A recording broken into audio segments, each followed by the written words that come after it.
guys just play contact. So Okay, TC Cream. We need you guys on the stage now. Come on, let's go. Okay, let's go. Tara, let's go, let's go. Tara, tara. let's go, let's go.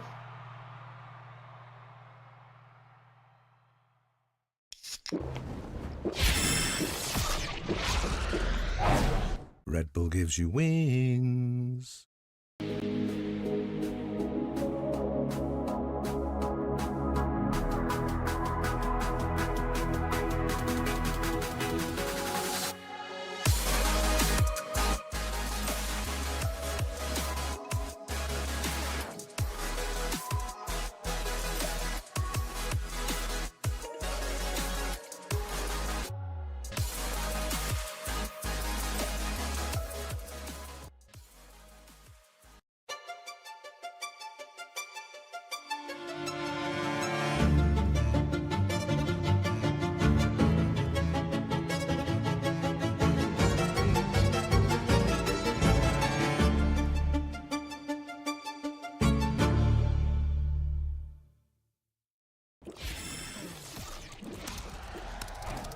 Red Bull gives you wings.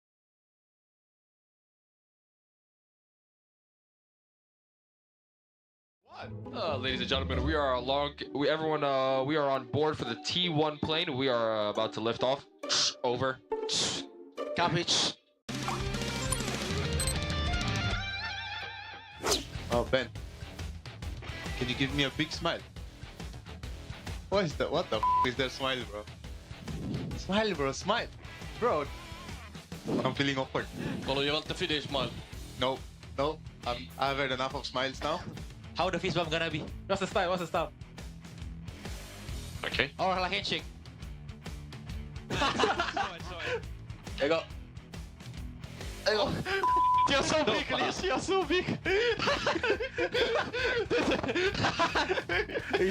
You know, if I hit the jeep, you know what happened? Yeah, okay, I know what's gonna happen. Hey, for fun, bro. Who has the $13 spray, yo? Oh, I forgot to put it on. No, I put it on. Did you put it on? Yeah. Yeah! これゲロ待ってリコンあるわ。これ入れるわゲロだからそれ以外のとこにあれやってこんないウルトラカリコンでいきたいな。いくよ入れた 나 걸렸다. 와, 이걸 봤네. 얘들아, 이겨줘. 나 독일발 없어. 형 궁합에 내가 써줄게요. 조심하세요. 어차피 이래서 갔다. バイパス死んだバイパス死んだチルチルチルウォール上げるから解除してウォール上げるから解除して 담덕 끌당! 담덕 끌당! 꿀땅 샀어. 서봐 이래 서봐. 푸는 것만 잡아보. 안해. 짐 푼다.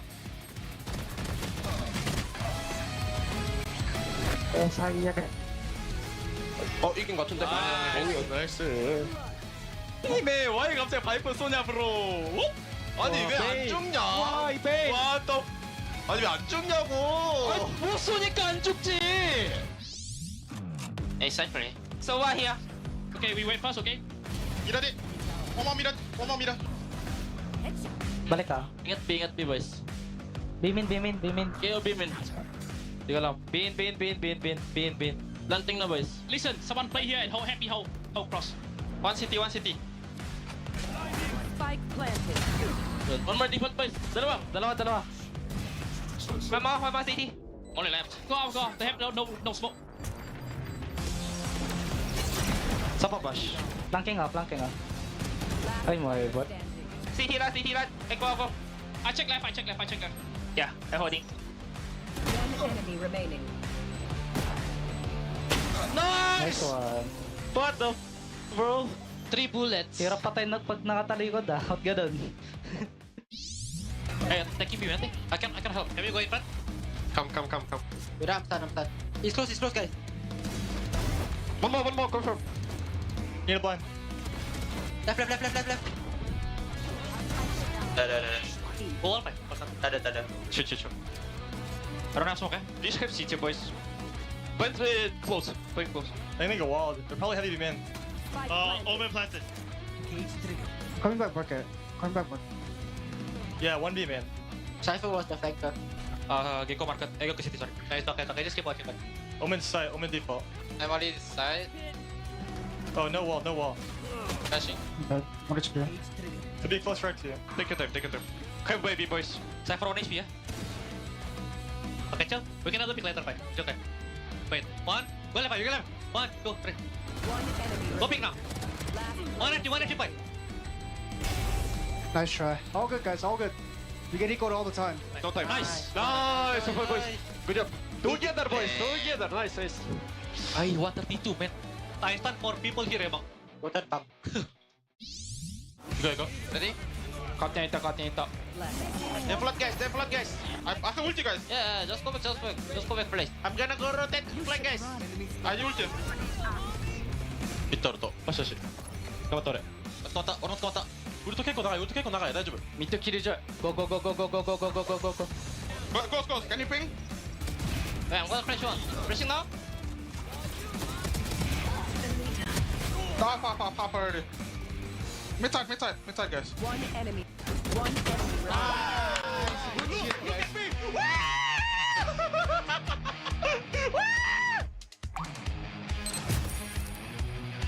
Alright, go.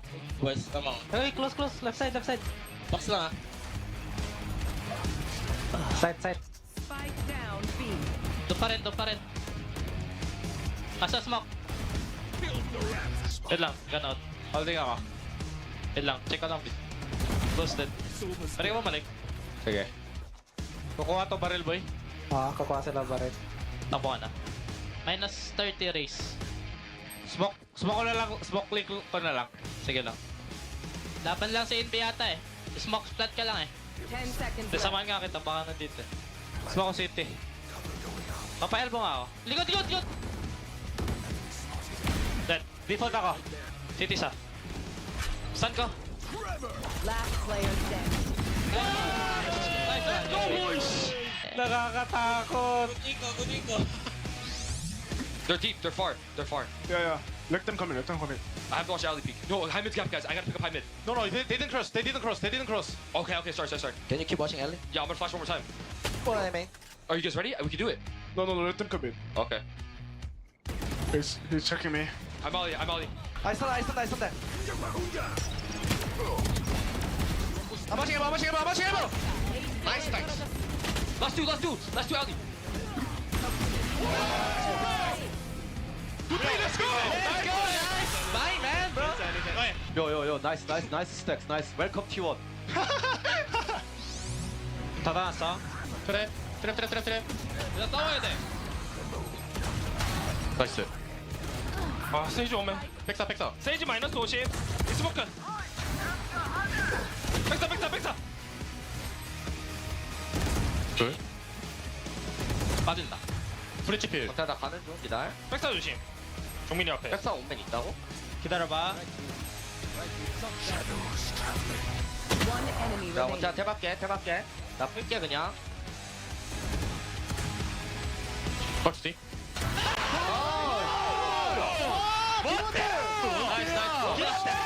우리 막내가 해주는구나. 막내가 미래야. 예.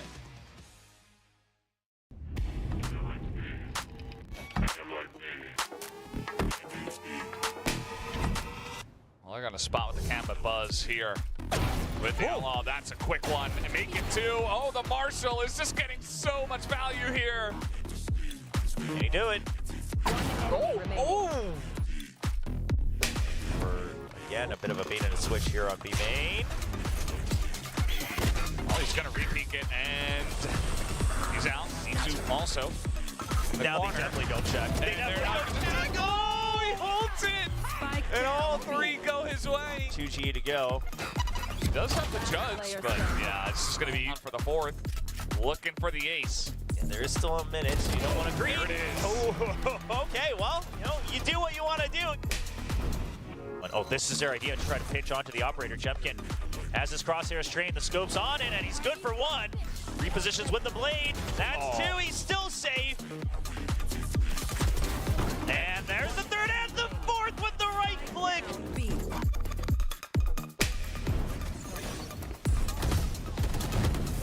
For damage not really going to be found. Flash and Dizzy going to be sent in conjunction with one another, but man able to find 2 kills. Darnell and Moore both going to be taken down so far. Cruz the only casualty to swing in around the cove, and Bat will be able to find himself a 4th. Now suddenly on for the ace, and he's got it. Yo, hello? The push forward, Mind Freak collects 2. Flashback now with a backstab. Stu kills himself, which is the 3rd, does have it. He's got the res as well. That's just he and Foxy. He needs to try to hunt for the kill. Into the corner, looking for the vulnerability, and Flashback right back into the game as he looks for the ace, and he has it!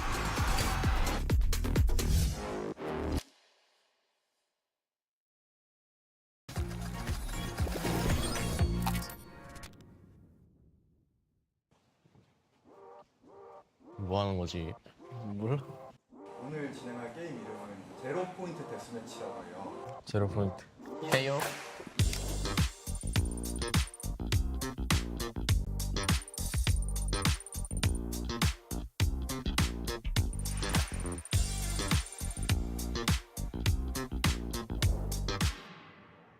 내가 코치할게요. 아, 내가 코치해야 될 것 같아. DRS는 제가 코치할게요. 제가 코치할게요. 제가 코치할게요. 형 뭐 할래? 니 하고 싶은 거야? 나 상관없어. 나 선수에 거기 앉아 있으니까. 그래. Let's go.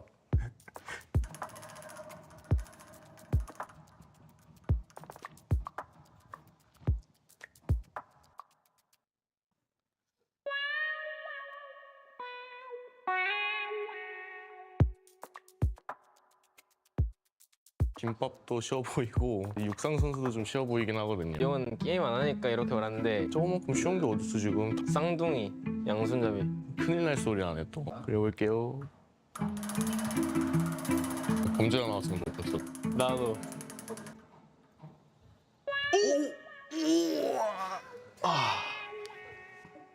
김밥이다, 김밥. 김밥인가 보네. 배고파. 다 안 먹었어?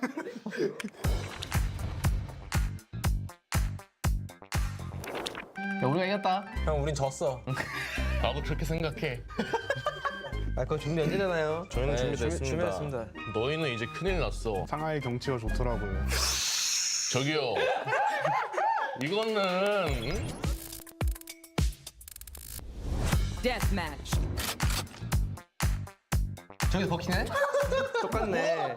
아니 그쪽도 버티야? 네, 시작하세요. 아 잠깐 타임. 제시작. 나와. 사플 했잖아. 사플 미리 왔네. 쟤는 너 위시 볼 거야. 뭔지 알지? 저기 사플 한다 지금. 저기 사플 한다. What's up?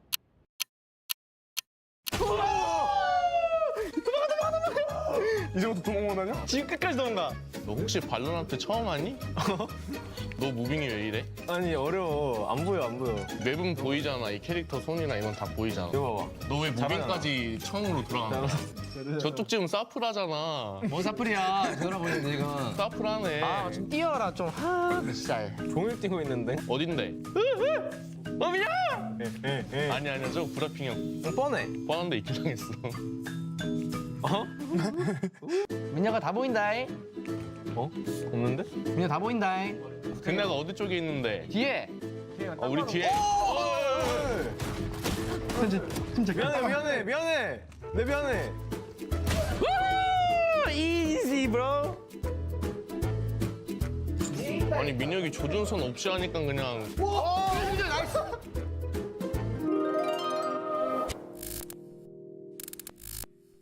뭔 택티컬이야 형. 졌어. 우리 항복하는 게 어때? 아, 형. 우리 스웨지지 말자고. 버키 0히트야 0히트. 아니 조준선만 없었는데 왜 게임 센스가 0이 됐냐고 지금. 근데도 안 맞긴 했어, 여태까지. 시원하게 칼빵으로 가자.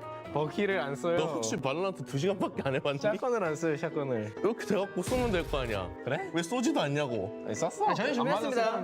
아, 시작합니다. 예예예. 우리 1킬만 해볼까? 혹시 거기 힐팩 드셨나요?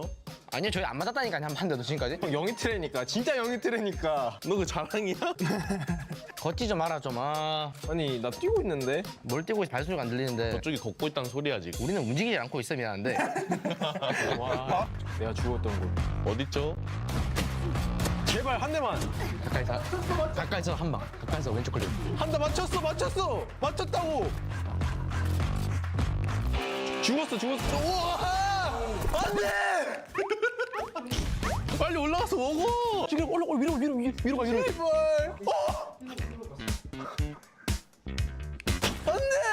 안돼 죽이지 마세요. 나이스. 마모. 아니야, 우린 1점 땄어.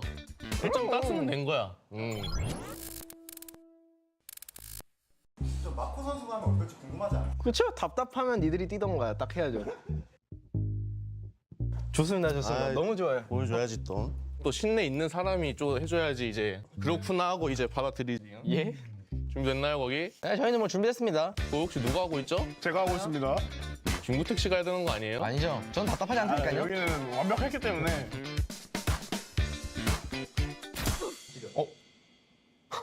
아니 이 낙대 많은 사람이 이 선수 가? 죽여? 그럼 네가 이길 거 아니야. 왼쪽 클릭하면. 나 못 할 것 같아. 할 수 있어. 피가 없어. 아니 할 수 나 할 수 없어. 아니 할 수 있어. 난 할 수 없어. 아니 방금 로프 탔어 저기. 나 계단에 있어. 왼쪽 클릭?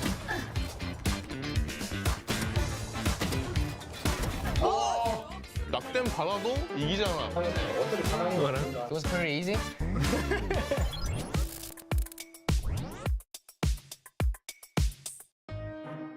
아휴, 주택이 형이랑은 악수하기 싫은데.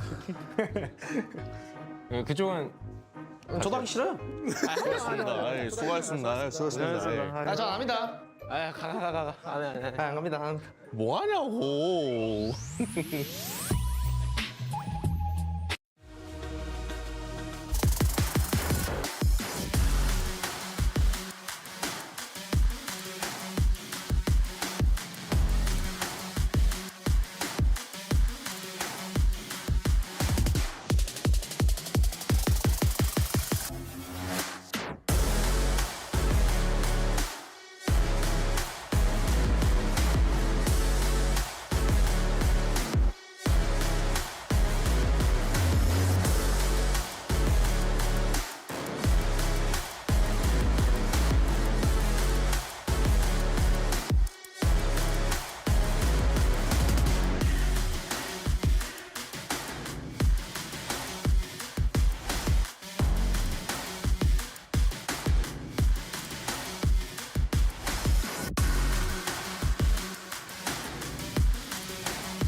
And welcome to the day number 2 of week 3 dito sa VCT Pacific Stage 2 Filipino broadcast. O nga pala si Juicy Brucey at kasama ko ngayon si Black and Blue tsaka si Ray Ray. Hi! Simulan natin guys, Sir BNB. Okay naman Hello. dito, syempre, isa na namang araw na meron tayong VCT Pacific na nagaganap at habang parang kalahati na tayo midway through ang regular season natin at nakikita nga natin kung sino nga ang mga teams na nakakalaman. Uy, grabe naman yan. Yung mga nakapunta na ng playoffs. So, ibig sabihin, tama ba guys? Isang slot na lang para sa playoffs, di ba? Na kailangan pag-agawan pa ng mga teams. Pero tignan natin kung magiging successful na nga ba yung mga teams like GEN.G na nanalo ng Master Shanghai, kung makakapasok ba sila or hindi. And there's a lot of tail of the tapes for today, pero bago ang lahat yan, let's go first to Grab. Score Grab's lowest prices ever with up to 15% cheaper fares on GrabCar Saver, delivery fees as low as 15 pesos with Grab Food Saver delivery, and thousands of budget-friendly meals as low as 99 pesos with Grab Food Saver meals. And also, use promo code GrabFood60 and get up to 60 pesos off of your order with a minimum spend of 550 pesos. Promo runs from 11 a.m. onward. So kung gising ka na ng 10, pag 11, pwede na yan. So anyway, yun na nga, maraming salamat Grab. Pero BNB and Ray, it's a very exciting day 2 for week 3 kasi eto na yung standings natin. Sa sinabi nga ni BNB kanina, palapit na at malalaman na natin kung sino nga ba yung makikita natin sa playoffs. But so far, with the standings, BNB, ano pa ba yung paningin mo na makakahabol from the remaining teams below? And medyo obvious na nga, pero I'll let you take it, BNB. Sino ba? Kaya nga parang naka-lock in na yung karamihan ng mga playoff teams natin dito. Yung ano kasi, base sa score, kung naka 6 wins ka, edi lock in ka na, matik. So yung Gen.G, may 3 pa naman silang laban na pwedeng laruin dito. So, posible naman talagang makaabot sila dun sa may itaas. I'm wondering though, like looking at yung katulad ng mga ibang teams sa, for example, maglalaro today, itong global, if may chance pa ba silang makahabol? I'm trying to see how many games na meron sila in the first place. At mukhang parang 2 games na lang ata natitira. So, I don't think makakahabol dito ang global considering you're playing T1 today and Gen.G tomorrow. So, for some of these teams, most likely, baka yung Gen.G na nga ang umabot pang playoffs. Oh, at ako naman on my end, nakita nga natin, 'di ba, na mukhang sa DFM together with Reed, medyo masakit-sakit na. But punta naman tayo sa championship points papunta sa VCT Seoul, Korea. Sheesh! Ano na yan? August na yan. At ang Gen.G may 13 points followed by PRX na 12 points. 0x talo, nakita na natin yan. Pero malaking question dito, syempre, Pinoy tayong Team Secret. Kapag nakapunta sila ng finals or kapag nanalo sila dito lamang sa VCT Pacific Stage 2, ang laki ng chance nila going into Seoul.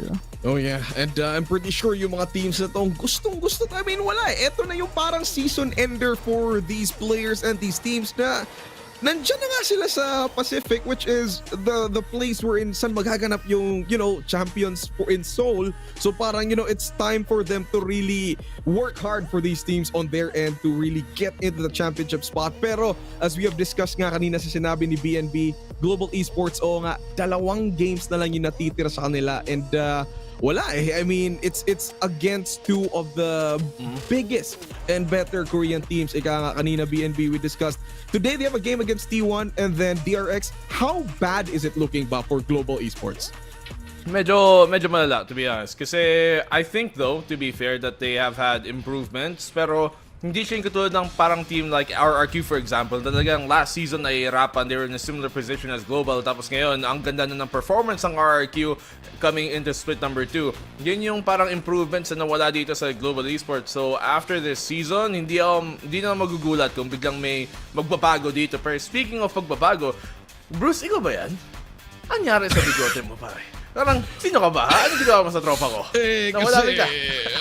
nasa Korea tayo eh. Gusto, kakapanood ko lang ng Queen of Tears. Sila nga pala kay Kim Jo-in. So parang naiyak ako doon kanina. Paano Kagabi iyak din. ka? Paano iyak? Last na yun. Pero anyway, ito na yung graphics natin. Neon Players, Filipino Pride. Ray, ano masasabi mo dito? Wait lang guys, before I can say anything, tignan niyo si Governor Paul Bichasi mo yung pictures nila. May buhok ni Neon. Sobrang cute. Share ko lang.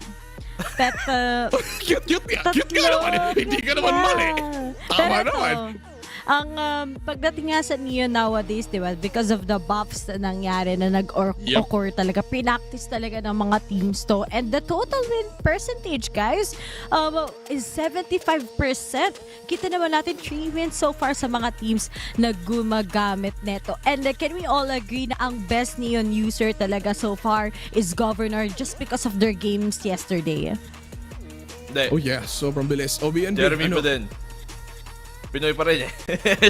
Jeremy pa din. Hindi tayo papayag doon. Team Secret pa din. Pero in fairness, madami nga siyang nagagawa. I do see here yung Talon, they really love to run yung Neon nga galing kay Governor kasi yun nga, malakas. Madaming pagbabago sa mga changes niya. Yung double slide gives so much value. At saka may mga wild shots siyang natatamaan kagabi kahapon rather nung may kalaban nung may laro sila kamo. And I mean, it only makes sense. Neon is in a good spot right now. Si Reyes ang parang nasa similar pwesto na gusto nilang salang palitan. But Reyes still has a position in the meta. But it's nice na ngayon may position na rin si Neon dito.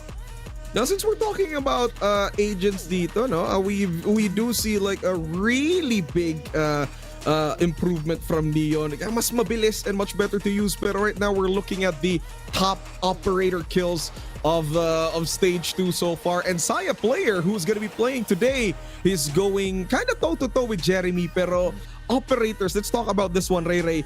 Ano ba? How do you counter an operator ba at this level of Valorant in Pacific? wag na lang i-pick. Yun lang yan eh. Kung hindi, marami naman tayong flashes, diba? Marami namang ways actually to take down yung mga operator, mga utilities ng mga players natin, diba? Or maybe instead of just one going up against that operator user, syempre dalawa kayong magsiswing, mga ganun na bagay. But I'm happy to see that Saya players, kita-kita mo yung level of expertise niya, ang layo from the rest of the group. Pero kahit nga nandun siya pagdating sa mga operator kills na yan, medyo masakit talaga yung streak ngayon for T1. But I'm happy to see Jeremy right now in the leaderboard. Syempre, tatak team secret yan. Dahil accurate nga talaga yung mga operator kills niya as well. Pero ito din eh, ang ganda talaga makita sa mga teams na meron silang actual operator user. Kasi wala naman, di lahat ng teams may specialty pagdating sa ganito. I mean, dapat lang naman talaga si Saya player nandyan. Puro chamber na nga lang nilalaro niya. Hindi pa siya yung top 1 top eh, di ba? Kung nilamangan pa siya ng mga ibang player dito na naglalaro ng mga initiator katulad ni Devi or ng mga Rays katulad ni Jeremy, bakit ka pa nag-chamber? But yung Jeremy, obviously, syempre, team secret sa taas tayo. But it's very impressive that Devi is back on this list. Wag natin kakalimutan yung Paperex nung noon, nung si Forsaken ang duelist sila, si Devi din ang nag-duelist para sa kanila. At siya yung madalas na go-up nga para dito sa PRX. So, it's nice to see him back up. Actually, super nice to see na pa top 5 tayo. Meron tayong representative homegrown here in the Philippines, and that is Jeremy. So parang with the remaining games of Team Secret, medyo malayo-layo pa. That's gonna be on week 4, July 7th. Pero super excited to see Jeremy. Baka makuha niya na yung top 1. Pero right now, we're gonna be seeing over into the first series yung dalawang teams na maglalaban. And kung ano pa masasabi nila sa isa't isa. So we have the interviews of GE and T1. Here we go.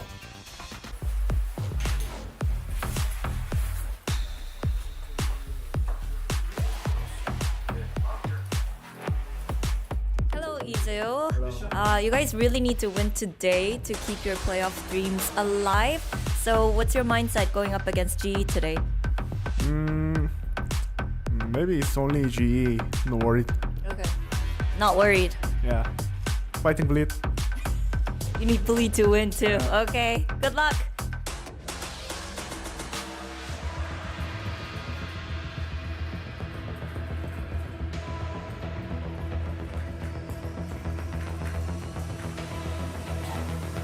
Hello, Blaze King. Now today will be do or die for you. You guys need to win this one, and then you need Gen.G to lose, and then you need to beat Gen.G in the upcoming match against them.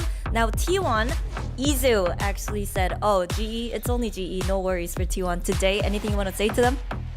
I don't know. Like, we're just gonna beat them, and then beat Gen.G, and then qualify to playoff. Yeah. You guys won more matches than them, so yeah. Yep. Yep.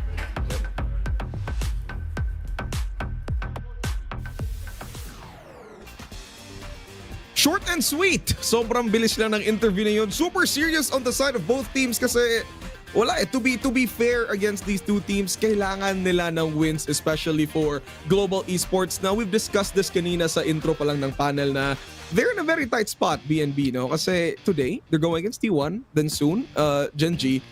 How is, okay, let's ang hirap isipin eh, pero ano ba ang lamang ng global esports against T1 if we're looking at it in a micro perspective? Ano nga ba ang lamang? I mean, it's hard to say kasi yung T1, you'd want to say para dito sa global na the fact na meron sila mga players galing sa ibang region, diba? But then again, you look at T1 at yun na nga yung pinaka-defining nila factor as a Korean team. Meron sila si Xcurit who did come from a different game. Meron silang sina Rossi sina Saya player who did play in NA as well. So madami silang mapaghatakan talaga ng experiences. So I definitely don't think there's really much at global have here over T1, and it's fair to say na sila nga ang underdog dito sa matchup. At ito pa, ever since for T1, parati silang may mga roster changes, and doon pa kagad kinuha nga nila si Stacks after stage 1, and I really do think ang dami pang adjustments for T1 this time. How will they actually win those games, diba? At very crucial nga kasi kinuha din nila yung mga naging strict nila coming in from regular season na stage 1. Pero looking at our match points right now, at maraming dito kaganapan, maraming Magsama rin eh. possibilities. But let's see if mananalo nga ba ang global esports kasi looking at T1 naman, ayaw nila kagad syempre mag-lose streak. So I'm sure itong global problema sila dito sa point na to. Yeah, kasi wala dalawang wins ang kailangan nila to advance to playoffs. We've been discussing this actually a lot. And eto, tinitingnan natin from like the previous games from what GE did. I mean, it kind of looked well naman eh. I mean, they won. Pero obviously, medyo nakakabawi yung bleed. What are like, how do we describe like yung performance ng global esports so far, BNB? It's very underwhelming, to be honest. Yung team na to, syempre may mga player dito na nanggaling nga sa international, katulad nila Ras, nila Paul V, and then we have Blaze King who has been a big name dito sa SEA for quite a while. Tapos yung isang pinaka top performer na rin ng South Asian Lightning Fast, and then you have Benkai who everybody knows and loves as well. Pero yun nga, ang pinaka I guess yung bottom line dito, it has been a bit underwhelming sa pagpasok dito ng second split nila. They did, to be fair, have a good match against Bleed at saka yung DFM, oo. But against higher competition, ito nga Paper Rex, Team Secret, syempre, dun sila natatalo, and that has been their biggest problem this year. They did beat yung RRQ last stage, but that was before RRQ found their form. At para sa global, it's just been a very awkward mix, I think, dito para sa kanila. At for Saya player, sana ngayon maging successful nga. Siya sinabi nga ni BNB, auto-lock chamber to eh. All the way. Diba? Parang si Ja lang wala sa naos as well. But kitang-kita naman natin yung mga differences nila ngayon pagdating sa stats. Talaga nga, pagdating sa KD, may kalamangan pa rin naman kahit pa paano si Saya player. But I love how balanced these both players are. But let's take a look pa rin naman sa ibang players din nila, di ba? Na it's not just about Paul V together with Saya player. Sana yung consistency ng ibang mga teammates nila ay makasabay sa agos nila. But looking right now sa ating maps as well of BNB, mukhang dito ayaw pa rin talaga ng G, or maybe ngayon gagamitin nila yung Haven map. Excited ako na makita na tong Haven kasi it's been kind of bad a lot of times since week 2. Pero this time naman, tingnan natin on the side of T1. I mean, they were a team na who did very well on stage 1. They were like third placers. Pumunta sila ng Masters Shanghai. But then I think the losses just came straight for T1. And it's not kind of looking good for the team. Pero I mean, we did discuss already na the players on the side of T1, they're kind of doing well. So parang it all depends on how Global Esports is gonna position themselves on the series. Pero without much more details in, pupunta na tayo sa map veto ngayon para sa first series natin. So parang we've seen the map stats. BNB, ano ba yung dapat mga maps na kailangan i-ban ng GE and T1 against each other?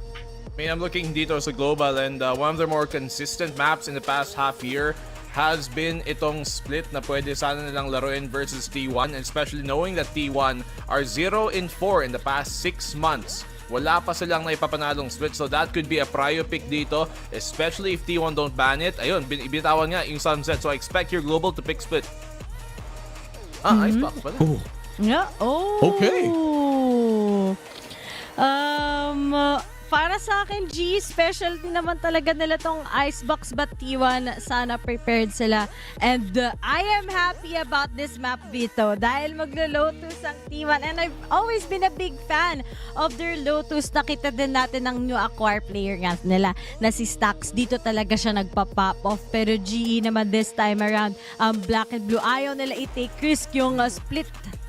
I'm very surprised actually na hindi nila ginusto yun. To be fair, meron nga silang mga close game dito sa split, but it has been one of the more bigger weaknesses ng GE. So Ascent tayo. Doon tayo mapupunta as T1 ban Haven.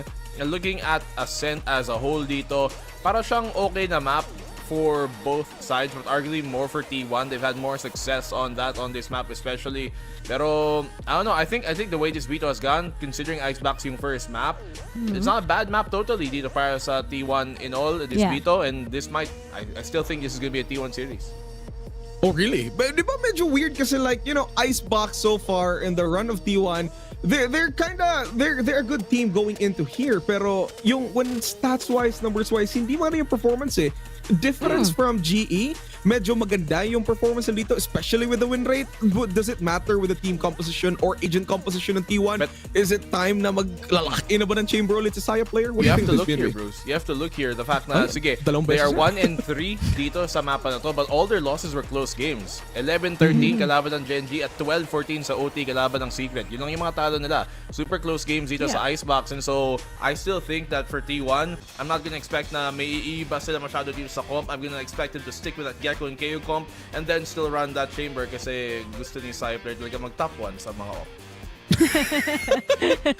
Gusto niya may medal. Literal na ganon. But then, I wanna look na, I gotta agree with what BNB said. If the first map mananalo dito yung T1, ang laki na ng chances for this to be a 2-0. And yung mga lineup nga nila, we've seen yung ISO kanina doon lamang sa stats. And if yun pa rin yung papanindigan nila, and if they will just execute it better than their Icebox games, GE, kailangan nila kabahan at this point. And they have to give them a good clapback, syempre, sa performance ng T1 later on.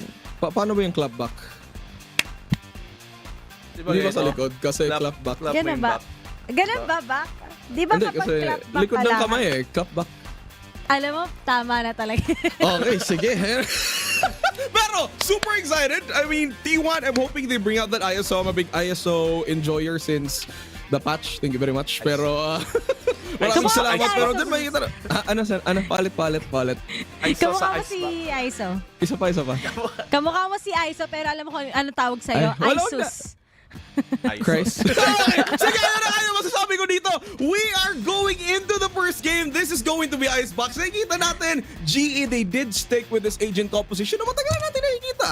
For T1 naman, sabi nga ni BNB kanina na parang all the games they have lost super close naman. So maybe this is the time na parang they're gonna be fixing their agent compositions. They're gonna be fixing the mistakes that they have done. Pero like I really do agree with both of you guys na parang if T1 takes the first game, the momentum will just carry on. Pero imagine this, pupunta tayo sa game 3 and that's going to be ascent.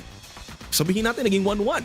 Firepower-wise, GE, which is composed of a lot of people na iba-ibang backgrounds, pero same din ng T1. Who's gonna come out on top of if nasa game 3 tayo? Feeling ko T1 pa rin at the end of the day. Their problem has been closing out these series at saka I feel like they should be able to kalaban ng global dito. And for not if anything, hindi naman sila makakapasok sa playoffs. Oo, sige, bigyan na natin yun. Pero at least makahatak nila yung global pababa kasama nila at hindi sila mag-isa doon sa pag-eliminate. Ang ganda naman ng So in short, damay-damay na to, black and blue. Yung pala yung ibig sabihin nun. But for global nga, importante din naman to. But then, on the other side kasi ng spectrum natin, nakita natin dito si Gen.G. Number 1, di pa complete yung matches nila. Number 2, it's Gen.G we are talking about. So talagang long journey pa rin to sa isang katulad ng GE. Pero yun nga, sa Ascent, may mga efforts din naman yung global esports dito, but once teams just shut down yung momentum ni Polvi, everything will just not favor GE. And yun, T1 talaga, kahit mag-2-1 tayo dito, it's them going to win this series. Makikita natin doon eh. If magiging same ba siya ng kahapon na yesterday's games were very clean slate, 2-0 on all the series. So ayun na nga, we'll see all the efforts from the teams, how they have prepared here, and makikita natin na playoffs. Sino ba yung masisecure dyan? Pero speaking of secure, may security interview tayo with the coaches on how they're doing. Bit of a difficult position to be in, so I'm really wondering how is the team taking this all in? How are they coping with the pressure? And, you know, just really keeping their minds set on each series, each game. Honestly, I don't think there's a real way to do it. You just think of the next game. Like, it's a pretty straightforward thing to say, but I really don't think anyone in the team is thinking that much ahead about like the potential scenarios and whatever. If we win the next 2 games and then we don't make it to playoffs, that would obviously suck, but we'd have finished with a good record and we'll be kind of happy with our performance. And we've done what we can in this split.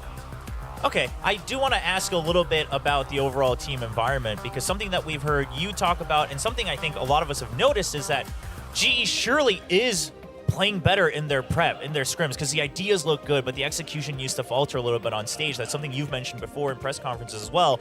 But I'm thinking that maybe this was a bit unlocked now, finally, in last week's matches. You guys looked a lot more comfortable in the server. Would you agree? And what do you think caused that change for that comfort? Absolutely, I agree. It's our best performance so far in the season. I think a lot of people would have still had Bleed as the favourites in that game, and we just showed that there was no reason for that, really. think we performed very, very well. Yeah, we've had some struggles coming into the first game. So early on in the first split, we really struggled. Had a very slow start, lost the first 3 games, and then losing the first game against Secret in this split was a real shame. But I think we picked it up quickly. But it's just unfortunate we couldn't really come in with that kind of momentum. So we built a bit now. Obviously, we have 2 to win. So winning this game gives us more momentum, and then obviously you play the final bosses after that. Well, to zoom in a little bit on the changes from the first week into last week, one of the big, I think the starkest difference that we saw was Ben-Kai, because off the rip, struggling a little bit, moving back into an IGL position, being mistimed a bit with some of his util. What did you say to him in that downtime when you were getting ready for second week to make him just go off, because he was absolutely cooking in that second series? I'm not sure I can go into it too much, but sure.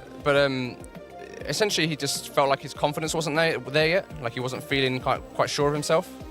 So we had a talk about that, and I basically said to him that the main thing he needed to do was just talk a lot. And then as soon as he started doing that in the scrims, the results started getting better. The performance of everybody else started getting better, and then his own performance started getting better. And I said to him, when you talk a lot, you tend to frag.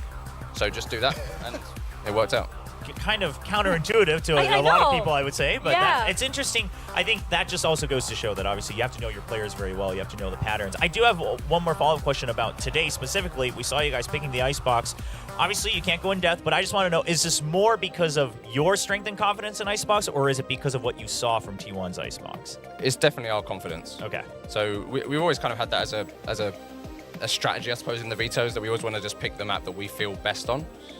We've actually changed our strategy going into these last couple of games and just gone for the first map, gone for Team A, even if we win the coin toss, which is usually teams go for Team B, the veto advantage. But we felt like going into a strong map first, we tend to perform better, so we're aiming to do that. Well, I think that, what you mentioned, confidence, really inspiring your players, it's really been working well as we've been seeing the improvements coming for the whole team, right? I think we do have a question from our audience, so if we can bring it up, let's see, what's this? How much of G's potential has been displayed on stage, and would it actually work against top-tier teams? What do you think about that? I think the way we played last week, if we played that well every game, I think we can beat anybody on stage. I think it depends, right? Some teams might have a higher peak, you could argue, and so if they perform at their best, maybe you don't win. But I think bringing that best performance puts us in the best position to win. I think if we play like that today, we win, 100%. Okay, so basically what we're gathering from this is you're very, very satisfied with the performance of the players on stage last week. Absolutely, yeah. I think we performed our best. We could have been a little bit tidier. Sure. We could have finished, 13-3 or whatever, but 2 clean wins. And the comms were great. The way that the guys were playing and the way they were speaking to each other was really great. So yeah, happy with that performance for sure.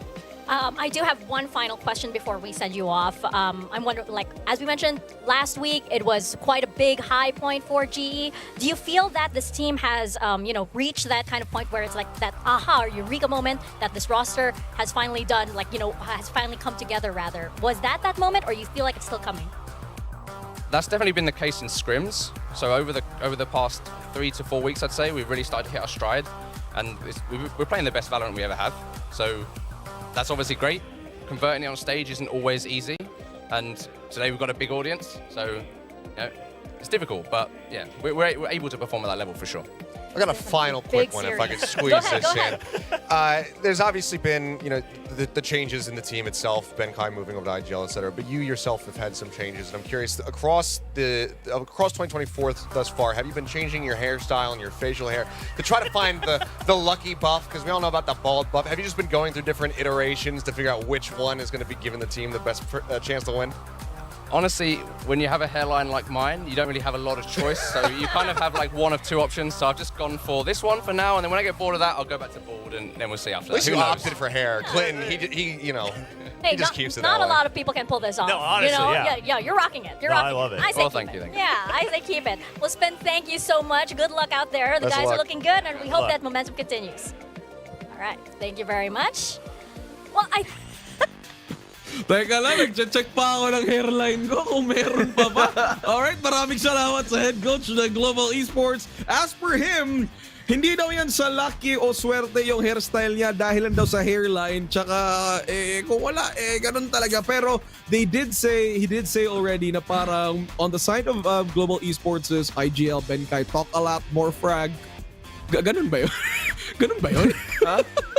Ang sabi? Talk a lot equals more frag. Yun yung Yun ba sinabi ng head coach nila. O, si Benkay, kasi hindi daw siya nagsasalita. O nagsasalita siya. Sabagay, di ba? Mas madami. Sa VCT PH, napansin natin si Kelly S. ngayon, yung IGL ng Oasis, di ba? Ngayon pa siya lumalakas, di ba? Sa pagpa-frag out. So, malay natin, pagdating sa international, ganoon din pala ang strategiya. At si Benkay naman, to be fair, is one of the more experienced player there. So, gets.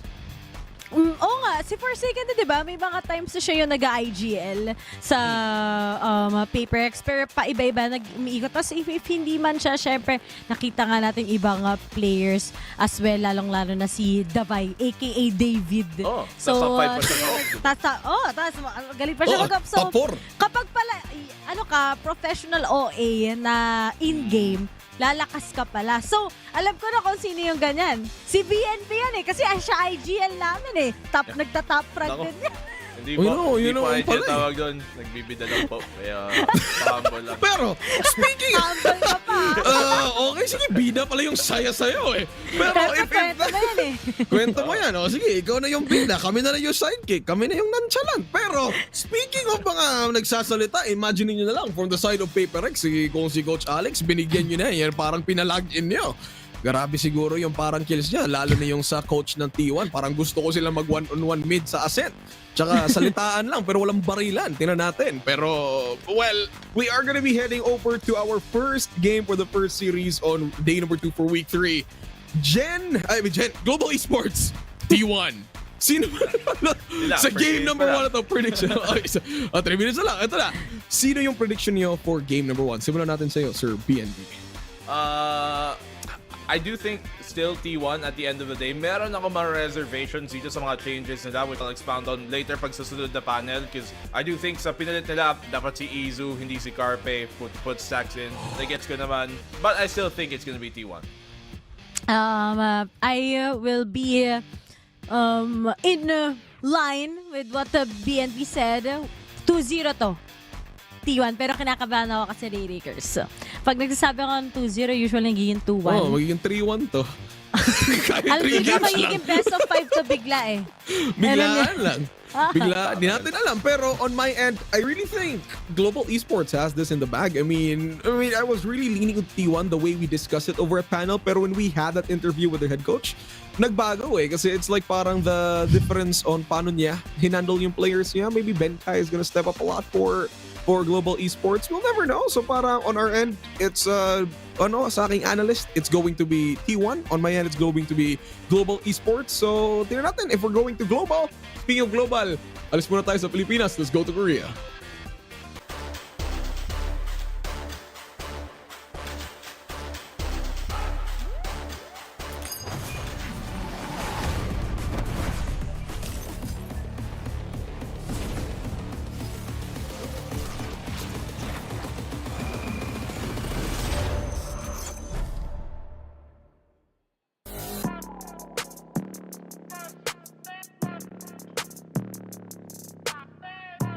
Global Esports. Undefeated. That's why they call me undisputed. I'm breaking up another season. I've been up on my stats. Now would you look at that. Undefeated, locked and loaded. We about to blow. Caught him with that left, I leave him tapped out on the floor. Sounding itchy, sticky, swishy, watch me bank a score. Up in the boat, I'm in the zone, yeah. Go to the fire, the breath. King of the jungle and beat my chest. They say I'm posing a threat. Just like a pebble, I'm cutting the net. Ring on my finger, but yes. Like playing chess and I don't even sweat. That's what I call it finesse. That's what I call it finesse. Ain't no rivals, ain't no rivals.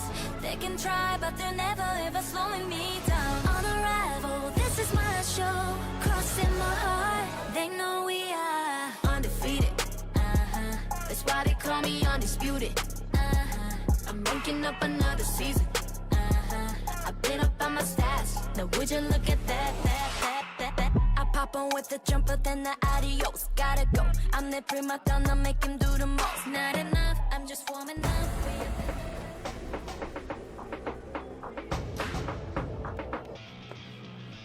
And ito na nga mga kaibigan, we are heading into our first match of the day. And syempre, talagang balagbaga na kasi ang ating mga teams, guys, playoff spot ang pinaglalabanan. Ako si Rockhart, and this is Honey Glaze. And we about to get it on. Global Esports here versus T1. Init pa naman din na naging discussion ng ating mga panelists earlier, pero syempre dito pa rin tayo magkakatalo-talo kung ano ba yung magiging execution and performance nila going into this series. Dahil nga, again, may mga nakapasok na recently into the playoffs at syempre dito natin makikita kung sino-sino na nga ba ang susunod. Pero I really do think, Rockhart, na baka sakali itong galing sa map veto natin is parang pwede pa rin mag-lean towards T1 itong series na to. No? Kala ko sabihin mo, pwede pa mag-lean sa Game 3 eh. Kasi I feel like, yes, people love to see these maps. Right now, obviously, Neon pa rin ang inaabangan. Pati yung mga graphics natin doon sa Korea, Neon ang parang hinagahandaan. And we will see Lotus where kanya nakita tayo ng Neon versus Neon doon. Aba, feeling ko, hindi din malabo mangyari yon dito.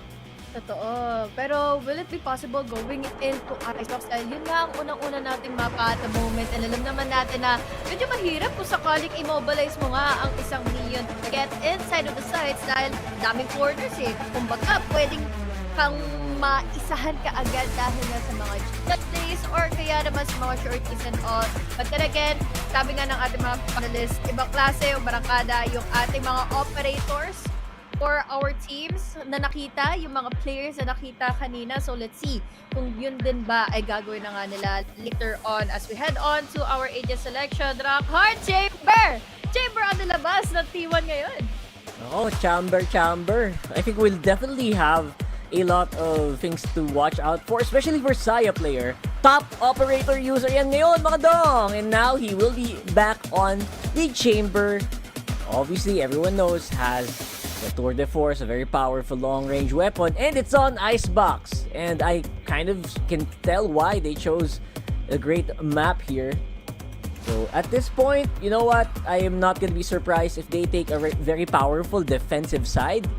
Pero syempre, ito namang Global Esports, hindi din basta-basta yan. Si Paul B, lalaban yan sa Oak. Totoo, hindi pwede makipag-ano lang to eh. Magbigayan lang ang itong G laban sa T1 dahil again, tutuusin, gana din naman on the defending side. They have the stage, they have the killjoy, so at least ma-dedenay nila yung mga flanks lurk coming in from T1. But the biggest problem here is probably the pag-suppress kasi ng utility dito mula na nga sa side ng T1. Again, we have the Gecko, we even have here the KO. So, laking bagay nito kung sakali man na meron na nga agad na momentum ang T1 against GE as they start off into the half as the attackers. Yan, galingan nyo na lang sa attackers, T1 for sure. Then you might have this in the bag. Pero syempre, we are talking about GE here. Very much controlled and looking a lot better in the past few weeks here. Syempre, we are looking at T1. Lahat sila gigil na gigil. And Saya player, ang gandang position niya actually to hold here. Make sure na clear yung manggagaling sa mid and completely safe yung flank. And with that confidence, ang T1 naman ay makakapag-plant very easily ng spike. It's kind of questionable, dahil binigay nila kaagad yung site dito is na kung saan pwede naman nila kahit paano na i-counter out itong Gecko to tackle down onto that wingman. But then again, it is what it is. Papasok tayo into the retake coming in from the side of GE. But will they be able to be successful on this though? Dahil nagsimula na nga tayo with lightning fast going in for the initial kill. Sumunod naman si Blaze King going in for the double pero magutan, pabalik agad. T1 with stacks already with 2 hits. Hindi nila na-deny yung nagde-defuse nga ng spike dahil doon sa stage na naka-pretty na naman yung kanyang wall kanina. Medyo, you know what? I actually completely agree there, Honey Glaze. Medyo napaisip ako, bakit parang walang nag-respond na kahit ano? I think even yung T1 nagtitinginan, guys. Nasa site na ba tayo? What happened? Ba't wala mga laban? And you know what? I thought maybe GE were confident in the retake, but they look like isa-isa silang lumalaban. And it's not a good sign here. Not a good sight to see. And Stack, syempre, pinaglaruan lang yung wall na yan. And para naman dito, GE, you know what? They had the plan. They had the plan and they got it. And now, let's see though. Paul B, nako, long range agad ang labanan. Outlaw, one shot Matic. Pero syempre dahil nga dito sa Sage, nakita nito from teams like obviously Paper Rex. Maganda din ang epekto ng isang Sage dito sa A. Hindi mo may kakilala na ang laking sagabal nga ng mga walls, ng mga slow orbs ito. Pero this is again the difference between the guns. We have already the buy round here coming from GE, pero T1 pa rin naman ay nakasalisi. Si Il makakakuha ng isa. Looking back at the trades, mas lumalangang na nga ang GE sa kanila. Problema na ngayon is nasalisihan din sila pabalik nila Stacks with just the ghost. And look at the damage. Dalawa ka agad na namatay ngayon para sa GE. Man, GE looking really good right now. And not really giving T1 any room to maneuver. Coming out on top 2-0, GE. But mong mabasis yung confidence sila kanina. I like it. I like the GM seeing today.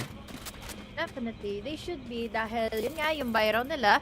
Ang naging problema lang dito is yun how they will be able to tackle down onto the buy round nga later on naman ng T1 dahil kung dito pa lang sa mga free guns, sa mga kills nga ng T1, we have Stacks, we have Izu na nakakuha nga ng mga initial kills sila. Paano naman kaya on the buy round? At the very least, may panglaban na ngayon ang GE. They have a Bulldog, may Guardian, and also meron na nga din kaagad silang kahit papaano nagbabantay na nga inside of A site. But still, this is a buy round pa rin from T1. Can be big of a disaster to kung sakali man. Yeah, the only thing I can think for GE is, you know what? Tatlo sa kanila, half armor. Naked off pa nga si Saya player eh. Talagang what a spicy decision. So that means yung confidence ng T1 kay Saya player is really through the roof here. Knowing or parang feeling less sure na ay makakill to sa Saya player. Guys, bigyan nyo lang yan kahit walang armor yan. And look at this, they are playing so close once more into the side and binibigay na naman yun ng GE. And now they're getting pushed back by Util, Sunny Glaze. Dahil lang sa mga utilities sa ito, mapapa-atras na nga ng todo ang GE. Mag-aabang lang naman muna ng bahagya before ma-up nila muli itong walls nila. Pero ang magiging problema kasi is playing together inside of the site to the Isu. Kaya naman Isu going in for the double kill immediately. With the trade naman si Russ, but Carpe is still there to make everything shine in favor of T1. And this is looking good for T1. At least on their first round na nakuha nga for this half is meron pa rin naman, isa pa lang naman ang napanay sa nila kanina. Yeah, and actually that will mean a lot of the players from Global Esports will have some money, pero kita mo ang dami sa kanilang naka-half armor just to be sure they can fight back here. And positioning of Izu here, the back sight is so good, it was so clean. And syempre si Carpe naman, pag hindi niya napapansin, alam mo na may magagawa yan para sa team niya. And because of that, pretty clean route for T1. Let's see what they can do more after that. Ngayon na may buy round na rin ng GE, kailangan na kahit papaano mag-ingat ng T1. But at the very least, because of those knives, mukhang magiging hati ang tension ngayon. GE though, facing a lot of trouble. We have a lot of blinds kasi na binabato na rin naman na going into A site. And looking at that shot, precise shot coming in from Carpe, this is already a go signal. Diretso yung nakaagad nila yung A. Benkay, although manggagaling siya all the way from up top, pero sobrang caught off guard kaagad ni Russ. That's correct. Naka-wide swing na kaagad sa kanya. We have to play for both of our teams, pero joke lang yun. Kasi meron tayong rest na kasama coming fast. And again, this Sage really does tip the favor in a lot of these maps, and especially in the rounds like this na medyo dikit na dikit ang ekonomiya. And dahil dyan, si Lightning Fast makakatulong pa na umabante dito. Although again, wala namang armor yung mga tropa niya, doesn't really matter that much. That wall is gonna be enough to slow down Saya player. Hindi siya makasilip, and he is gonna have to back off. Another free round here for GE. Wala masyado palag in that last one. Dahil operator lang din ang hawak ngayon ni Saya player. He cannot risk out na maibigay pa ito or maisave pa nga ito ng GE kung sakali man na ipilit niya nga na depensa na nga itong spike. But looking back, kung nagkasalisihan lang talaga, nagkaunahan na nga kung sino yung pwede nalang patayin. Get it all the way from backside dito ng A-side dahil buhay pa nga si Benkay. We even have her Russ na nanggaling na nga from the back na nakakapagtago pa at nakakapatay ng isang duelist nga from T1. And this is looking good, especially for 3-1 already into their favor. At ngayon, kukulit na naman si Lara. Papunta pa rin ang A, ang T1. Grabe, replay na replay lang to ah. I don't know what T1's planning here. And again, consolation prize nila kanina is the operator saved by Saya player. So at the very least, they will have a lot of kill potential kung may sumisilip. Pero yung GE Mint, parang natuto na sila eh, no? Walang sumisilip kay Saya player. At ayun, parang medyo napasigaw lang siya. And I think he's trying to bait out the trash. Pero as you can see, still no movements para sa GE. Wala, nadanal ka na kasi ba naman na nung null command coming in from Russ, so hindi mo tuloy magawa ng paraan magka-impact yung trash kanina. Pero ito, huling-huli sa baba.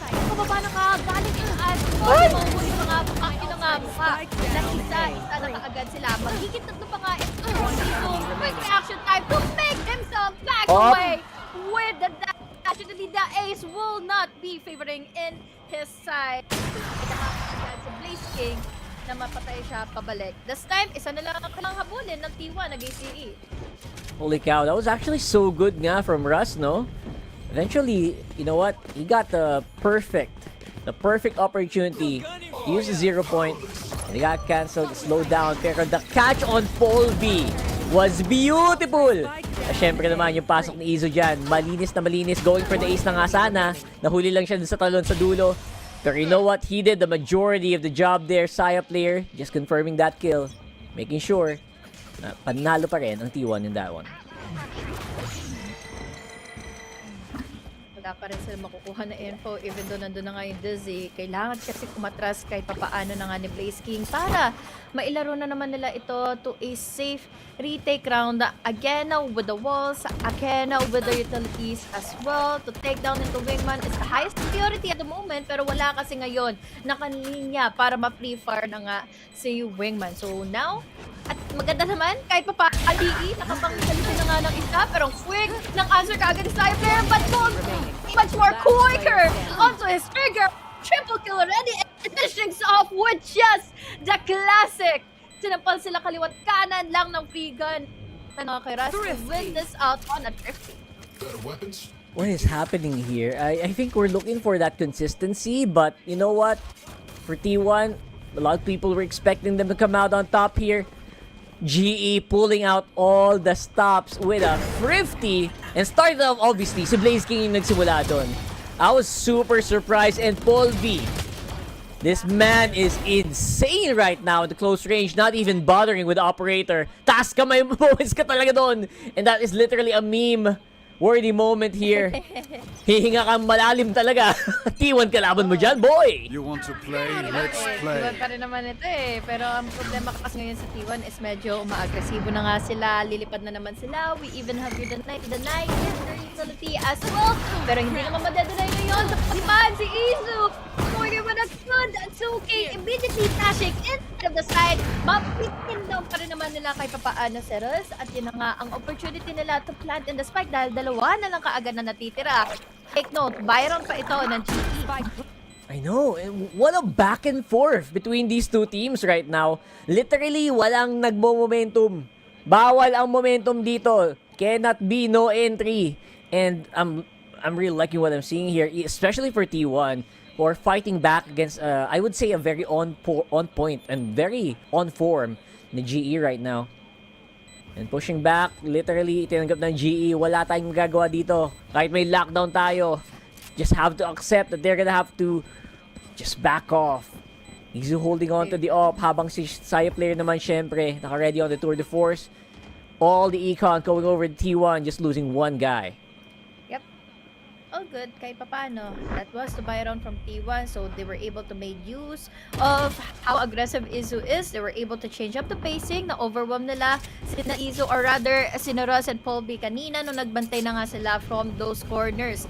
Yes, pwede kayong makapangsalise ng mga corner picks, but you need to be careful dahil much more aware naman kasi parati dito sina Izu to have those quick adjustments. At dagdagan pa natin, dalawa yung initiators. So, ibig sabihin ito, there's bigger of a problem for you to face head-to-head on once you want to defend onto the side. But now, operator still on the hands of Paul. Hanggang kailan ba to hahawakan ni Paul B ngayon? Yun ang tanong. You know what? I completely agree. Ang powerful talaga din ng entry dito ng T1.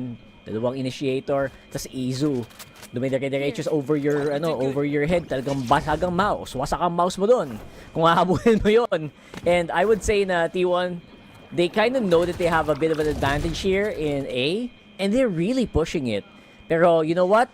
You can always see, lagi silang nag-iiwan ng konting threat doon sa kabilang mapa or kabilang site rather. And hindi mo talaga alam if you're GE, you can stack A, but there's always gonna be a problem in mid, there's always gonna be a threat in B. Baka sakali kapag hindi nila nabantayan na maigi, ayun na nga, may opener na palang ginibigay dito.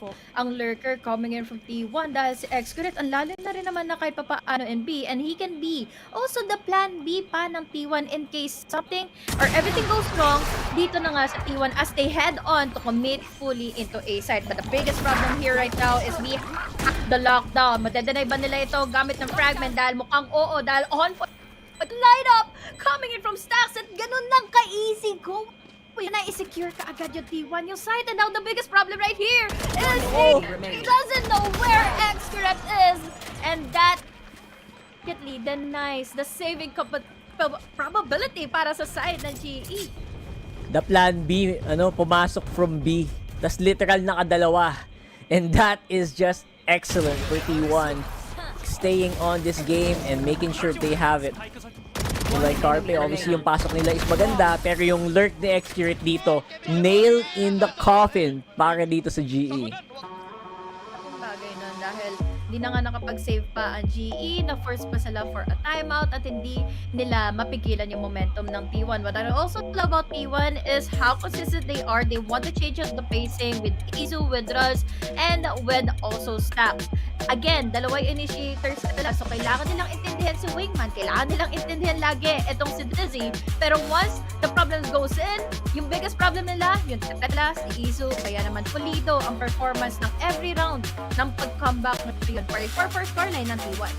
Yeah, I know Isu's doing great, but you also have to admit the rest of T1 are really doing each and every one of their jobs very, very well. I mean, even Xcorret right there, you can see, like, parang, individual players in T1, may kanya-kanyang pop-off moments, no? Pansinin mo. I like what I'm seeing. Si Carpe, nakakadalawa kanina pa. Stacks, sobrang ganda ng mga pasok niya. And Saya player, reliable as ever on the operator. Kahit na, again, ang ganda ng form ng GE ngayon, T1 really giving them such a hard time. Doon pa lang sa pag-hold nga ng mga sites dahil again, hindi mo masabi kung kailan ba mag-lurk si Xcorret, kung kailan na nga ba hold ng mga long angles si Saya Player. For example like this, we have an operator sa kamay ni Saya Player, but you cannot as quick as be a Jet with the Blade Storm, immediate takedown at operator ka agad ito sa mga kamay ni Paul B. But by all means, syempre, ibig sabihin nun is free opportunity din naman para sa T1 na mamuo na nga yung consistency nila at dumiretso na ng A-side. That's right. So, medyo bahagyang alay, kumbaga, si Saya Player doon. But that also means na medyo open yung flank nila. Although no one's really taking it, Xcorret can stay back, just holding off. And making sure na wala naman masyadong magulo sa likod. Yeah, that could have helped. Carpe though has a trash ready. Nice knife and pasok na din si Benkai. Hit with the operator. Izu going down is huge here. Blaze King, nagana sa likod. Nako po, ayun na nga. At looks like umiikot na malala ang GE. Taking a lot of guns in the process. I love how this is turning out to be a CISO or kaya ang tawag or momentum yung kabila. Maagaw naman kaagad ng kalaban nila. As masasabi, it's a 50-50 kind of situation here. Icebox dahil higit sa lahat ng nakikita natin from T1 is the opportunity naman for GE to turn things around. I love their retakes. I love their initial conflicts. I love na natitaken off guard nila yung T1 as they want to make a move. Para nga ma-deny yung retake na yon. I feel like ang laking bagay nung pick nila kay Saya Player doon. Saya Players have been such an anchor in these past few rounds here. Na once he went down, it felt like sobrang tagilid talaga ng T1. But now it's GE. This time around, looking as confident as they can be. And this time, may iniwan na sila. Paul B, solo duty, off on B. It's a little bit vulnerable pero wala namang kalaban doon. Benkai ngayon, mauhuli na. And now, the Trash can secure that kill. Para sa T1. Another seesaw moment here. And Excret looking like he's gonna be able to commit the Viper's Pit. Blaze King ngayon, medyo mahihirapan sa retake. Gonna have to wait for Paul V, and this is gonna be a very, very difficult take. Baka hindi din makakill sa Paul V dito because Operator on the Viper's Pit, good luck. Ay, pwede pa rin naman siya kumuha ng mga free upgrades, but then again, there's this point na panghanapin ko saan na nga ba nakalungga ngayon yung T1. Although we hear the short shots, pero at what cost, diba? Makukuha, malalaman tuloy yung positioning nila. Pero at least, looking back at that risk, that hit hook, para mapatay ka agad. Ang naka-Viper's Pit na nga para sa side of T1. But again, player, what an anchor, triple kill to finish things out and a 5 scoreline for the set. That almost felt like a short T1 map, or T1 round rather. But I have to admit, good effort para sa GE dito ay nahuli nila yung crucial na target doon, which is Excurate, removing the Viper's Pit and making it look like it could have been a 50-50 here. At the end of the day, Saya player just had a better position, better timing as well. And ang hirap talaga para sa isang Jet na i-fake yun. And Polvi got caught. And the seesaw continues. Bilis ng interaction time ng parehas ng mga players kanina, no? Kasi nandun na si Saya player to take down onto Blaze King. Then immediately, siya nakapag-react laban naman kay. And unfortunately for Paul B, he has the operator at hand. Different time para sa T1 sa opensa nila. Pero yung operator na ito ay nakabata pala going here into kitchen. I hope Excurate is ready. Unfortunately, Paul B is just much more quicker on the trigger. But now, apat na lang ang natitira for T1. Doable pa ba na makapasok sila? Ako, mahirap yan. Lalo't si Paul V medyo mainit. As usual, first kill by Paul V results to a relatively what looks like an easy round here para sa GE. Pero lumalawit pa rin naman si Carpe here. Izu in the middle of the site kasama si Carpe. Feels like it's still doable. 3v3 in labanan. Pero 2v3 rather. And now Izu is all alone. Drop down pa yung spike. Madedetect pa siya ng alert ngayon. Meron pang magkakaroon na flank. Blaze King is already up top going 30 seconds at dahan-dahan niya rin naman ito na binabantayan na nga. Dahil nga una sa lahat, we have already here Paul V na nandito naman from a corner, from an angle para mabantayan kung anong sakaling info. Gapang ang gagawin na nga ni Izu. Around lead para sa GE ngayon. Huge round lead to be honest. Ayun, tanggal ang tuhod, sabi ni Paul V. And again, the first kill is so crucial para dito sa GE. Feels like they could do everything and parang ang daming tinanggal na paa ni Paul V doon sa round na yun, ha? Grabe ka naman. Ay, wala silang magagawa talaga dahil, again, paulit ito na rin sinasabi, operator sa kamay ni Paul V, hirap i-counter. Dahil kinokontest sila ng kinokontest, walang utility na tumatapat sa ito na yan. And yun din mismo ang tinanong nga ng ating mga panelists, ano, baka madedenay itong operator. It's either wag nyo na lang i-pick or sabay-sabay kayo mag-pick and then sabayan nyo ng mga utilities. Space, nagkabatuhan na ng mga blinds, so ma-atras na yung GE, but then yung mga utilities pa rin naman ang bagay na para ma-deny ka agad ng T1. That's right. Either don't pick or sabay-sabay or get an ISO. Pero walang ISO dito. Wala kayong choice. Kailangan nyo sabayan ang operator na to. And Izu playing close. Tira sa mga kadali. Lightning pa ang mga kakuha naman kay Carpe. And now 3v5 the last round. Still have some utils available here. Para naman sa GE, may rest pa, manggagal kay Lightning Fast, and it felt like medyo mahirap na to. Stacks, will he have the null command? One more, I think, para ma-activate yon. And Russ, he can smell it. He has the info. Ano gagawin niya dito? Walk it around. Has some room to sway. Pero it looks like Saya player gonna come here to play, gets one kill. At yun na, instant res mula kay Lightning Fast. Still a 5v3. 5v3, still doable. Past that, hindi mamamatay si Saya player sa pick na ito dahil una sa lahat gagawin nila is magkakasabay sila but he did not connected the shot against GE. Tayo was still alive. We even have your Paul B at yun, doon natin marirealize talaga nag-crumble through na nga yung naging composure ng T1 para magkaroon sana ng 4 scoreline, 5-5 scoreline, but better yet, still a good lead para sa GE. Every single time na magpipick sila, magkasama na nga lagi ay Benkai or kaya naman si Russ para makapatay ng isa sa T1. And usually, almost from 12 rounds na nangyari na nga dito on this half, it's like out of 12, 10 rounds naman na napapatayan ng isang kill dito. Lagi silang napu-first killan nato ng GE to the point na lagi nag-escalate tuloy yung mga rounds na yun in favor. Actually, sobrang laking bagay pala nung first kills talaga for GE where it feels like pag nagkulang ng isa yung T1, diretso na eh. Ilang rounds na nangyayari yun. And something that you really have to be aware of, especially if your T1 is Paul V with the most range operator, sometimes you cannot expect it, and when you see him with the operator in your face, minsan it's just too late. Although initially, ang ganda na pass nila Russ doon, that first one, but Paul V always ready to follow up closely here, and again, it's just so clean and so good para dito sa GE.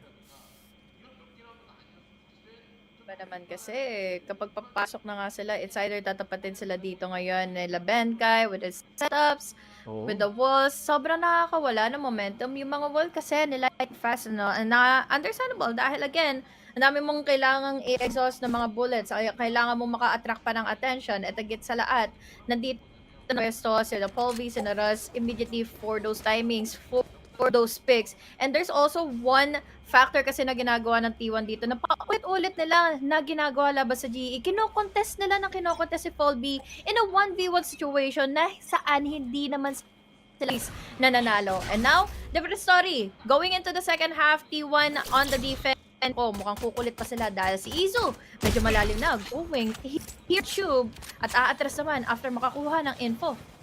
Okay, the info na yun, I think that also confirms at least 3 footsteps para dito sa GE na dumidire-diretso dito sa B. Just like in the first round of this map. Where this time, the wall is in a great position. Izu up on top. Benkai takes him out though. Saya player, makikipagbakbakan ng yellow. Gagawa ako ng scramble. Pero si T1 pa rin naman ang magandang pwesto. Stacks all up on top here. He's gonna catch one. Colby makikipaglaban. Dalawa, tatlo ang nakuha na. And ang Carpe all alone. Medyo mahirap i-deny. And that's gonna be it. There's gonna be no way he can defuse this. Russ takes him out. What a buff. What is happening now for T1? We all thought na magiging mas gamay nila ito laban sa GE. But again, understandable. This is GE's map. So, nakukuha nila yung momentum. They really want to prove to us na kakayanin tapakan na yung T1 dahil paulit-ulit na lang itong nangyayari. Even Blaze King missed out some of the shots earlier, there's still Paul V. It's his day-to-day. Nakakailang multi-kills na siya ng paulit-ulit. Ilang beses sila nagkakaroon ng opening dahil nga kinaras. Kaya naman ngayon, it's going on para sa GE. And another pistol round win provides them enough to buy for the next one. And now, it is gonna be pretty strong guns being taken here by GE. Dalawang Vandal, isang Phantom para kay Paul V, which means they're gonna play it close to the chest here. And I think they can smell. Ay, alam na natin. Kaya natin ilaban dito. Ang A! Pero si Izuma, dash out naman. 60 HP. Medyo mababa. He's gonna have to play it super duper carefully. Paglalaroan yung toxic screen here. Play it close. And look at that, GE just playing it so slow. Take out the Dizzy as well. Paul V up on top. May expect yan Izu to. Looks like Izu gonna get able to take one here. And there you go with the 0 point just to detect Carpe close by. Na lang kaagad ang GE. And this is good dahil wala tayong nakitang kahit anong repositioning or rotations here from T1 earlier. Kaya naman ngayon magugulat kahit si Saya player na alam natin crazy off an anchor, crazy off a chamber player, but this time walang mas malakas sa apat. At ngayon mag-isa na Excurret makakapatay, makakasalisi ng isa. Gamit lang ng sheriff niya pero mas nasalisihan ni Blaze King dahil nga sa lurks na ginagawa niya. Isa na lang tuloy all up the stacks, but now what is he about to do? Lalo na may Vandal ang hawak ng itong katapat niya. Lightning fast to finishing off with a 3K. A good effort coming in from T1 to try to get some guns away, pero na-hold pa rin nila ang karamihan sa mga Vandals nila. And GE coming here to play here. Half, and they're gonna have to go on a bit of a bonus round this time around. Pero yeah, initially, Izu, nice pick. Slowed down. Actually, napick ni Izu yun, para napabagal malala yung laro ng GE doon. Pero you know what? GE had other plans. B pala ang totoong balak nila. Kasi kung hindi gagana yung most of the chances or after makagamit na nga, makapag-exhaust na nga ng utility into A, there's a big chance talaga na makakapag-rotate pa kayo going into B dahil yun na din naman na yung ginawa nyo. Naging objective nyo laban sa T1. Exhaust utility sila.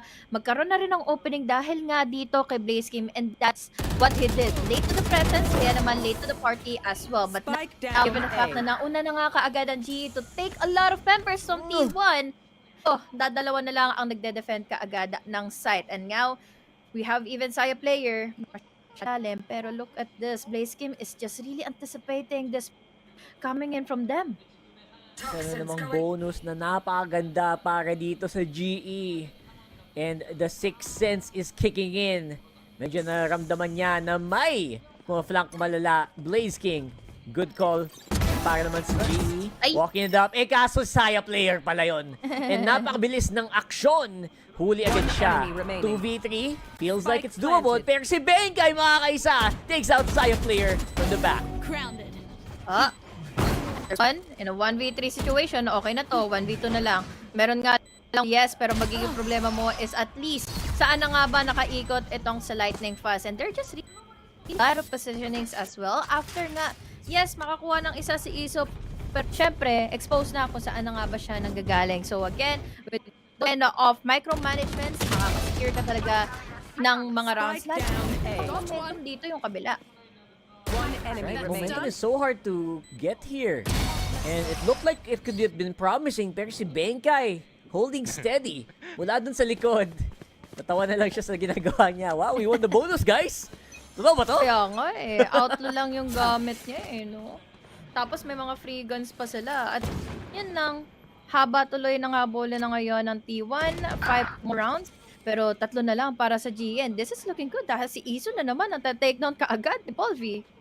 Oh my goodness, the Izu versus Paul V matchup has been hugely favorable para dito kay Paul V. And you know what? Paulit-ulit na ako dito. So on form here for GE. Magandang gising. Ramdam nila yung pangangailangan nila na makapasok sa playoffs here. Just taking it one game at a time, knowing that T1 kalaban nila, everyone just, I don't think anyone expected GE to play this well against this team. Except maybe Dash. Up. Kita mo naman. 0 point. Huli ka agad yung info nila. Uudad tuloy paggamit nila ng mga utilities na nun. Makikita na talaga yung hairline dito. Coming in from Izu or coming in from Paul V. Damage na kaagad siya. Kukuha pa rin naman ni Paul V yung mga pick-ups pabalik. We even have the rest. And this is so frustrating for the side of T1 dahil lagi na lang may rest kahit nakikita mo, nagkitawa na nila yung best efforts nila para makapatay na nga ng isa, dalawa, lucky, but still not enough dahil ngayon, 6 rounds to go. Na ang layo-layo na nga habulin na naman talaga nila dahil dalalawang para sa GE. Parang no? Parang may pinag-aralan tong GE na Parang inspiration May inspiration mat konti Yung Sage na to, sobrang powerful talaga. Basic lang yung ginagawa. And Lightning Fast, all he has to do is just get some frags, put some heals in, get that wall up, and it feels like it's such an easy round. Not over and over again para sa GE, and that's gonna force T1 on the timeout. Kailangan nila itong timeout na ito dahil kailangan nila maputol yung momentum from global esports. Kailangan nilang matigilan na maghanap na nga ng best possibility to counter out Paul V dahil lagi na lang on the first initial kills. It's only Paul V na nakakapagbigay ng casualty against T1. So this time, where is the usual composure and momentum and aggression na nagmumula sa T1? We have your stacks, we have your expert. Nandito rin naman ang tropa nating nakakapagbigay pa ng space for them all the way from the backlines. But we're not seeing in a really good synergy. Pero kung sakaling makuha ng itong map number 1, pwedeng maiba pa rin yung maging going into game number 2 dahil Lotus pa ang magiging next map natin. Yun nga eh. And remember, Paul V, nag-neon doon. Halos hindi mapigilan, di ba? So, kinakabahan na yung mga T1 fans for sure. And the stadium is actually pretty quiet this time around. They know that this is a different GE that they're facing here. Now T1. And he's close to the chest. Operator in a great position para Isaiah player, but misses out. And gives away some info para di sa GE. Excurate, I think he can smell it. Gonna get a spray down. Gets one dink. Polvy's actually low. Spike down. Huli pa rin naman sa player. This is a good stop. Nakapag-reposition pa quickly. Si Benkay na lang though. Nakakapanglason pa rin naman na sila going into kitchen. But with that being said, baka sakali kasing maipit sila naman talaga yung maipit dito ngayon. And looking back, we still have your Corpe with a lot of utilities. After niya magamit si Wingman, that just confirms kung saan ang to napupunta ngayon. Na-stuck ngayon ng GE. 4v5 pa rin naman. And you're right, it feels like they're stuck. Nag-iantay sila ng decisions here. And the wall is now broken. That's a call for GE. Tingnan natin, tatawid muna. They're trying to cross. Blaze King, baka kadali ba ng isa? So, I think that's gonna happen. There it is. 4v4 and now the gates are open. Benkai with a kill. Pero si Stacks ang ganda position up on Rafters. Tatlo yun. Nakuha na nga ni Stacks. Tapos pwede pa na maging up. Para sa Blaze King na lang ang bukod tayo natitira. Na pin down pa kagad yung position na nga ng Spike. At this time, Saya player naman ang nakabantay kung sino bang pwede manggaling ng kitchen. At yun na nga, finally a good start para sa T1 na makabalik at magkaroon na ng comeback. Napakagandang simula and of course they also hold on to the operator. Tour de force at the ready, so for sure madami pang one-shot rounds here para dito. A Saya player has been doing a pretty good job. Nice tempo gently para dito sa GE, pero Stacks read them like the book. Great spray and great positioning from the players of T1. Sa position lang, alam nilang na-stuck na nga nila EE going into kitchen. So, just focus on the utility to force them back again and again. At yun na nga mismo ang ginawa mismo ni Stack. I hope that can be a start for them to secure in this comeback dahil 5 pa at least nakapag-countdown na tayo. At least nagsimula na kanina. But then, sa pag-chilla ng pacing, ganun din naman ang inaasahan din ng GE sa kanila. Look at their positioning. This is passive-aggressive. At least inaabangan nila yung GE or rather yung T1 sa kukulit na nga na maging impatient to find the whereabouts from GE dahil yun nga eh, meron nga silang 0 point pero pwede naman kasi tungkutan lang din kaagad. Iwasan kumbaga ng GE. Oo. They can just wait it out or you know what, just play through it. Hindi naman sobrang reliant sa movement ng the rest of players of GE. So a 0 point actually will not stop them too much or slow them down. Pero as you can see, medyo magko-cooldown na yan. They already used 1 flash drive. And Stacks, naka-ready naman. Null command can kind of slow down the pace here para sa GE still.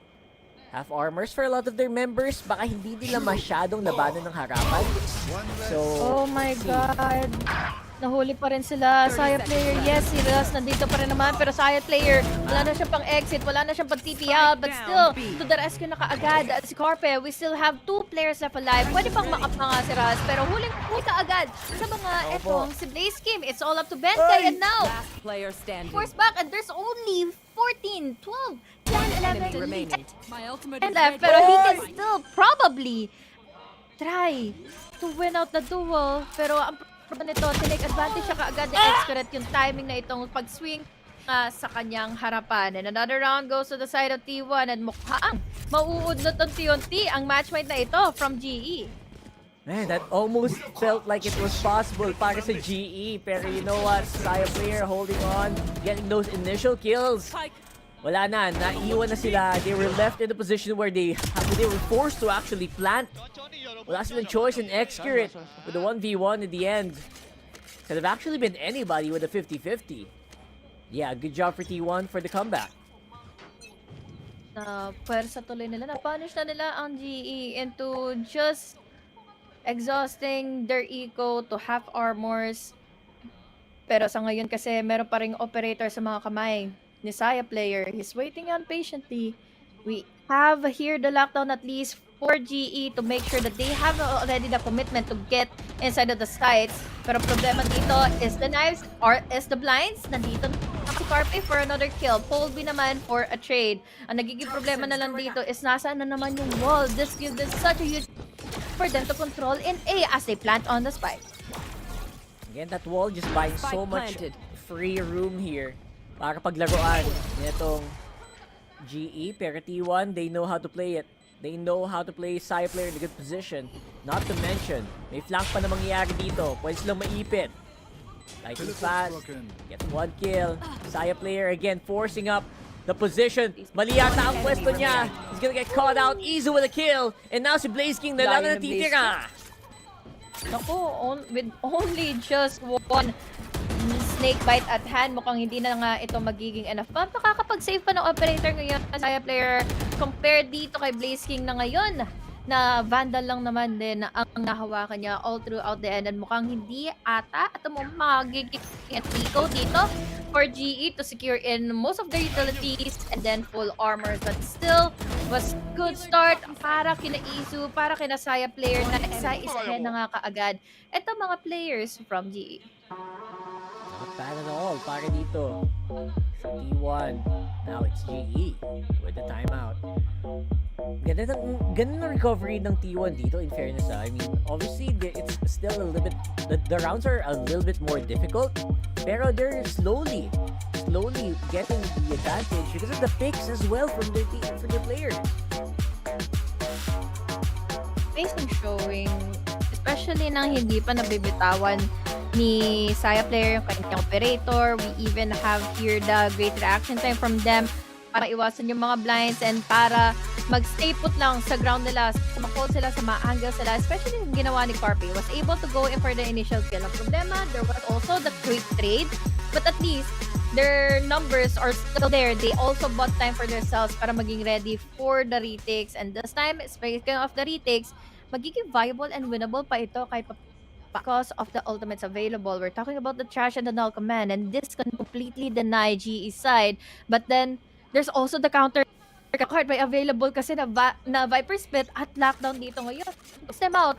And let's hope for the best for them to have a great timing dahil 11 to 8 na. Nagsisimula na kasi yung comeback ngayon ng T1. You're absolutely right, HG. Feel like itong round na to dito na magbuhusan ng mga ultimacy. And si Izu with a kill on Rust that actually denies the entry power here para sa GE. Good luck na lang. And right now, lightning fast. Great position. Pwede siya makadali ng isang uling dito. And I think that will be Carpe. Takes him out. Side player with the kill though. Able to walk out the rendezvous. Now 3v4. And again, the discipline here of T1. Slowing them down. And here it comes. Nagsisimula na. Utility dump time. Para sa ating dalawang kupunan. Tapos ito, dahil yung lockdown na ito, makakapagpalakas ng mga person na magagaling na nga from the backside. Still, bago na nga lumabas ng site dito si Saya player, he still manages to get in the kill against Bangkai. This is a great opening sana kay Blaze King para makapatay na nga ng mga shots from T1 who was forced to back away. Pero, si malaman kung saan na nga nanggaling si Izu kanina. Still, a nice try round para sa T1 dahil na-exhaust nila yung lockdown. They were able to themselves inside the side, pero kasi nandun kaagad si Carpe, or rather si Saya player, he still remained there inside the backside para makakuha ng initial kills. Sobrang walang hindi ka stonk yung lockdown dito kasi wala din silang space na nakuha masyado eh. So it didn't feel like it was worth it, but at the end of the day, someone had to start it off, someone had to try, and you know what? They're happy to play with it. They do have some ults of their own. Has a res as well from Lightning Fast. There's Izu forcing it up. Confidence is complete here. Para sa T1. 5 ultimates at the ready. Of course, side player, operator, no need for the tour de force. Here comes GE though. Tatlo ang nakapila ay si Izu makadami pa. Ooh, the trades coming in from GE are getting better though. Sayang kasi nandun na yung best position niya eh. Wala naman din nag-check sa kanya. But then, para sa recovery, nandito naman si Stack going with a good 2K. Magme-miss out lahat ng mga blades coming from Paul B. But now in a 2v2 scenario, wala tuloy sila magandang time and opportunity to plant and the spike. Low HP pa ang natitira ngayon kay Benkay and even has just a Stinger at hand. So ngayon, by time lang malala ang ginagawa ngayon ng T1. While at the moment, there's still time for GE to make a rotate happen. That was still 50 seconds, but ngayon, let's erase all of that opportunities out there. We are playing in for the retake now para sa T1. Medyo mahirap din mag-retake when one of your players have the operator and you have zero info about your opponent's Excurate using the Viper Spit. GE, ito magiging medyo, medyo trouble to para sa kanila for sure. No vision. They're gonna have to kind of play it blind and maybe play with the spray. Pero si Benkay makadali, that Stinger coming into play here. Sayo player, harapan na operator, and they will deny it. It's a 50 round para sa GE and match point. Match point. Once we win, just dump all your tech in my lab. I'll fix it up.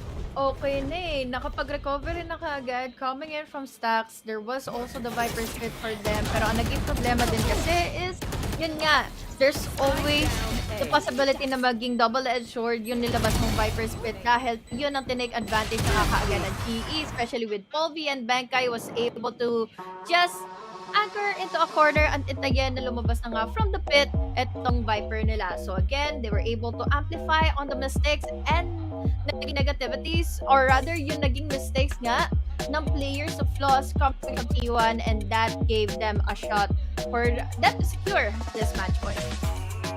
What a way to get a match point here para sa GE with a Stinger. A Stinger in a dream.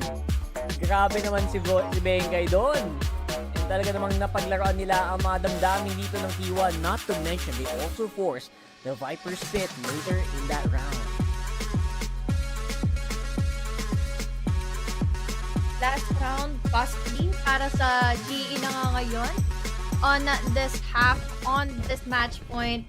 But still, here goes the problem eh. Apat pa rin naman ang natitira ngayon na ultimates from T1. Still has the possibility na ma-deny na nga yung GE into attacking, into deciding, into being decisive and just for on commitment into the side. Dahil nga, again, null command and the trash, a lot of impact, makakapag-force away ng mga combats and all. Pero the biggest problem right here, right now, is yung mga flanks. Magagaling ng tube ngayon ang T1 with Saya player and Izu on the way already para sana makapag-flank. Pero much more decisive na ngayon ng GE as they make the move inside of A side. Right. Now they will have to force some of the bolts here coming in from T1. They already used the crash. Medyo mahirap siya i-recover. Malalim. And Excurate will be able to get some damage with a snake bite and the spray. And now GE medyo nakikipaghula-hulaan. Forces a lot of ultimates. That's 2 ultimates used up already para dito sa T1. Knife, not gonna take any much of an info. At least nakuha na kaagad ng GE yung spike.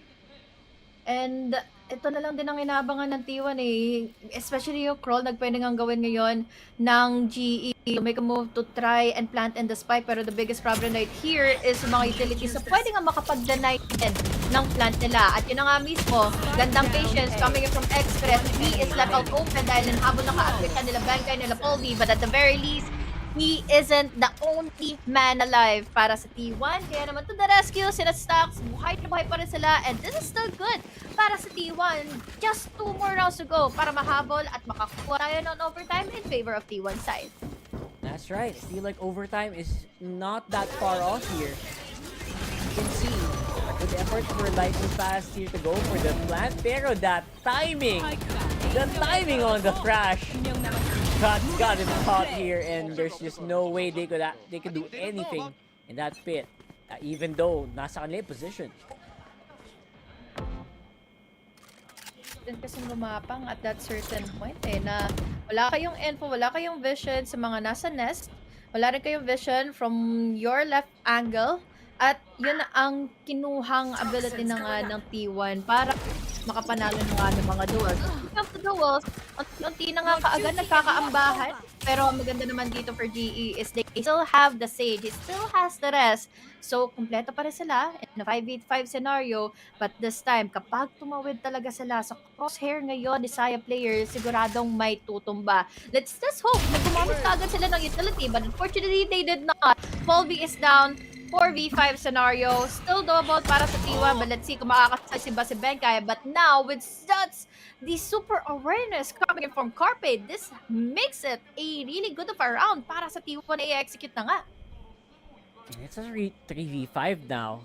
Ang laking bagay nung kill ni Saya player dun sa tawid. At the same time, I feel like you should have expected that coming into this one.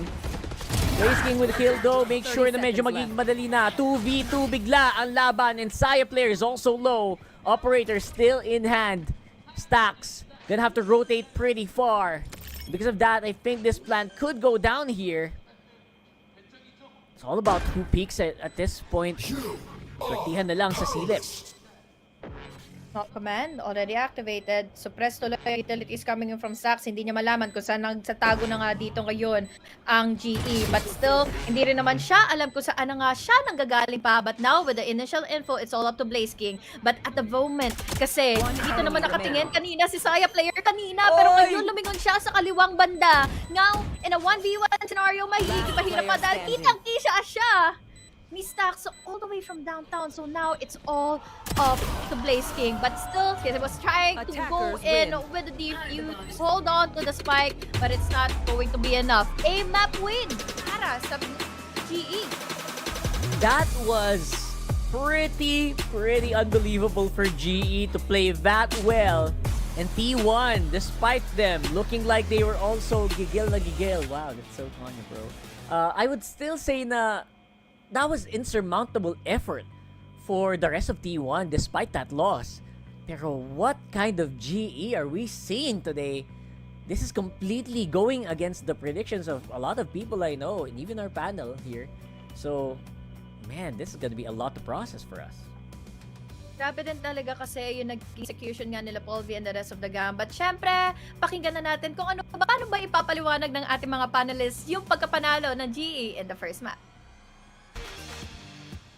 Paano kung si HG na lang yung nakamute pala ako at sana narinig nyo. Pero, eto na. Paano kung si HG na lang ang mag-i-explain pero, trabaho namin yun ngayon eh. So, sige, kami na. Eto na. Okay, first things first. Black and blue, ikaw na. Oh. Yeah. What happened? It was so close. Sobrang ganda ng super kinda habol ng T1 pero super ganda pero hindi nabitin tayo eh. What happened to that series? Game well, I mean, in the end, too little too late. It is a map pick naman dito ng Global to be fair. So ito na nga yung pinaghandaan nila. But I do think there are some glaring problems dito ng T1, namely being the fact na okay, sige, they at least had Carpe in this game. Baka nakinig sila kanina, but they still kept Izu. And I'm not putting all the blame on Izu, but I do think there's parang medyo awkward dan sa mga positioning nila, the way that they play right now, T1. And part of that is because who they have at the tip of the spear being Jet on that Izu. But also, I think Global here dito, mas maganda na talaga ang nakikita natin galing sa kanila, especially, Benkay, who has done a lot, and you can tell that his leadership really means a lot dito para sa team na to kasi they look a lot more put together as a team compared to T1 for this entire map 1. Actually, same sentiments din kagad with the black and blue. Parang for T1, it was too late for them to actually hold everything together. No, first half pa lang, medyo talagang alanganin yung performance nila. Alam natin na global ang laki ng kalamangan. Yung last round nga na yun, or the past 2 rounds, na dapat nahabol na ng T1 to. Maybe sila nga yung nanalo sa mapang to. But those usual and little bit of that mistakes, nawawala sila kagad on track. Pero buti na lang for Global Esports, nakabawi sila kahit medyo malapit. And looking at the stats right now, despite yung first kills ng T1 parate, kita naman natin yung stats nila. Nagpa-fall pa rin sila every time mag-retake sila, every time nasa post plant sila. Yung mga gantong problema nasa side ng T1. But as for GE, consistency is key. Palong-palo si Polvi. Ang ganda din kagad na calls mula kay Ross and kay Benkay this time. Nakakapag-refrag siya parate sa mga teammates niya. Oh yeah. Iba nga yung pinakita ng ng Global Esports this time pero para sa I did vote for Global Esports to win like the first game, pero I think it still boils down to T1 not truly understanding kung how to play this map. Actually kasi on their attacking side, if we're looking at the numbers, yung composition ng agents nila is, ito yung malaki yung malaki yung win rate nila on attacking kasi simple lang naman yung formula nila. You get the wingman to go in, nandyan sa Saya player to back up, then IZU to entry. Pero, I don't know, maybe Global Esports, sinabi nga na BNB, they just had it prepared. And, all throughout, going into the second map, BNB, Ray, anong paningin nyo dito? Is it working in the favor of Global Esports or is Lotus still a bigger threat on their end? Paningin nyo dito? I do think this Lotus map is better for T1 as a whole kumpara dito sa Icebox talaga. We've seen some mas okay na performances nga galing dito sa T1 in the past pagdating sa Lotus at the very least, right? They beat teams like GEN.G here, muntikan pa nila matalo yung G2. And in those performances, actually, one of their best players was Carpe in the series. So I was surprised that they didn't start playing Carpe early on. Syempre, nagets ko naman because they share a similar role with Stax na bagong dating. So obviously, you're gonna want to play Stax because of his tenure din sa VCT mismo as a whole. But I do think moving forward, sige, you keep Izu, you keep Carpe, you keep Stax all together on the team at the same time, but they have to find their form because I do think those three players are going to be crucial dito sa mga future wins ng T1 possibly. Ooh, talagang ang dami pang adjustments sa T1, di ba? Yun nga, ang daming roles to fill in, mga gaps na kailangan nga din nilang i-apprehend. And sana nga, sa T1 na magawa nila ng paraan yan when we go into Lotus. But looking nga sa statistics natin ngayon, pantay naman sila halos din ng T1. So hopefully itong T1 hindi nga sila mawalan ng composure despite losing a close scoreline pagdating lamang dito sa Icebox. And maybe they might use Neon para lang talagang magkaroon sila ng aggressive takes with those dashes, with those slides talaga rather, while GE naman, nasa momentum sila. So might as well make the most out of it. And speaking of Neon, if we're talking about kung makikita natin yung agent na yan, let's not forget, Global Esports on the game against Bleed, kakaiba yung performance ni Paul V dito. Pero, I don't know, it's against Bleed So, I wonder how that will go if they're going up against T1. Pero, I think Lotus, this is going to be an exciting game number 2 kasi wala if T1 loses this, Global Esports, it's a close series for them, 2-0 Cerrado. Pero again, BNB, you did mention kanina na T1 beat the likes of GEN.G over at Lotus and then nearly beat G2. Do you think it's going to be a lot easier on T1 against GE dito sa Lotus? I'm not gonna say it's easier considering Global, hindi naman sila bad team dito sa Lotus at all. They did beat, arguably lesser powered teams like Bleed and DFM very recently sa mapa na to, oo. But it definitely will be, I think, more of a comfortable playing ground para sa kanila kumpara dun sa naging Icebox sa ating kanya. Nakita nga naman natin talaga na it really isn't one of their best maps yung Icebox. We're looking at map number 2, map number 3. Map number 1, sige, Icebox, they have lost medyo close games nga nung kalaban lang yung mga Team Secret and Paper X, for example, but they were ultimately losses. Pero dito sa map number 2, Lotus, they have to come in big. We have to see Saya player be the Saya player that we know. We have to see the rest of the team be the team that we know they can be. Yung team na tipong umaabot sa mga Masters, sa mga LAN, sila dapat nga yun. That's the T1 that we need to see here, especially since they have so many big names sa roster na to. Agree. Parang mala all-star nga ang T1. But then, Global, yun nga, proud naman tayo to see that they actually won the first map against T1 and sana prepared nga sila ngayon to go up against it. Kasi magalaki yung chances, 2-0, di ba? Paano kung hindi nanalo yung GEN.G sa mga next matches nila? Yun yung crucial part at malay natin, makuha pa nga ng Global Esports. So, tinatakam nilang going into playoffs. Sana di sila mawalan ng loob. Pero syempre, para sa T1 this time, they have to prove themselves here on Lotus. We've seen a lot of matches from them na successful sila. And if that flourishes, then maybe makakita tayo ng ascent na I'm sure dikit din sa dalawang teams. Oh, that I'm super excited about. If ever lang pupunta tayo ng Game 3, I personally want to see it Game 3 kasi wala we do know that T1 very confident over at Lotus. Kinuha rin nila yung playbook ng GEN.G dito which is arguably not arguable at all. Sila yung best team so far in Pacific. So maybe we'll see a better composition of T1 going into the second map. Pero here's a hot take. for Lotus, Saya player, oras na bang i-give up tong chamber na to? Maghahanap na ba siya ng iba? What do you guys think? Kung gumana, hindi. Kung hindi gumana, oo. I mean, ultimately, he's had many opportunities dito na mapagana niya, and to be fair, sige, okay yung individual performance niya on that chamber, but nananalo ba sila? Not really. And that, I think, is a bigger problem. Nanalo sila sa map, yes, but in the series, when they do play chamber a lot, hindi sila nanalo, and that's the bigger problem here. So, maybe on Lotus, yes, it's an outlier, but on other maps, I think they should forgo yung chamber nga na yun. Maybe have him on something like ito, mga Cypher na pwede na mga may paggana naman. At napapansin din yung mga may chamber talaga na agent dito lamang sa Lotus. Dikit yung mga laban nila parate. So, lalong-lalo na kapag they actually started sa defending, they usually lose nga kasi hindi nga siya ganun ka-big of a sentinel eh. Katulad nga ng Killjoy dito lamang sa Lotus, or maybe, as what BNB said here, like with the Cypher cages, with the Cypher traps. But looking at our agent pick, ano kaya ang pipiliin? Wala. Gusto pa rin nila.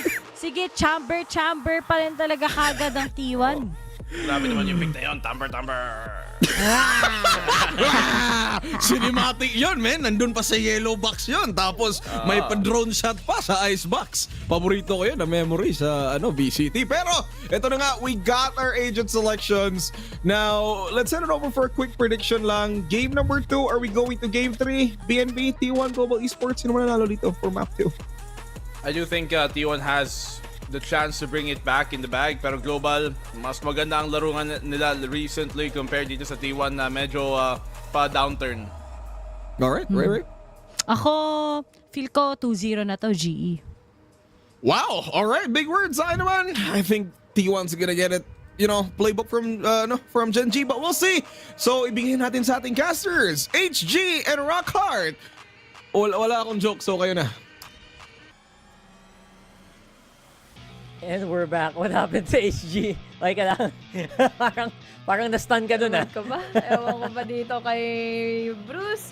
Talagang lagi tayo nakakot off guard. Pero ito na nga guys, hindi kayo makakot off guard dahil we are welcoming you to our second map in the battle or in the series between GE and also T1. Ang biggest question natin dito is magiging worthy or magkakaroon na nga ba ng impact ngayon sa Saya player in Lotus? Dahil kahit paano, pwede pa rin naman. But the difference is here, katapat na nila ngayon si Paul V with that Neon. And then, may katapat pa silang mga blinds and all, utilities and all with their initiator. So, big question here right now is kung kayanin ba ngayon ng T1 to break apart the momentum dahil at the moment, we have at least X-Crit going in with a 2K. May ganun din naman nasagot kahit paano ang GE. That's right, it's 2 for 2. I was actually gonna ask, makaka-ankle break kaya si Paul B dito? Pero so far, doesn't seem to be the case. Kasi ang pinili nilang i-push dito ay yung 3. And they were able to defend. At the very least, tanggal yung mga threat na nandun. They're gonna have to back off, look for another way in. They're so far so good. Para sa T1, all sides are being held off pretty well. Habang naman going into secret, one in stairs, and one already. Medyo advanced nga going into mound para kay Saya player dahil ito yung biggest na lamang kasi coming in from T1 side is, yun nga, head-to-head niyang makukuha yung info. There's also the probability for him to secure in the kill. But with that being said, he needs to react properly, quickly enough dahil ang daming ganong magiging instances ngayon para ma-deny out Saya player na hindi na ngayon makasecure ng position. We have the camera and now we have already the site in favor at nakuha ng GE. Nakapasok ng GE. Spike is planted, so that's sure economy right now. Pero still gonna be a pretty fairly close one. Kasi nakapasok si Carpe. There he goes down. And look at that, Saya player all alone. Tapos Headhunter pa ang hawak niya. That is not a good place to be, especially up close and personal here. Back to GE. Nice spray with the classic with the right click. Pero it looks like Saya player go for broke here. GE with the pistol round. May konting tapik-tapik pa. Baga, inaambahan na nila yung mga natumba na, mga patay na, binabaril pa rin pala ulit. Pero kung babalikan nga natin, it was a good try for X-Crit para sana magkaroon ng composure, sumapat sa tatlo. Pero nung nagkaroon na nga ng reposition and Also, yung rotation na nga coming in from GE's side, hindi nakabantay na maigi, hindi nakapag-anchor na maigi si Saya player, even though na nakapag-reposition na siya, makapag-TP out of casualty going into waterfall. But now, it's a different story. Buy round again for GE. Another buy round. And now, does feel like medyo mas magiging spicy ang pasok dito. Paul B, pareho pa rin naman ang route niya. Pero this time around, may mga konting kills mangyari for Carpe, Izu as well. Benkai though, trading very efficiently. Carpe and Izu all alone here. And tatlo ang magiging kalaban nila. Pinapa-spray pa. May konting tapik-tapik. Kasama ang Phantom coming in from GE.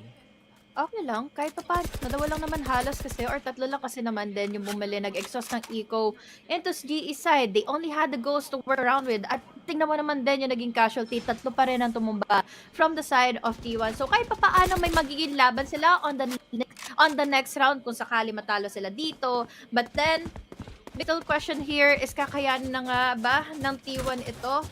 That rotation can still come into play. It's already coming into play dahil GE, after nilang mag-distract or pull away ng attention all the way from Rumble, they're immediately going into C. 30 seconds left. C push here, and this is something that I don't think T1 will expect right away. Pero dahil nga ang lalim na nila, all information being given, spike goes down. And madaming time na makapag-post plant itong GE dito. Also, info given already, camera catching them. Ang daming obstacle course na dinaanan dito ng T1 para lang ma-confirm yung info. And GE, alam na nila kung saan nila kailangan tumingin. Look at the casualty. Dalawa naman din na napatay nila sa GE. Nakaabang na kaagad yung fault line coming in from Benkai. Huling-huli yung dalawa dahil nga, as you mentioned, alam na nila kung saan manggagaling ang T1 for the retake. And most na gagawin na lang ngayon na objective is ito, yung kahit pa paano pa sila ng mga exit frags, pero ito naman din ay hindi na nga ibibigay pa ng GE dahil again, and they need to save up their guns at mukhang maganda pa yung ego nila. The next one sale, 2K halos pa, 3K halos pa ang natitira sa kanito. At may laban sila pagdating ng buy round na ito ng T1. Honestly, napakagandang ego doon. And they also save up a lot of guns. So big props here para sa GE. And it's gonna be a bit of a bonus. That's all fine and good. T1 though, medyo half armor. A lot of them are half armor. Or sorry, GE rather. A lot of them are half armor. Which means, you know what? Still a pretty much anyone's round. Very forward. I like the aggression here coming from GE. And you know what? Hindi masyadong nilaban ng T1 yung Rubble. Interestingly enough, really slowing down with the toxic screen na lang.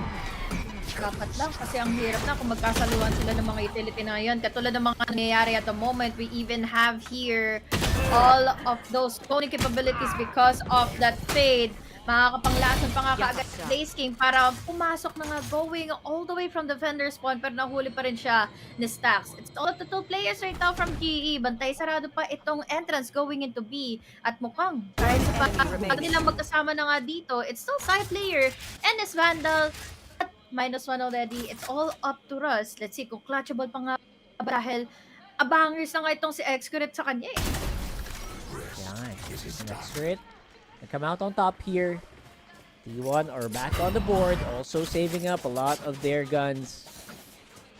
Now GE, underby. This will be very interesting because GE right now obviously still has a lot in the economy. The aggression is actually pretty good para dito sa GE. It's just that they're obviously, yung disiplina talaga ng T1 dito, very much aware of their opponent, aware of the situation that they're in.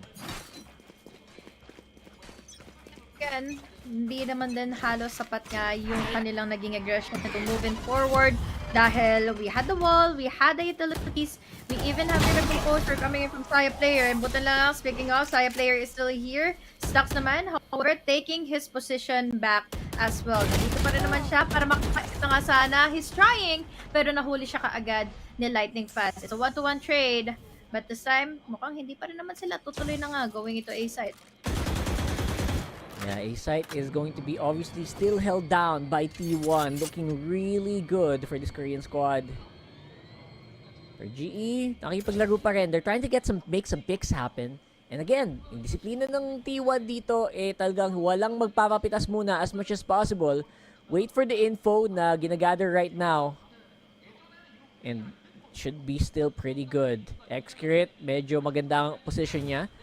Maybe catch someone. May one-way pa na papasok just to slow down the push. Pero I think because of that, that might be the signal for T1 na C ang magiging atake dito ng GE.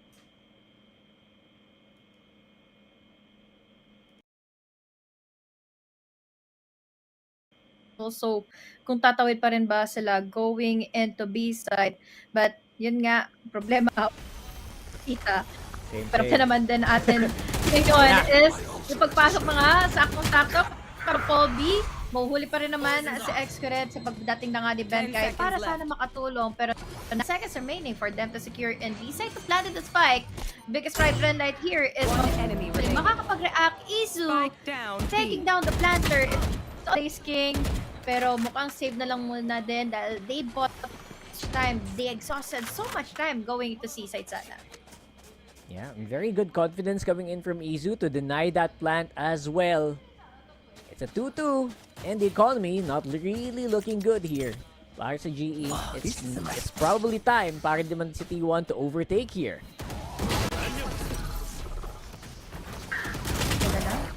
Sa highlight natin din naman halos nakita kung paano ba halos naging risky of a move yung ginawa na nga ni Lightning Fast. There was just still the awareness. They all know what they had to do para nga ma-deny nila completely ang GE. But now, it's a different story. Kung lagi silang nag-A kanina, papunta naman ngayon sila ng C. Pero, sa mukhang posisyong na ito, mukhang nagpa-farm lang sila ng orb pa ulit-ulit para kay Folby at yun mismo ang nangyari. He has ability right now to use his lightning fingers and tingnan natin kung makakadiretso na nga ba sila into A this time. Dahil baka sakali din kasing ma-corner, ma-flankan pa sila ng magagaling ng B. Mahirap na kalaban yan, sa totoo lang. Kung kayo ay nakakalaban na ng Neon, alam mo, tatalon-talonan ka lang yan sa mukha at kinikidlatan ka pa. It's gonna be really close here kahit na medyo tagilid ang ekonomiya dito ng GE at yun na, nagalit na siya. He is 10 HP though. That's not a good start para dito sa Neon natin. And Polby goes down as well. Blaze King, good answer with stacks, but Izu is in a great angle. Napakaliit lang ng pwede na paglaruan. And 2v3 na naman para dito sa GE. Oh, neural death. Already exhausted by Blaze King. Tingnan natin kung kakayanin niya pa dahil naka-triple kill na siya. Dadalawa na lang kaagad ang natitira and he even knows kung saan pa manggagaling itong dalawang ito. He's trying out. Pero at the moment kasi meron na lang siya 6 bullets sa barrel ngayon. He has to make the shots precise. Pero swing coming in from Carpe, it's always a Faker's advantage to win out that kind of. So now, finally a lead para sa T1 kahit nanguna ang GE. Sure. I know exactly. They're still definitely in the game, pero I really love what T1 did there. Hindi nila binigyan ng opening at all itong Neon na to para makapagwala. Even though again, it's a low econ round para dito sa GE. There were still some chance for them to actually take it. So good job for T1 keeping it tight here. Sagutan na pagdating ng Byron pa naman din mismo ng T1, ano? And especially sa mga naging risky moves ng GE, doon sila laging na pin down pa, na choke point pa ng paulit-ulit ng T1, kaya naman hindi sila fully maging secured inside of the site. So I hope they don't do those risky moves again without the use of their initiators. They have the fade, they have the hands, of course, back players of T1. Pero sa mga nangyayari kasi, talagang your commitment to win the duels ng T1 nang sinasimulan nila kanina pa for the past 3 rounds. Pero let's see, dahil kanina nanalo ang GE after going for the timeout, so baka sakaling dito din at the moment. Yeah. Napaisip ko lang, ano kaya pinipeptok nila doon, no? That would be really interesting. Pero sabi kasi nila kanina, basta ingayan mo lang Bengay eh. Feeling ko tinaasan nila yung volume ni Bengay para tumaas yung confidence nila. Sabi nila, we'll see. Because right now, have armors pa rin, have shields for other players. And Saya player this time around with the Odin. Up on 3. Good info being given over to him. Carpy pala to. And a good info, not really that much utilized. Pero because of that, alam na ng GE, there's a threat. May Odin na dito na pwede tayong madali. All the way up in 3. Good paranoia to push out Carpe. Slow down the Odin. Pero now it's GE on the site. They take out 1-for-1. And here comes the Nightfall. Si Ras makadali na naman. Ganda sana ng ginawa ni Carpe, no? Naka-exit siya kaagad ang Poison Cloud niya. But then, again, it only made an attack against one player. Isa lang ang tumumba para sa side ng GE. They have the site already. Ready sila for any kind of retakes. But that they are committing against T1. Tatlo pa rin naman ito, but ang problem nila is mabagal ang magiging retake na nga ngayong gagawin ni Saya player because of operator. Good opening with Stacks and Excret. Ng combo, amplifying in the paranoia as we head on push para na nga kay Stacks at ma-immobilize sila isa-isa. Lead again for T1 even though na may numbers advantage na GE. That is for sure. Ganda ng pwesto ni Stacks and I really like this guy. Cool, calm, and collected. Really brings out some memories here. And Carpe, even though he did go down, nakadali naman din siya ng isa to slow down the attack and slow down the push. That's all he needed to do. Kita mo naman, kumakanta-kanta pa. Hyped up moment kasi yun eh. Dahil again, it was a good position to take para nga kay Stacks and also kay Excret na nagkaroon sila nga ng ganong klaseng synergy to make something happen laban sa GE kahit na nakailan na sila. Dalawa na yung napatay kanina sa T1 but then because of that paranoia, it was pretty well in favor of them. But now, operator, sa mga kamay ni Saya player, hindi siya aalis pero ngayon na nakakawa na siya ng isa, content na siya. Pero problema, they are baited out but Izu haharap sa apat. He went with a showstopper and now they're backing away 1-by-1. Makrotate pa pabalik na nga ng A itong GE but will they be able to do so? Ayun, because of Excret's free fire. Dalawa pa nila with that kind of scenario pa. That was interesting and that was, it looked really bad for a moment there. Pero you know what, sabi ng T1, don't need to panic. Izu willing to basically be the sacrificial lamb doon sa pwesto na yon. And T1 make it more difficult para dito sa GE with 3 members remaining. And I think Stacks knows this is gonna happen. Tatlong membro ang magiging katapat niya. Ang tanong lang dito ay makakuha pa siya ng info. He does get that info. Sees as well. Pinush na sila ng paatras with the Nightfall. And it's looking really good still para dito sa T1. Kung tutuusin, pwede pa rin naman kahit papaano ito para sa side ng GE. Huwag lang sila magpahuli sa protos na naman ngayon ni Saya player. Pero huling-huli ka agad sila dahil nga they were paid out because of them trying to take about Saya player, finishing things off with a no-ADS kill laban sa GE and another lead para sa T1 ngayon para manumbalik at magkakambak na nga laban sa GE again. Yan, pati yung mga fans natin nagigising na dahan-dahan kanina, napakatahimik doon. Ngayon nagsisigawan na sila. And Excret, his position there was immaculate. Pero these last 2 kills by Saya player just really put the nail in the coffin para dito sa GE in that last round. They will Ibang klase yun. Ibang klaseng reaction time and also this is the usual Saya player that we already know. Na nawala nga kanina in the first game pero sakali kasi sobrang lang, unti-unti lang nilang binibuild up ulit yung momentum and Saya player, here we go. He is back with his performance. But then, good time and also they have finally punished GE para sa pag-exhaust nila ng full, rather half armors and just the Vandals but this time, mukhang sama-sama naman yung person nila. I don't think na pwede, ito yung best time nila to use that Rolling Thunder pero tingnan natin, baka sakaling gulatin nga tayo ulit ng GE. We've seen that happen previously where they used ultimates that on their pistol rounds here. I guess that's gonna happen here. We'll have to wait and see. Tumama naman yung fault line so that's all good in the hood. Pero look at that, great start para sa GE. Taking out 1 and they got a gun. 4v4 na. Pero looks like they're still getting outgunned here over and over again. Yeah. Coming out on top, it's gonna be T1, minadali. At napakalinis na round para sa Korean squad.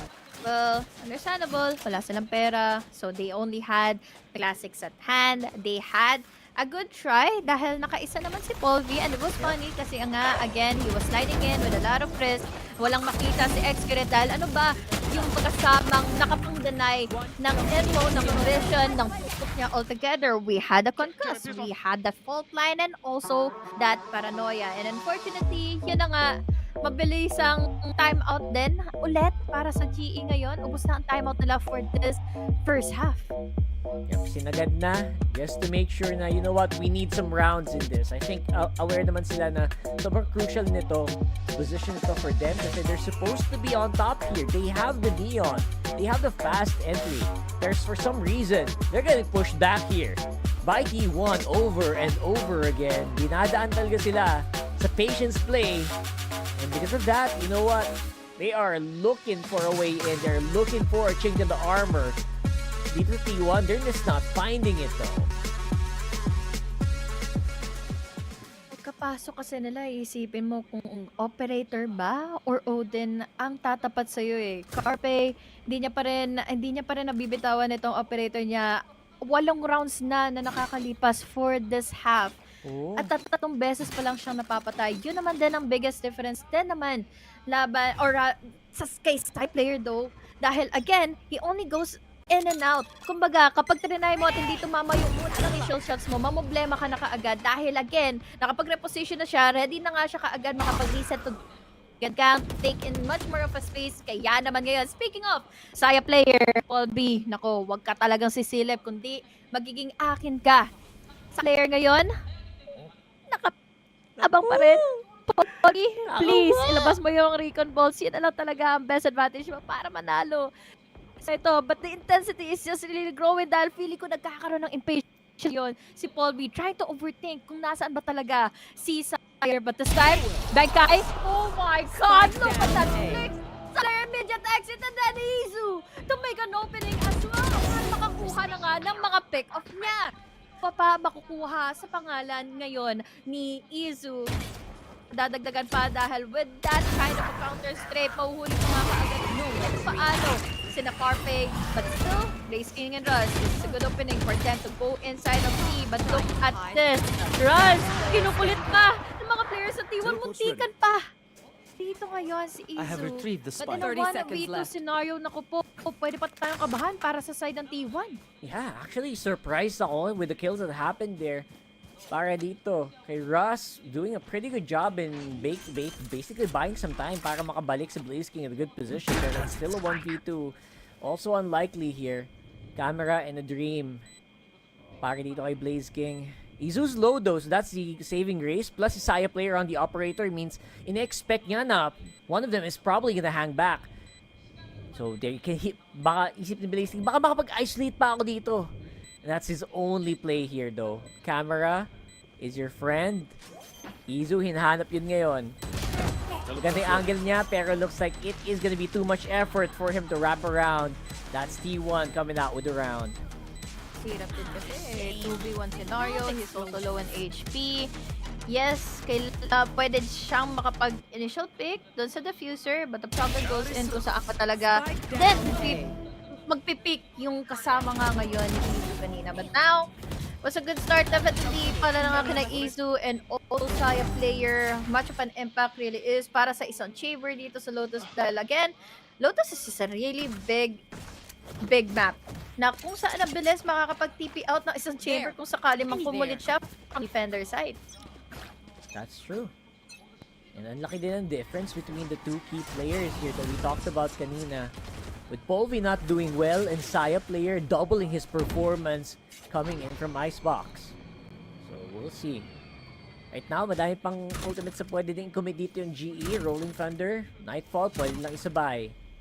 Or so far, so good para din sa T1. No info being given over here. Izu, another chance here. Maybe hit more with a showstopper. Saya player though, gets some good damage into Russ. Confirms the position.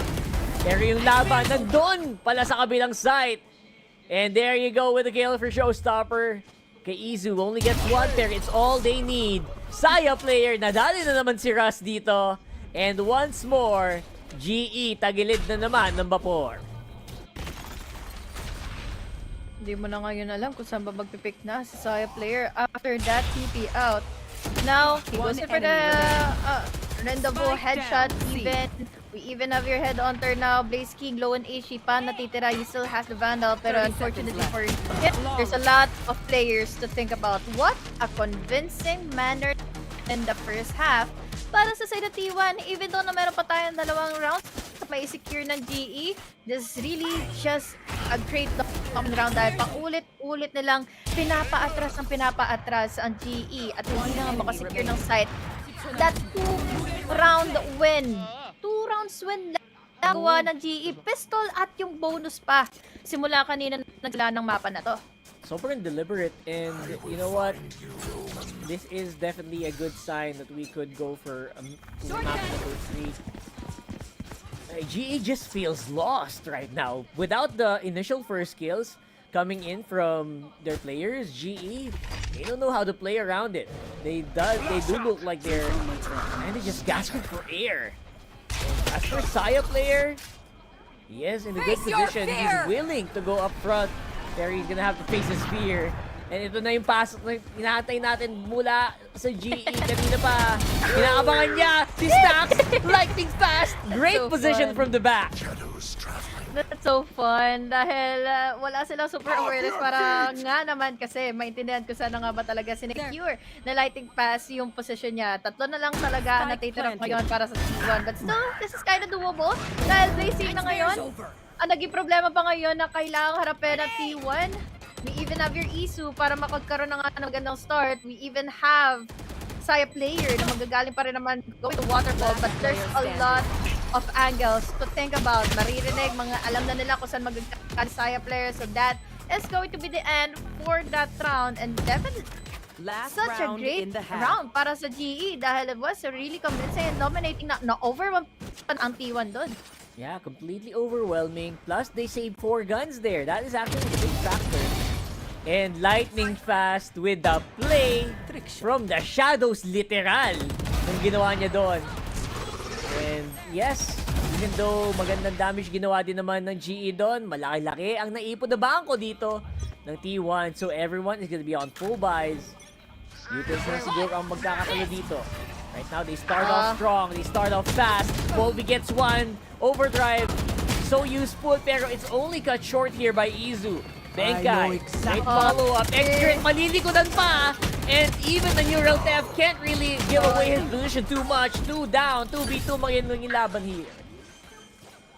Lighting fast. It's already low on AC. Kasama niya ngayon si Roz. Carpe and Stacks has the best time of their life para makapag-retake na nga dahil alam nila magagaling na nga kaagad sila gawin to 3. They need to already push one-way smoke, or rather, mas stay down na nga kaagad ko sa magagaling si Carpe, but at least they have already na in does making wonders para sana makahabol pa sila to the scoreline. They have the hunt, pero hindi nila fully nalaman kung saan ba ngayon naka ni Stacks, and Stacks already climbed up on top. Nahuli yata ang lighting fast, kaya naman ngayon they quickly red on around, turning things into their favor para mas maipanalo pa na nga nila yung round. And even though they're low on HP, tig-2 please na lang ng bala yan, nakakuha sila ng solusyon doon para maipanalo pa yung best round for them, best half for them, and get this half going 8-4 in favor pa rin ng T1, but that amazing showing from GE.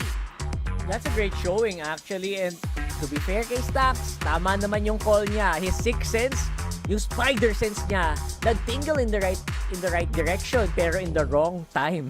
Parang okay, kung sakaling inagahan niya yun by only like 2 seconds, he might have actually gotten 2.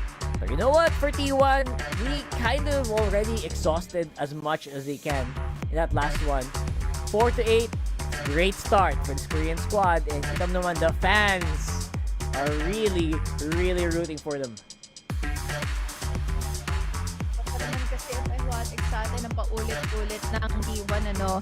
So much commitment into holding on to the site. Saya player insta exit kaagad. Napapatay sila ng parang nagiging mustulang multo na hindi nila mahanap-hanap as he makes an exit after getting in the first initial kill, and then reposition kaagad, reset. Immediate reset na kaagad yun for T1. So again, pistol round lang ang kinakailangan ulit ng T1 dito para makahabol at makuha ng ito into their hands. But again, this is not still impossible for GE to win the pistol rounds dahil kanina pa in game number 1 nila ito nakukuha.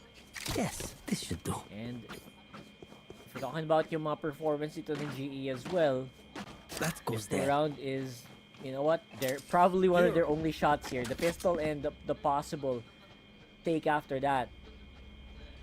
And for T1, how's their attacking gonna look like here? Maybe most of that, mga galing kay Saya player, need those initial kills to happen. Very aggressive play here from GE. They stack up on C and then rotate up to B. Biggest difference kasi dito is kapag nag-meet na kaagad nila yung hunt nila, wala na silang pangkuha pa ng info. So, kailangan nila sila mismo yung haharap laban sa T1. Na yun naman din, ultimately yung ginawa nila to tackle down into Izu. Ngayon, alam kung saan na nga magagaling. Unti-unti nang nakapasok ang T1, yes, going to it. Pero baka sakali kasi binibait out lang sila ng GE. Pero ang umaharap, going into stairs, they're giving away the site for free para makapag-plant na lang kaagad sila ng spike, yes, but then they have such a big problem to face onto the 3-take dahil looking back at the utilities, sobrang pwede pang manalo ang GE dito sa pagkakataon na to. 100%. The Cypher on Defender, obviously everyone wants to see that. Nice claim here mula kay Expert Carpe, pero si Saya player ngayon na may iwan. Not a great place to be in with the Headhunter up close and personal. Blaze King with 4. And you know what, Ate Glaze, ito na yata yung chance nila. Cypher on Defender. GE could take a lot of rounds with this. Exactly. At yun na nga yung biggest problem talaga ng T1, ano.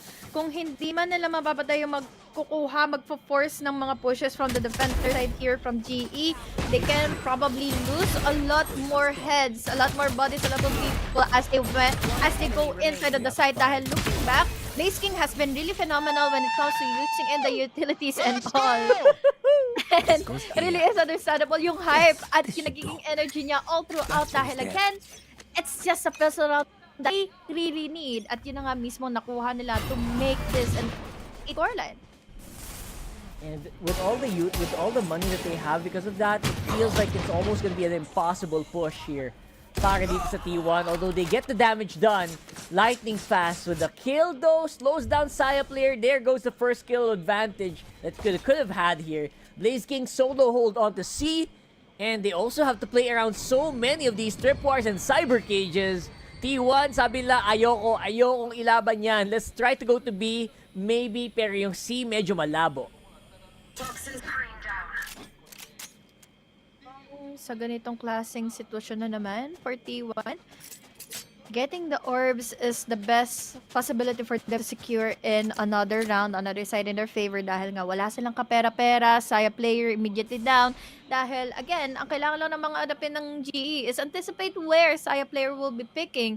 Tatatlo lang naman yan dahil tatatlo lang naman yung site. So, ibig sabihin ito, one member down, it's an 80% win advantage already for GE. With that being said, nagapangan si Paul V. 30 seconds left. Nakakuha, yes, ng initial pick, pero hindi siya nakakuha ng patay. Ngayon, makakapag-reposition siya go here into the entrance of A site. Pero again, deadly pa rin ang share at hawak ngayon ng T1.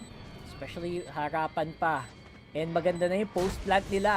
Malalim na position para kay Izu. Carpe with the kill as well.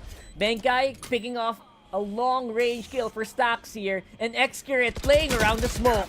Lightning fast, medyo matagal siya naghihintay na pumasok. Izu up under rope. Pero looks like because of the gun advantage, obviously GE still gonna take this round. In this series, they have been winning both pistol rounds on attack and on defending. Yun din mismo yung nangyari in the first game. In Icebox, back in Icebox, kahit nga nagkakaroon na ng possible comeback yung T1 ng paulit-ulit. But then, they have such great confidence to tackle this. Another round na nakuha na naman nila. Even though na meron na nga mga sheriffs, yes, big of a pressure indeed. One tap to the heads lang is already enough. Nakakuha ng 1-to-1 trade ang players ng T1. But then, it's not really enough if ever na ganito yung positioning if meron ka yung pressure given to us by that Cypher. So now, one, with the buy round, will they be giving impact ngayon? Kasi parang yung momentum nagsiscale up na naman in favor of Inside. With the bad guys that they do have, it feels like GE can still fight this. Pero even though may Cypher sa site, they will be taking him out. And it looks like because of that, T1 will get the spike down and magiging mahirap to para sa GE to retake for sure. Saya players Pero down hindi though. na daw ito naging problema. Dahil nga, sabi mo nga, mamamatay na nga si Saya player. Tatlo ba naman kasi ang humarap sa kanya. Quick position, naatras sila ng bahagya dahil si Lightning Fast nandito pa rin naman para makatulong na nga sa kanila. We still have the paranoia, we still have your haunts and blinds to work around with. And now, because of that wall, have Colby go hyper-focus onto the players of T1, but it's not going to be enough because we have Izu, Stacks, and Corp na natira na nga at makakakuha ng panalo for their buy round. Ang problema is napatay nga enough pa rin naman yung Eagle to go in for the buys on the next one. Yeah, great first kill sana doon. They take out the Cypher. That was beautiful. And they also take out Saya player. Magandang palitan sana. Pero you know what? At the end of the day, matters on who can trade better. And in that last one, T1 definitely came out on top, obviously with the guns. Good damage done though. I mean, they were able to keep it really, really close in that last round. Pero because of that, T1 gonna slow it down, talk it out. Maganda yung ginawa sana nila doon. Paul Vito missed out on the second frag. I think yun yung pinaka-turning point doon. He got one, pero the spray on the spray transfer on the next one really kind of blew it for them. Pero still a good effort there for GE. Itong half na to for GE, ano. But then, maganda na kasi panimula ng T1, especially no first half. We started on an 8-4. They were in around finally laban na nga sa GE. And in this timeout, pwede nila maudot pa yung momentum ng GE. And to go in forward, we only have half armors for GE to secure in this next round. Pero going back, magiging soul problem na lang naman siguro nila dito. Ano nila madeda na yung lurks coming in from Saya player. If ever they go in, they have the utilities to work around with. Speaking of, we have the fine. Dadagdagan mo pa na nandito na nga kagad yung haunt para magkaroon ng ability sa Poby to tackle the one. Izu is out. Carpe with the trade. But now there goes Ross para makaisa pa rin ng mga at matulungan na nga kaagad etong mga tropa niya na nakapag-push na all the so now it's all up to Stacks. He only has the Nightfall at hand. At may presence, may threat pa na manggagaling na nga ng flank dito dahil sa isipan niya nakikita. Oh, it's gonna be a 1v1 though. Hindi na-capitalize the Blaze King yung kill. And Stacks, he's low, but he is in a great position to run. And it's too late! Blaze King now has to fight it out, and he can hear the spike going down. Neural Theft confirms the position of Stacks. Pero ang dami pang utils niyan! Huli pa siya, Stacks. Naku, binabay time pa. Nahuli pa nga kaagad ang camera. He only has to work around with the strafe, with the bullets to go up against T1. So still, Blaze King wins it out. Another round goes into them, and that's already 3 consecutive rounds para sa GE. Immense showing from them, especially on their defense. Siyempre si Blaze King sigaw muna bago defuse, di ba? And they're really riding the hype here. They're really riding on their spirits, keeping it tight. And yung aggressive na defense na dito, I don't think T1 expected it. They really played it out until the very end here. So good effort mula dito kay Stacks, able to play it off 1v2. Medyo mabagal ikot ni Blaze King, pero you know what? All is good in the hood para dito sa GE, keeping their hopes alive. Right there. 2 rounds na lang T1, kaba-kabahan na kayo. Dahil, yes, you have the Nightfall at hand to win and at least force out players coming in from T1 side, pero walang manggagawa ang Nightfall na yan kung bigla na lang raragasa si Folby sa iyong harapan. Dahil si Folby, yun nga, meron ng overdrive, he can immediately overwhelm then players from T1. Especially na ngayon na sobra na silang na-overwhelm sa mga nagiging retake capabilities ng GE. And speaking of GE, nanatay lang. No pressure, no presence even, na may ibigay na nga sa T1. Although, unti-unti naman din ginagapang na ngayon to tackle the pull. A lot of attention here. Si Saya player going into ace. Yeah, T1 doesn't seem too worried here. They just need to play it nice and slow. Picks can still happen for Saya player with the Headhunter. And literal, nag-miss yung Headhunter doon. Wala siyang magagawa doon. Wala siyang bawi doon dahil expected na rin siya kahit papaano eh. Hindi gumagana lurks, so might as well go in with the rushes and utilities. 30 seconds left. Dahil ngayon, kahit naman mismo yung GE nag-overtake na, ano ba talaga? Saan ba talaga? Lahat na ng panakbo ngayon ni Paul V, ginamit niya na. Mababalik na nga siya, going back, going into A. Para mapigit, para ma-pressure out palalo ang T1 into planting in the spike. But at the moment, mas nasalisian pa ngayon sila ni Rasbek. Kaya naman for another, with just the frenzy, Izu cannot do anything. Hindi niya pa napatay kaagad si the Blaze King. So it's all up to the Sax. Has the Nightfall, alam na alam pa kaagad na hindi ko saan siya magagaling. But look at that, the Guardian working wonders, doing its job. Run! Tapos nagkaroon pa ng collateral damage. And no! Big guy, he needs to be careful. The head is already in and that's going to finish it all! For that 4 kills for Stack to secure their double-digit scoreline. No way that just happened. Was that a 1v4? With a Guardian, literally a Guardian in a dream para dito kay Stacks. Oh my goodness. 적군이 한 명 남았습니다. He didn't even use the Nightfall. The usual stacks. What's new?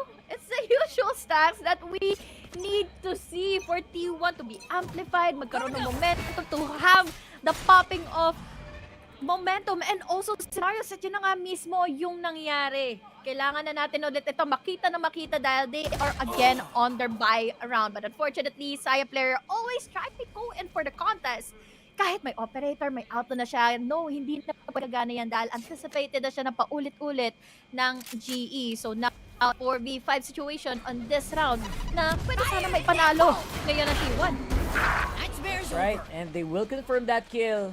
Talagang kinonfirm na with a showstopper. Make it a 4v4. Guns in hand para dito sa T1.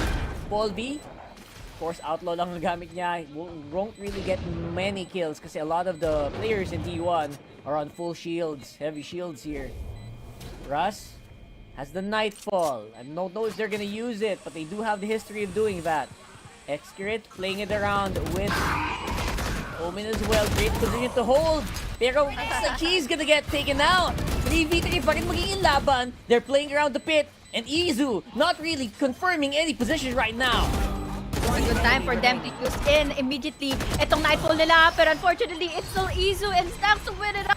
Even a multi-kill for Izu. Understandable dahil nga kulang sa mga barrel itong GE. But then the problem went in na kung saan pendang din kahit ultimo ang T1. We saw the Prowler earlier.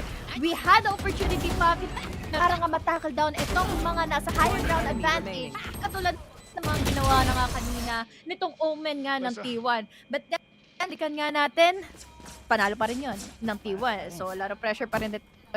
But still, look at this. Pipilit pa rin naman ditong mga buys sila even with the Nightfall dahil magiging huli na ang lahat kung sakaling hindi nila ito gawin.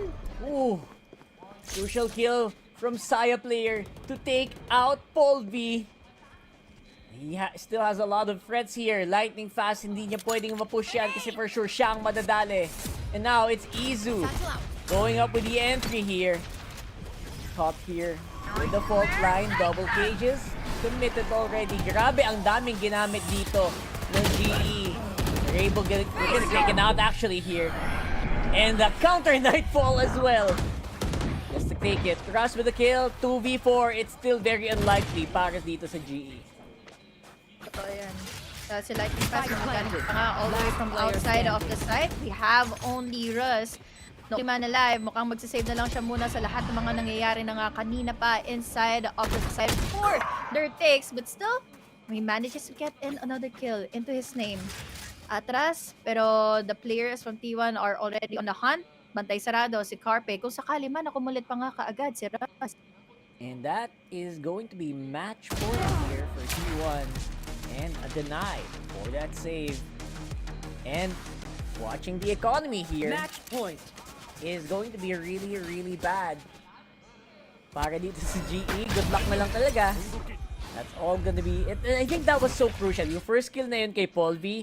I think Paul V is siya yung pinaka unpredictable dito na factor para dito sa GE. And you take out the unpredictable factor, it feels like sa inyo na yung laro na yun. And that's great for Saya player. Pero sa momentum na lang, boost of Meral talaga, yung napapile up na for Saya player to keep peeking onto this angles, kahit huling-huli ng hunt, ng fault line, makakahuli pa rin ng isa before he even goes in for the trade.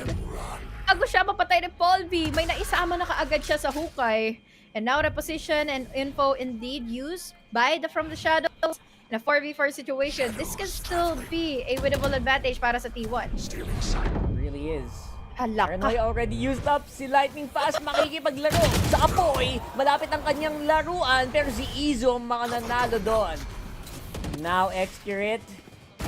Great entry. Taken out by Polby though. 3v3 pa rin. Izo is low. Down goes that Rolling Thunder. Polby mabubuhay. Pero siya ay medyo may konting stack up dito nangyayari dito sa backside here. Stacks, playing it around. Blaze King, pwede pa makadali. Kaso tatlo makasalubong niya dito. Takes one, pero dalawa pa rin na mabuhay para sa T1.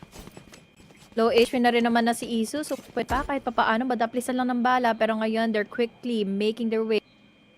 Mahuhuli na nga ba ni Ben kayo ito? And yes, indeed, that's going to be another favorable moment para sa GE. It's all up to Carpe. So currently planting onto the spot. Mahuhuli pa kung saan siya next na magre-reposition. Kaya naman, we have the Aftershock. We have been waiting for that pick. And dahil sa wall na yan, alam na tuloy nila, in-anticipate nila kung saan naman gagaling pa si Carpe. But look at the patient play. There's still sa capabilities of Carpe para nga maipanalo at isolate din yung mga ito against the two players remaining from GE dahil lagi itong nangyayari in T1's favor. So now, yun na. Another round. And again, still definitely a big of a risk ni Lightning Fast dahil sa pagkuha niya ng position na yan against T1. Kaya nga, si Lightning Fast, paulit-ulit na siya dun sa position na yun. So at this point, I think T1 should already have that in the bag. Pero so far, literal na pinupuso ng GE ang mga rounds na to, Honey Glaze. Talagang 1 round at a time, pero 5 round ang kailangan nyo. 4 na round kailangan nyo para ma-OT to, boy. Medyo mahirap yan.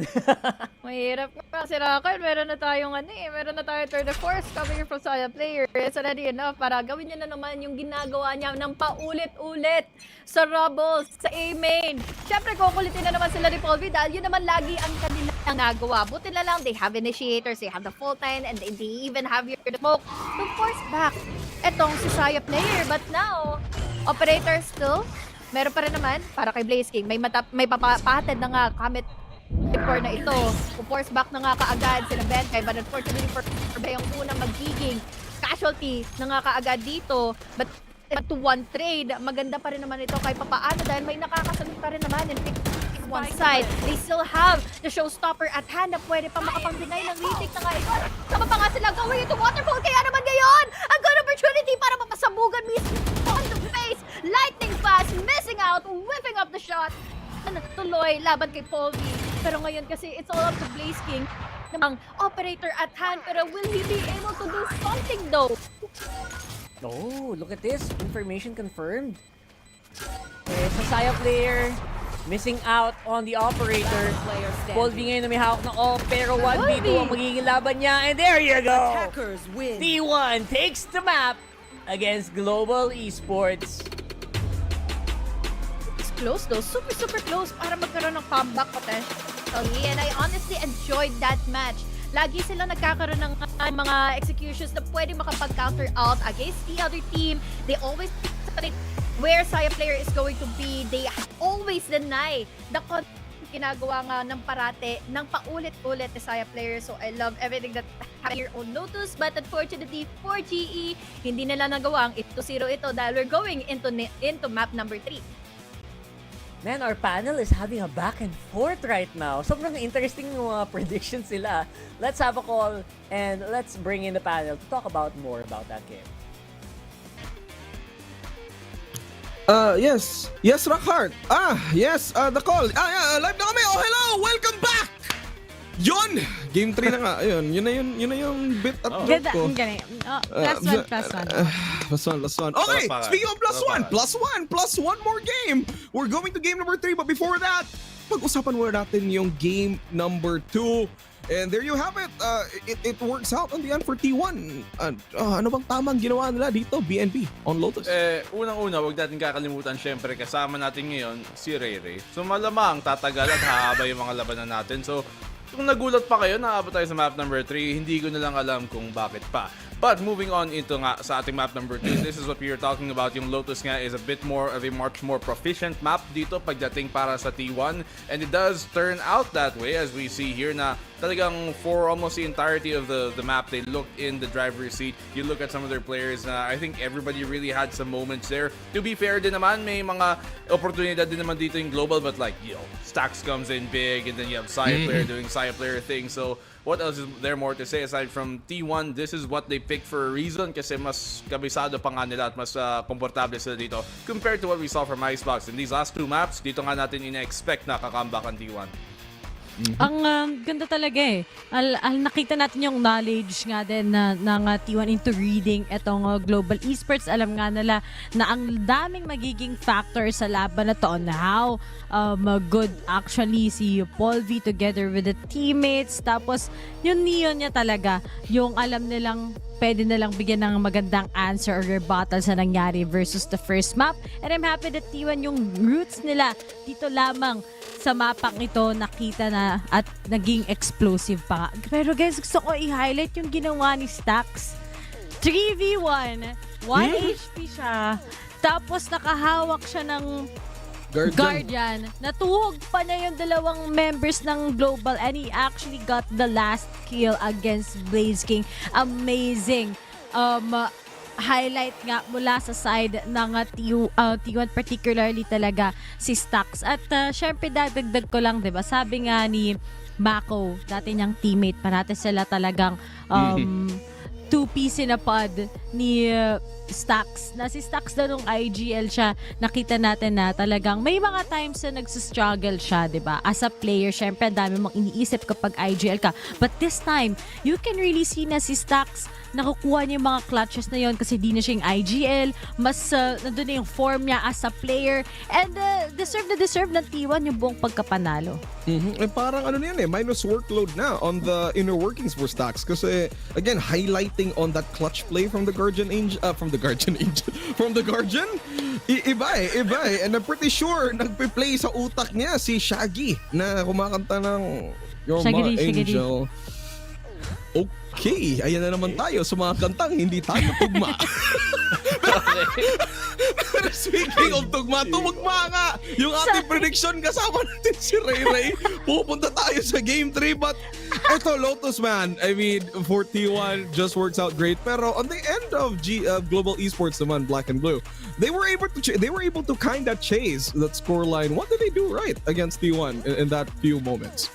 I mean, ultimately enough, dito sa defensive side nila, they looked a bit more comfortable again. A lot of that was from their Sentinel. As you can see here in the highlights, Blaze King was doing a lot of work here, especially early on in the half. Pero sa bandang dulo din, may mga picks siya that really worked out for him. Ito yung touch ni Stacks na imba talaga, napakalupit. He gets the kill there, but I think here for Global, they aren't one of those teams necessarily that do well dito sa parang mga heavy defaults type na mapa. This being Lotus and Haven, if that is the reason why they took it out as well. And so it just is a lot more difficult for Global pag nga medyo mas napahiwalay sila as compared to yung usual death ball nila sa attack. At tama din si BNB doon, no? Talagang nahihirapan, nag-rattle sila. And that's the number 1 question right now. Kung default nga itong Lotus, ano pa kaya yung performance ng GE pagdating lamang dito sa Ascent? Kasi history-wise nga, T1, maganda yung performance nila parate dito sa Ascent. Although they might lose some, pero dikit pa rin talaga yung laban. And now the favor is on to the side, syempre kahit papano, for T1, knowing nga that they want to make this on a reverse sweep. Ano kaya yung answer ngayon ng Global Esports? Kasi nga, si Paul V lang talaga usually nakita natin nagpa-pop off dito lamang sa Ascent map. Oh yeah, on the side of T1, wala eh. From stage 1, third place and when it comes to the rankings. Tapos pumunta pa sila na Shanghai. Although, well, okay naman yung performance nila sa Shanghai. They just weren't able to go the extra mile. On stage 2, if galing ka na dun sa higher echelon, ba't ka pa naman bababa? The only way to go up is...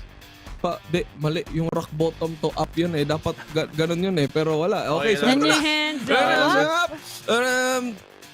Ayoko na. Iba yung memory ko dyan, man. Iba yung adlib. Ilabas yung adlib. Hands go up. T1. Okay, so okay, matanong ko lang sa inyo, BNB, ano ba yung paboritong kanta mo ngayon?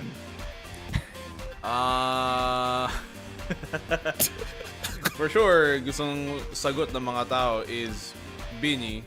Pero... Hindi, ano yun? Yun yung grupo. I mean, Bini song. I mean, I'm sure that's what people want to hear, right? But that's not what you're gonna get right now. Ibabaliktad ko ngayon at sasabihin ko lang na magandang observation si Ray Ray today. At buti naman kasi ngayon ko napansin, ang kapal pala ng grado mo, halata sa cameraman. Grabe, Fun Ray Ray. fact, 950 yung Nakakita grado ka pa ng ba? mata ko. Speaking of Grabe 950. naman. Di sana di ako nagkakas dito. Guys, Okay, grabe na po yung pampupuli dito sa broadcast Hindi, Kahapon pa po to. Well, alam nyo naman, kasi straight si Ray Ray, mahal na mahal niya yung Valorant. Speaking of mahal na mahal, we're going to actually the third map, which is going to be Ascent. And if we're gonna talk about this one, numbers-wise, lamang nga si T1 as Ray Ray did mention kanina. Pero, it's this one. We're showing already the graphics, the win percentage, and the agent compositions. T1 opting to not really play with the Chamber Saya player. Okay ba siya dito na walang Chamber? What do you think of this, BNB? I think ito nga yung will be the comp that they're gonna stick to. Siyempre, mas iba lang sila naglalaro. They have been trying to put this roster ngayon. Si Carpe, they're gonna keep him in. I don't doubt that is what we're gonna be seeing from them and running here dito sa tipong who is playing. The comp-wise though, they're gonna just stick with I think what was and has been working for them in the default comp here on Ascent. There's nothing really for T1 to change. If anything, in global pa nga, baka mas pa-pressure dito mag-iba ng comp. At tama ka dyan. Talagang nakita natin na for global, sila nga yung mas lalong kabahan. Pero kaya pa nag-backing lineup dito sa Ascent. Grabe, walang bago. Nasaan ba si Reyna? Nasaan ba si... Deadlock? Di ko alam. Bigyan nyo naman kami ng bago. Pero... tawa si Ray na trauma sa Deadlock kahapon. Thank you, Tagal na, no? Oo, pero... I mean, this is it. We're going into defaults. Now we're on the last game for this series. So, eto, mabilisan lang. Predictions as to who's gonna be taking and bagging this series already. BNB, simulan natin sa'yo. Ayun nga, nag-iba lang sino, naglalaro ng mismong agent, but the comp still sticks. He execute from that Sentinel, from Killjoy. He goes on over to the smoke now, tapos si Easy nun magsiswap sa likod, and syempre, si Stax nandito siya ngayon sa pwesto kung nasan si Rossi dati. I do think that this is the comp, this is the roster they should be playing as well, and that's why I'm gonna stick with T1. Alright, T1. Ray. T1. Sinabi na ni Black and Blue lahat eh. Yun na yan. Sige, T1 na rin ako. Gusto ko rin sabihin yun, pero ready na daw yung casters natin. So, since tinawagan ako ni Rockheart, iti-text na lang kita. Rockheart SG! Group message to. Hindi ko na alam kung anong sasabihin ko dito kay Bruce. Talagang lagi kami caught up. But here, we are finally in the last and final map for this series. Will it be a T1 win with a reverse sweep or maikakambak pa nga ba ito ng GE dahil no more chamber para dito kinasanap kay Isaiah player? Kumbaga, parang naging usapan nila dito is, guys, gentleman's agreement. Default lang tayo, ha? Same agents, pagalingan na lang. Paano?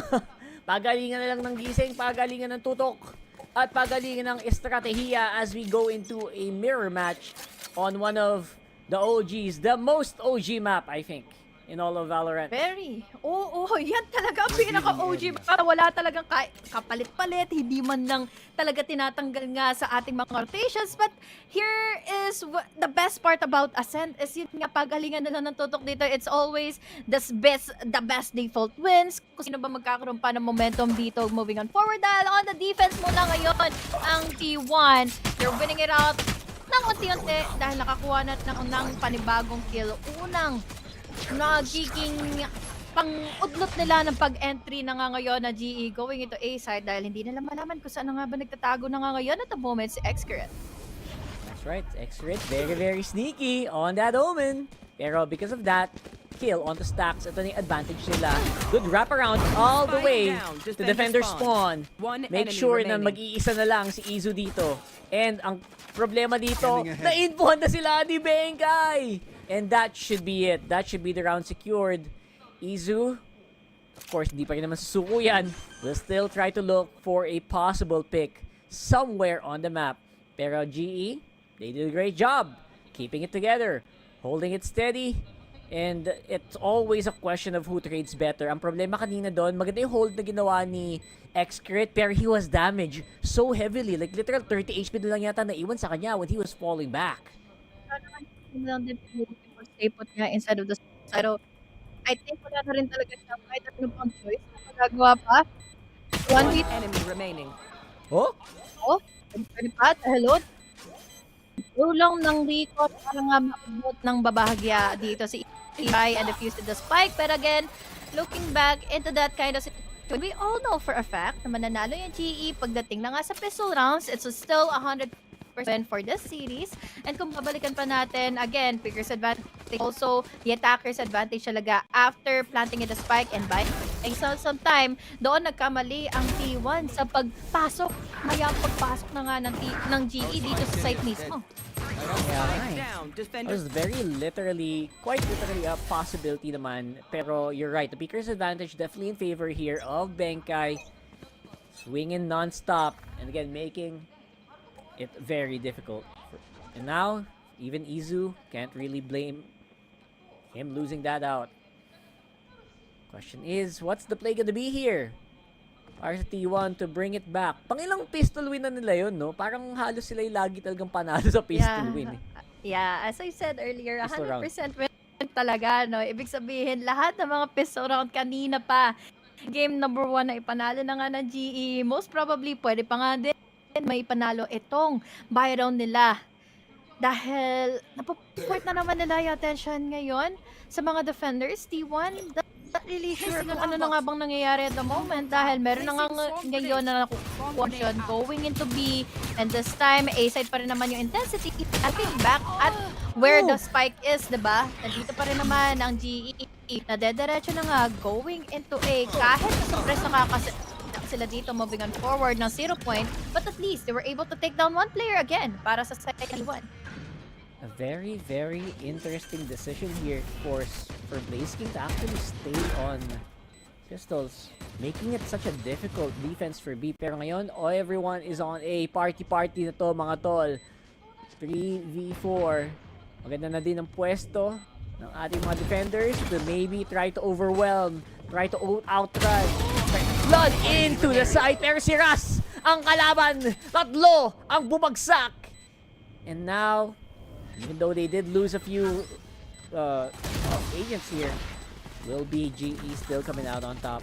Nice try though from T1, pero GE definitely still had the gun advantage. Dahil lang din talaga sa ginawa nila kanina pagkuha nga ng attention going into B. Tapos sa pagbabuy time nga nila, they burst accelerating halos 30 seconds na lang yung natitira bago sila tuluyan pumasok na nga going into A. And again, maganda rin naman yung kanilang composite to work around with since they have the 0 point earlier on. So now, good start definitely pero uy, mabilis na buy. Ngayon, just para sa kay Saya player, he already has the operator at hand, but look at this. It doesn't have any armor. Pero ngayon kasi, alam na nilang hindi na natin may execute kung anong na-pull out natin kanina for GE. Is yun nga, hindi na nila ito muna pang gagawin, kaya naman a double living still can be in their favor, but that paranoia, nako, walang naging impact. Wala masyadong na-amplify nga ng pick na yun. So now, this is a really good advantage again for GE to plant the spike down here on A side. It was actually scary kasi kung hindi na-discover si Xcret doon, madami siyang napadaan. And the problem is, magandang follow-up din mula sa ibang miyembro dito ng GE. So, holding it steady, no choice. They're gonna have to try to save the operator as well. So I don't think they're gonna be making any big peaks whatsoever. And it's up to Blaze King to weed out everyone who is saving. Pero yes, the naked off for Saya player could have paid off. Pero mali ang basa ng T1. They did not go to B, and it was a very easy or relatively easy A take para sa GE. Yung T1 eh. Nga, again, they bursted a lot of efforts here going to B. They had a paranoia earlier on. At higit sa lahat, yun nga, nahuli yung first initial na defenders dito sa loob ng A site, which was and also Stacks. Na supposedly, gagawin naman nila dito is yung parang with the paranoia and then the pick coming from Xcaret as well. So, or rather, coming in from Stacks as well. But it was already too late. Nandun sa harap niya mismo, and I think they were caught off guard din sa pagkakataon na yun. I don't blame him, to be honest. Hindi din masyado pwede mag-risk sila Saya player to pick too much. Just because, again, their position on the map is, and his armor is not quite there to go toe-to-toe or harapan. That's gonna be an interesting smoke. Without iwasan niya yung flash drive. And Saya player has to back off completely from A main. Bagal ng pakikitungo dahil guys, this is what we usually see. We have a mirror match again and again, especially para sa side ng na it's currently working in favor of them, but again, they have done as well. Pwede nila ma-overwhelm once more ang players na nga ng as Scarpe. Nako, kung wala kanina, ngayon magugulat Happy Beralis. He was able to tackle down onto 2 players before siya ma-annihilate by pass as a trade. Pero unti-unti na rin kasing ginagapang ni Paul papunta ng market, and now magiging alanganin pa kung sakali man ang buhay ngayon. Dahil nagkunit na nga sa kanya yung paranoia, Paul B is still in the switch area. Isu na po makakadilihensya pa, pero going well with a 3K! Kung ano pumapabor na nga sana in P1! Namudlot pa dahil nga dito kay Paul B. In a 1v1 situation, it's still Raj who is particularly on his HP. Isang daklis na lang talaga ng bala ngayon for Izu, and he is out of contest. And that immediately happened dahil nga yung spot nga dito into triple box. Kaya naman ngayon, it's a 4-9 in favor of GE.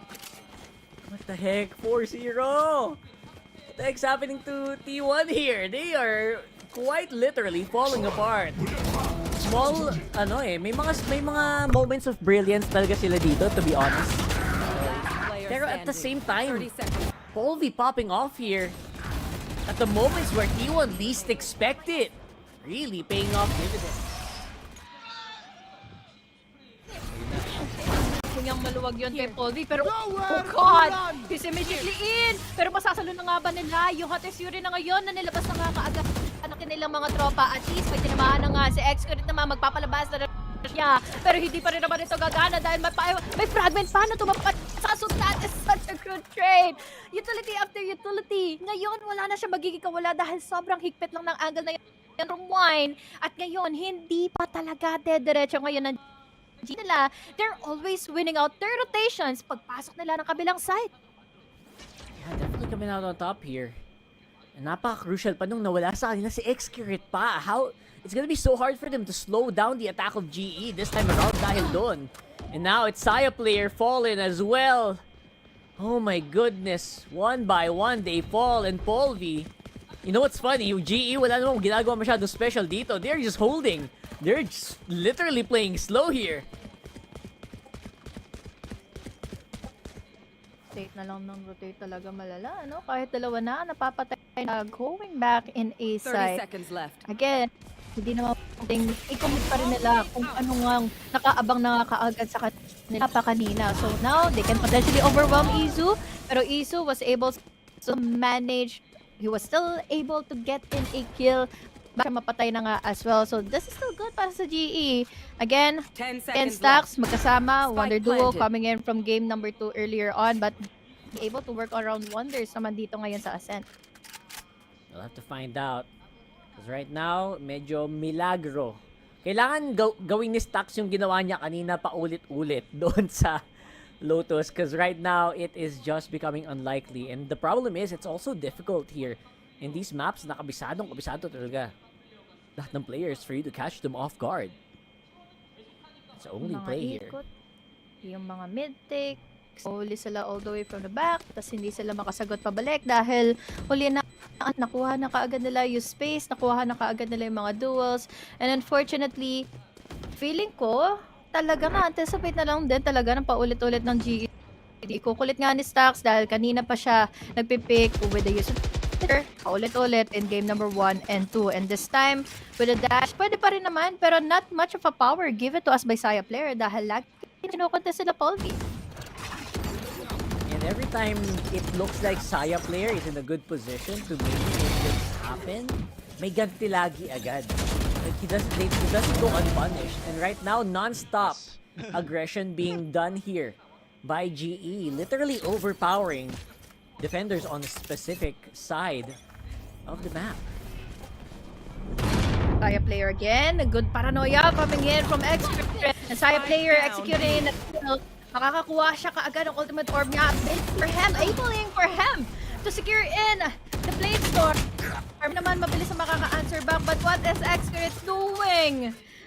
Namistulang nasa Rizal Park lang, kaya naman ngayon tatatlo na lang kaagad na for T1 side. Ganun na rin naman na for Gen.G, or rather for GE. But at this time, at this point, parang pwede pa kahit pa paano ma-overwhelm pa dito si Carpe kung sakali man na magkamali nga si Carpe nang i-push niya at ang position na i-hold niya and buti na lang nakuha niya. Last player standing outgrown here. And because of that, great position. Carpe, may milagro pa. Kaso napitas ni Benkay. At pwede ba makaisa? Stax is low! Revealing area. Question mark. Benkay makakamilagro pa kaya? Very unlikely. May likod. May isa sa likod niya. And time is ticking. 30 seconds on the clock. Izu hindi ma-confirm. Wala din binigay na sounds masyado. Ang problema kay Benkay, wala sa site yung spike. Nandun sa may switch. I have the spike. And it will be confirmed here. Obviously by Stax. Doesn't have that much HP but can still get some info. And because of that, ito na. Kaya mo mag 1v2, Benkay. Looks like hindi na. Hirap din kasi talaga na makisama na nga sa loob mismo ng site. Again, he still needs to pick up the spike. Sabi mo nga, separate po siya magagaling na nga from T1 earlier. One from Market Bomb, one from the flanks. And again, this was such a commendable approach na ginawa na nga ni Saya. Even though na parang ang gusto niya lang din naman kuhanin dito is either kill nga or info and then secure himself an ultimate. Pero yun nga, it all fell according to plan para ng T1. But again, after winning in that round, sila naman ngayon ang para at least ma-turn around na nila yung momentum na nakuha ng GE. Actually, na nagsimula na nga tayo na 5-0. Yeah, ang ganda ng patience play ni Carpe doon kanina. I mean, obviously, it was finished off by Stax there. Pero yeah, I feel like there was just a lot of just waiting, holding out, not getting overwhelmed. Kasi I think sobrang crucial nun yun. Huwag ka magpapakaba masyado. Kasi pag kinakabahan ka sa 1v3, kahit wala talagang wala mangyayari. And you know what? These players really holding steady. And T1 showing na nandito pa naman kami. Kaya pa naman yan. Nagawa na namin to dati. Tama. Kumbaga, mga bida bugbog muna sa umpisa dahil nangyari naman na ito. And the first game, nagka-comeback sila, nakakuha sila ng dominating win, going 1. Tapos, it's at least nagiging approach pa rin naman sila pabalik dito to counter out GE. Nga lang daw sila nakakuha nga ng round, but still not impossible. It's still a 6 or it's still not para 12 rounds pang nakakalipas dito here in the first half. Kaya naman ngayon, pwede pa to kahit pa paano. Either 6-6 or kaya naman sila pa ang makalamang ba sa GE kung sakali man. And nothing's really impossible. We've seen teams come back from 1-9, 1-10. So, wala pa na tayong nakitang napaka-imposible dito. For GE, obviously, it's a great start. And kita mo naman yung gigil nila to keep their playoffs dreams alive. Just so happened that, you know what, picks can still happen, like Saya player right there, taking out a crucial entry tool here para sa GE. Slow pace na lang muna dahil GE, yun na nga nangyari, no? Ng casualty after tackling down into Cubby. Ayaw nilagyan pa ng isa pang pagkakataon nga si Saya player makakuha either ng kill into his favor or kaya madagdagan pa yung momentum na naging ang rumaragasa ngayon kay Saya player once na okay na yung mga shots niya with his operator. But look that, narinig lang nila yung go signal, narinig lang nila. Ito na kagad, bumubuwagan na nga. Nagpapaulan na ng bala kaagad si Carp. Exit.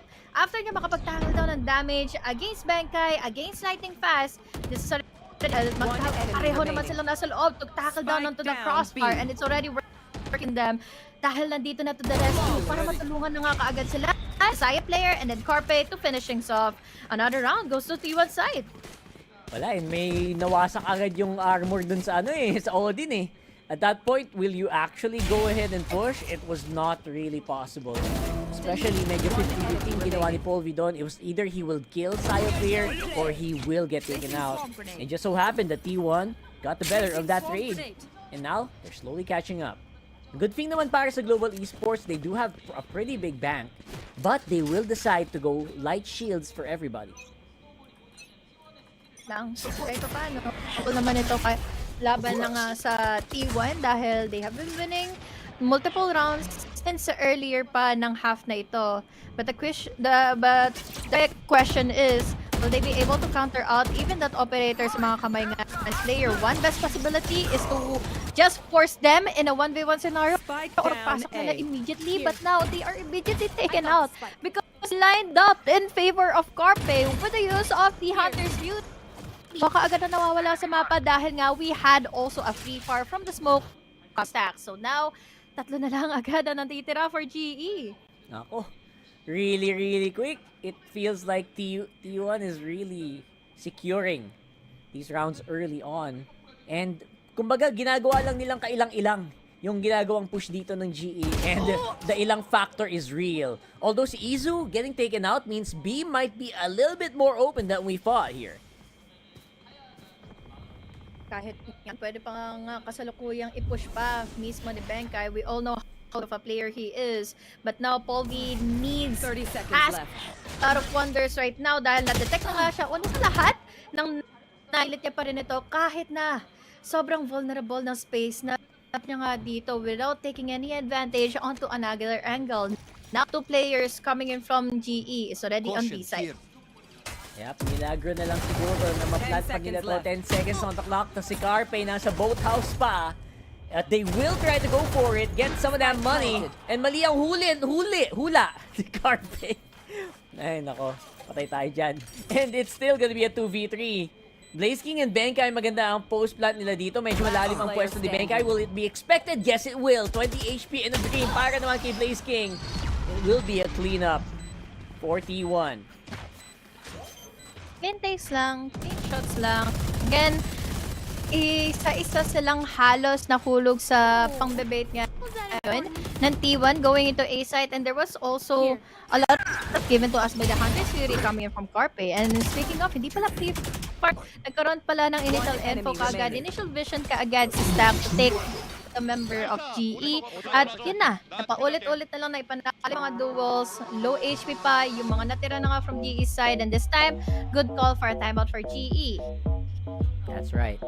A very crucial timeout for GE, to be honest. They have slowly lost their momentum coming into rounds number 8 and 9.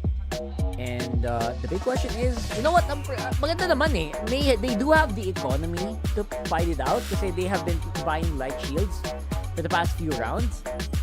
Pero so far, so good for Saya player. He's actually been playing it relatively close to his chest. And Carpe, hindi nagmamadali. Good hold on B as well. Kahit nang tatanggal si Izu sa mga rounds minsan, they still hold on. They still are able to slow down GE enough para makarotate yung ibang members nila. Yeah. Well, again, huli sila sa mga duels, nahuli sila ultimately lang.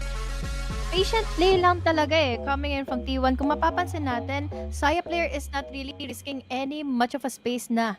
Kumbaga, sa mga nangyari ng operator shots niya, he's all the way back from 3. Hinintay niya yung pagpasok mismo ng GE. At kumbaga, pinapasok na lang nila ultimately yung crosshairs nga dito coming in from Saya player side. So again, great call for the timeout for both teams dahil yun nga, una sa lahat, nagkaroon nga ng scaling capabilities ng T1 para manalo na ng 3 consecutive rounds. That's all they need. Just get that round, of course, and of course, save as much resources as you can. Malaki na din ang na-build up na bangko dito ng T1, in fairness. And now they will kind of just have to play around it. And as you can see, like Honeyglaze mentioned, ang tight ng mga angle na nilalaro ni Saya player dito. He's not exposing too much of his body, and therefore, hindi siya masyadong risk. Para dito sa T1. Izu though, yung dalawa, yung sabay no, yung double pick na yan, yun ang magiging problema dito. And Carpe, 50 HP already though. Nako, it's gonna be forcing the lockdown coming in here. And the counter to the Hunter's Fury. Stacks nagwawala na dito. It was a trap. They tried to go for the util play, pero they got ambushed. They got caught off guard here. Benkai all alone. Not even worth it. Doesn't have the Hunter's Fury. He used up so much for so little. Grabe yung talino na ginawa doon ng T1. Slows it down so much. Oh my goodness me. GE. Literal disaster para sa kanila. I don't know.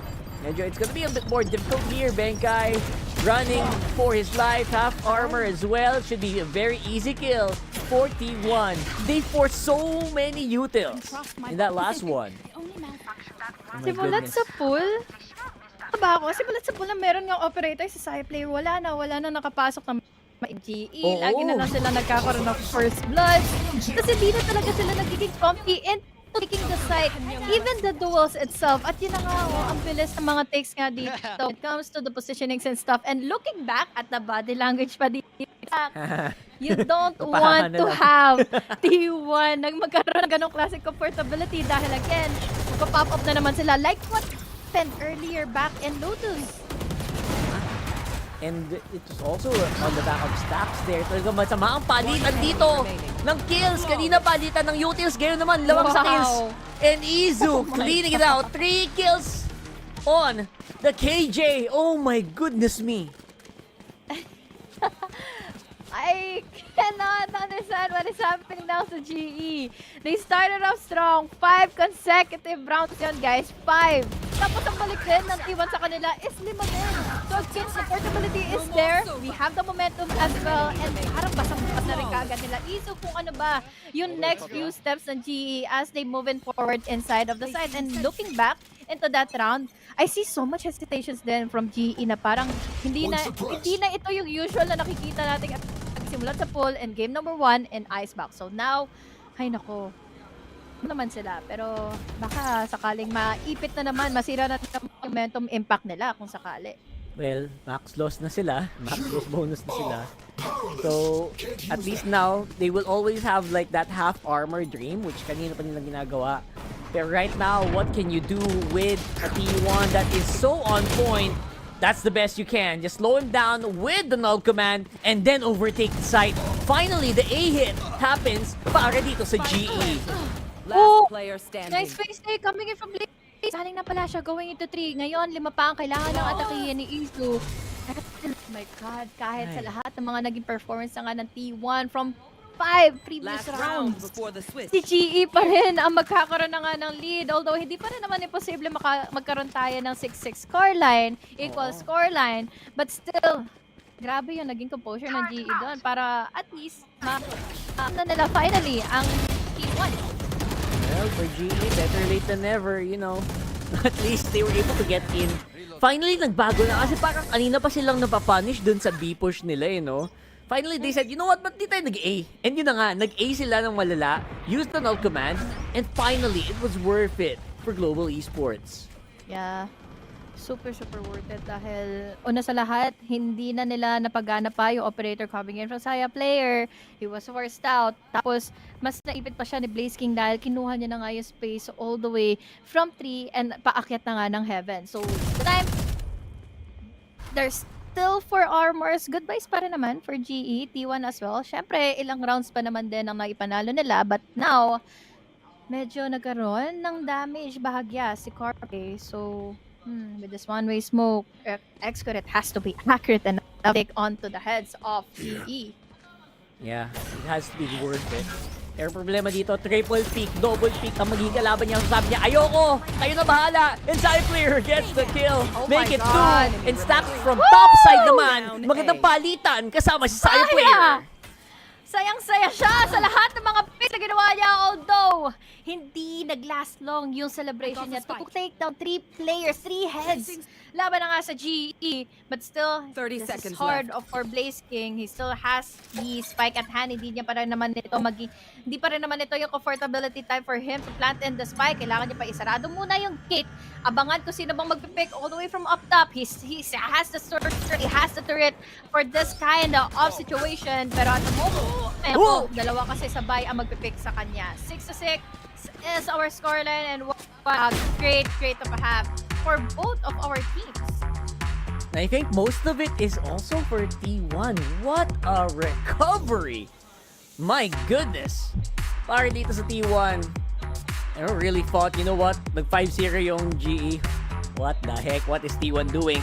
Sabi T1, let me cook kasi, boy. Ayan na nga, nag-cook silang malala. And napantay pa nila yung round. Still good. Dahil, alam mo yun, it was a great start for GE. Comeback nga, as I mentioned, for T1. Dahil, again, isa sa mga biggest factors dito is lagi nagkaka-impact na nga yung utility age and ultimate coming in from Carpe. We have the operator shots mula pa kay Saya player na hindi nila matumpok, hindi nila ma-counter out. Ulit nilang kino-contest back and forth even throughout the resets na ng T1.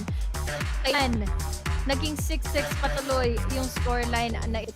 Really such a great half for both of our teams. Dahil let's also commend play the rest of the gang here for GE. All be even, but highlight talaga. This saved the round para sa T1 nang hindi pa magkaroon pa ng isa na naman ang GE.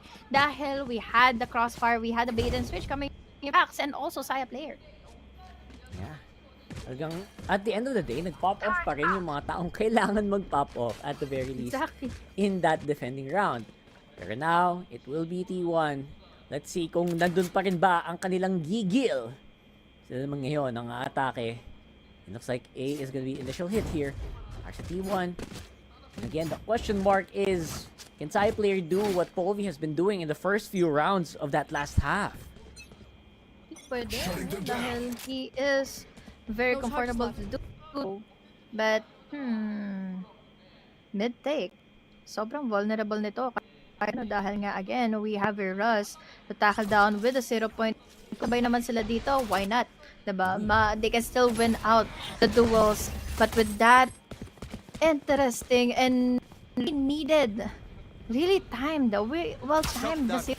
Mahuhuli tuloy yung suppress, mahuhuli tuloy yung info, makakapag-back away pa ng sobra dito and ready na nga kaagad sila for the retake. Yeah, I'm actually in positioning GE right away. I think everyone knew where everyone was. GE knew where T1 was. T1 knew where GE was. Pero sabi nila, gentleman's agreement, tara, barilan na. And will this be another GE pistol? Let's find out. Stack right on Gen. Tinalunan ni Blaze King. And nakadalawa agad siya. Pero Sai player is great for the trade. And Lightning Fast is all alone. Bigla-bigla lang. Well, understand the T1 talaga is really commendable when it comes to the fights in the post plant. Actually, kahit anong struggle na nga nila, I think fast para ma-isolate in. Yung mga doesn't know which player he has to immediately pick. Yes, you can have ability to isolate the place, pero what if sabay-sabay na nga kaagad sila ditong kukuha nga ng angulo mo, kukuha nga, magbibigay nga na sa iyo, at yun na nga mismo ang kinuhang risk and trade and bait and switch na ginawa mismo ni Carpe and Izu. So now, pistol round win. Finally, they have broken apart the win rate ng GE from winning all of the pistol rounds dito sa series na to. That's right. Finally, pistol round for T1. Grenade around. They still have a bit of an advantage here. Pretty big advantage. Now, one, I like it, they're not overstaying. Talagang alam mo yun, alam nilang namang sila, pero hindi nila kailangan magmadali. We have a lot of time on the board, at napalow nila si Benkay ng ganun-ganun lang. Bangs lang dahil they all know siguro kahit papaano dahil nga sa malalim na smoke na yon going into mid, probably they're playing in a close angle fight. Now, denied yung owl drone. Papasok pa nila dahil we had still here the smoke. Plus, makakasalit din ang isa. Caught off guard si Russ. At least, nakita naman si Benkay for a trade. But Isu is already on the move. Mawawala na kaagad. Kaya naman mabilis ang pumasok na nga inside of another smoke si Russ. This is a high round na talagang intentionally kailangan gustong manalo na nga. Ipanalo na nga iyon ng team. Kaya naman ngayon, it was also a great try for GE. So at least, annihilate from T1. Yeah, and a complete denial as well. And getting to the side is really on the point. Kaya din nila magawa yun ng maayos. And there was just, it was the defense. Looks like the attackers, they're like so difficult to actually get these, get in position. Right now, 8-6, buy round para naman sa Global Esports. Fast, not being as aggressive as we saw him in the previous one, and actually looking really good for him. Smokes, paglalaroan dito ng T1 and ng GE. They're gonna make it a maze. And let's see kung tayo ba ay ma-amaze with their entry here. 2 on wine, 2 on main. Great split here. Paranoia goes out. Info, Versailles player. Nakapasok na switch. Gets taken out by Russ. And Lightning passes up on Hell. Walang makapush masyado sa kanya. Mapaglalaroan pa. And he has the info from the recon. There it will not be capitalized. 3v3. Magiging laban. God, Carpe. Hindi pa nga sila fully nakakapasok na site pero mukhang buwan na nila ito isa-isa dahil nga we even have here the presence of Izu na hindi pa rin naman na-detectable. Naman ngayon, sobrang hati ang atensyon ng dalawang natitira na nga ngayon for GE. Magagaling sila all the way from 3 pero again, with those overthinking, hindi nila alam kung dapat ba sila kaagad na action na nga at the moment. But Benkay! Wild on the... Immediately we're down to a 1v1 scenario and Izu has to win a high headshot angle. Laban na nga kay Izu but it doesn't have angle the vision to do so. Spray lang and a wallbang ang nakatapat mula na nga kay Benkay and they won another round. Sa lahat ng magpa-pop off dito si Benkay, ang pinaka nag-pop off talaga with the Odin. Colat as well. Tapos nahuli pa niya yung 1v1 kay Izu just when you thought wala nang pag-asa ang Global Esports dito. Benkay pulls it back!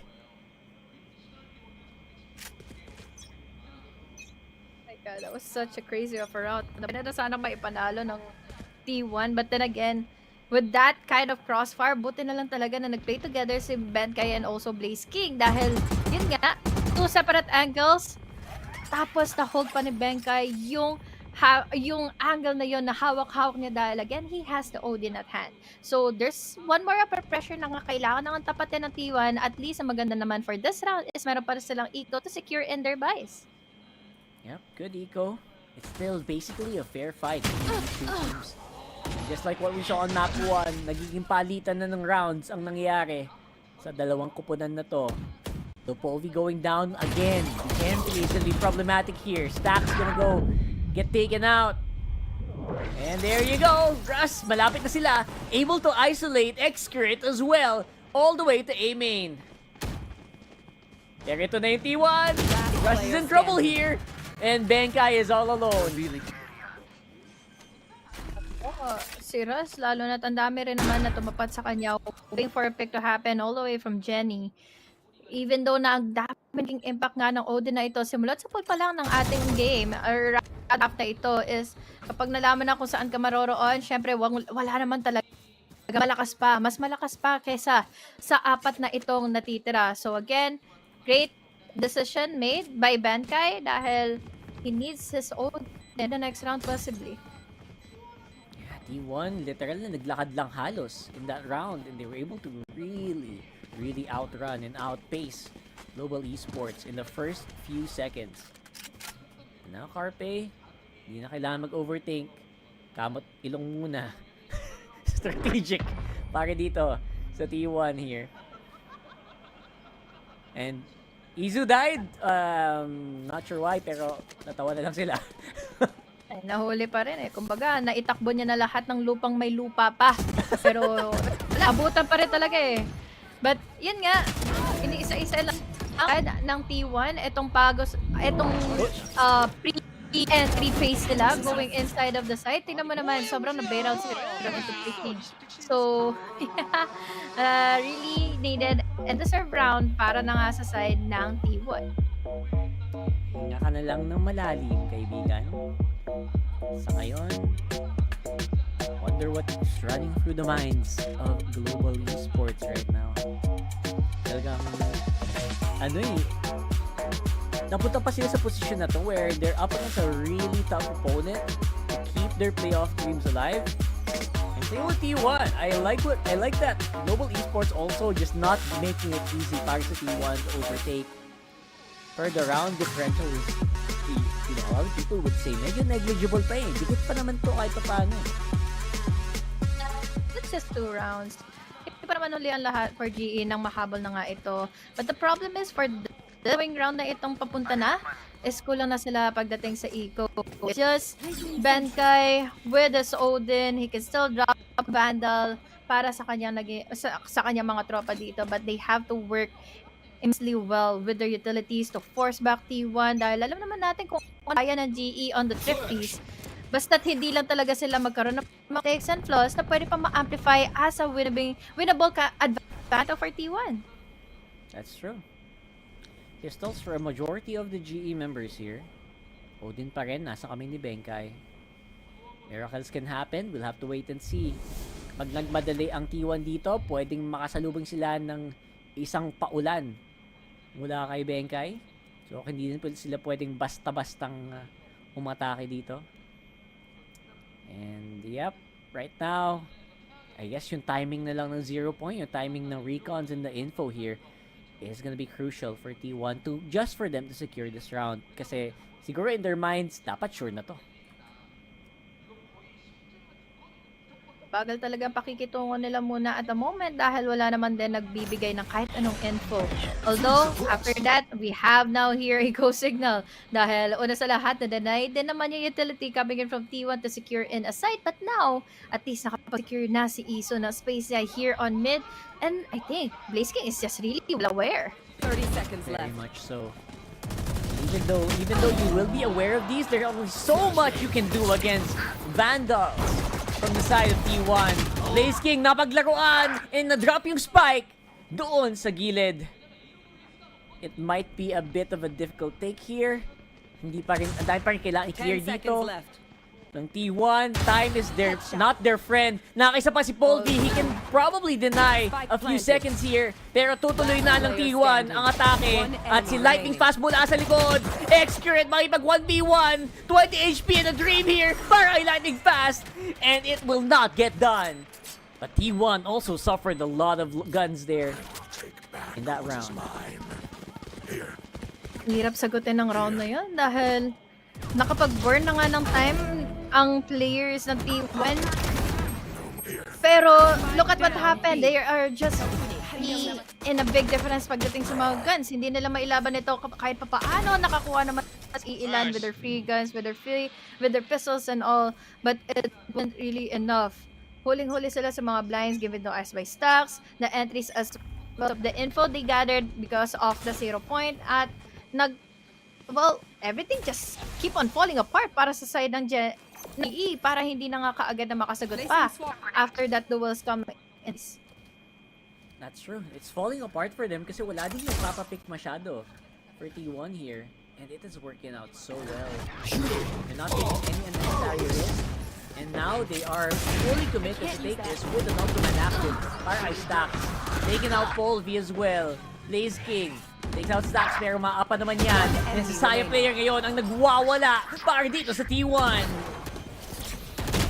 Dash away and then double pick. Nandito na yung tropa niya para makasama na nga niya dito as a bait and switch tap come into play.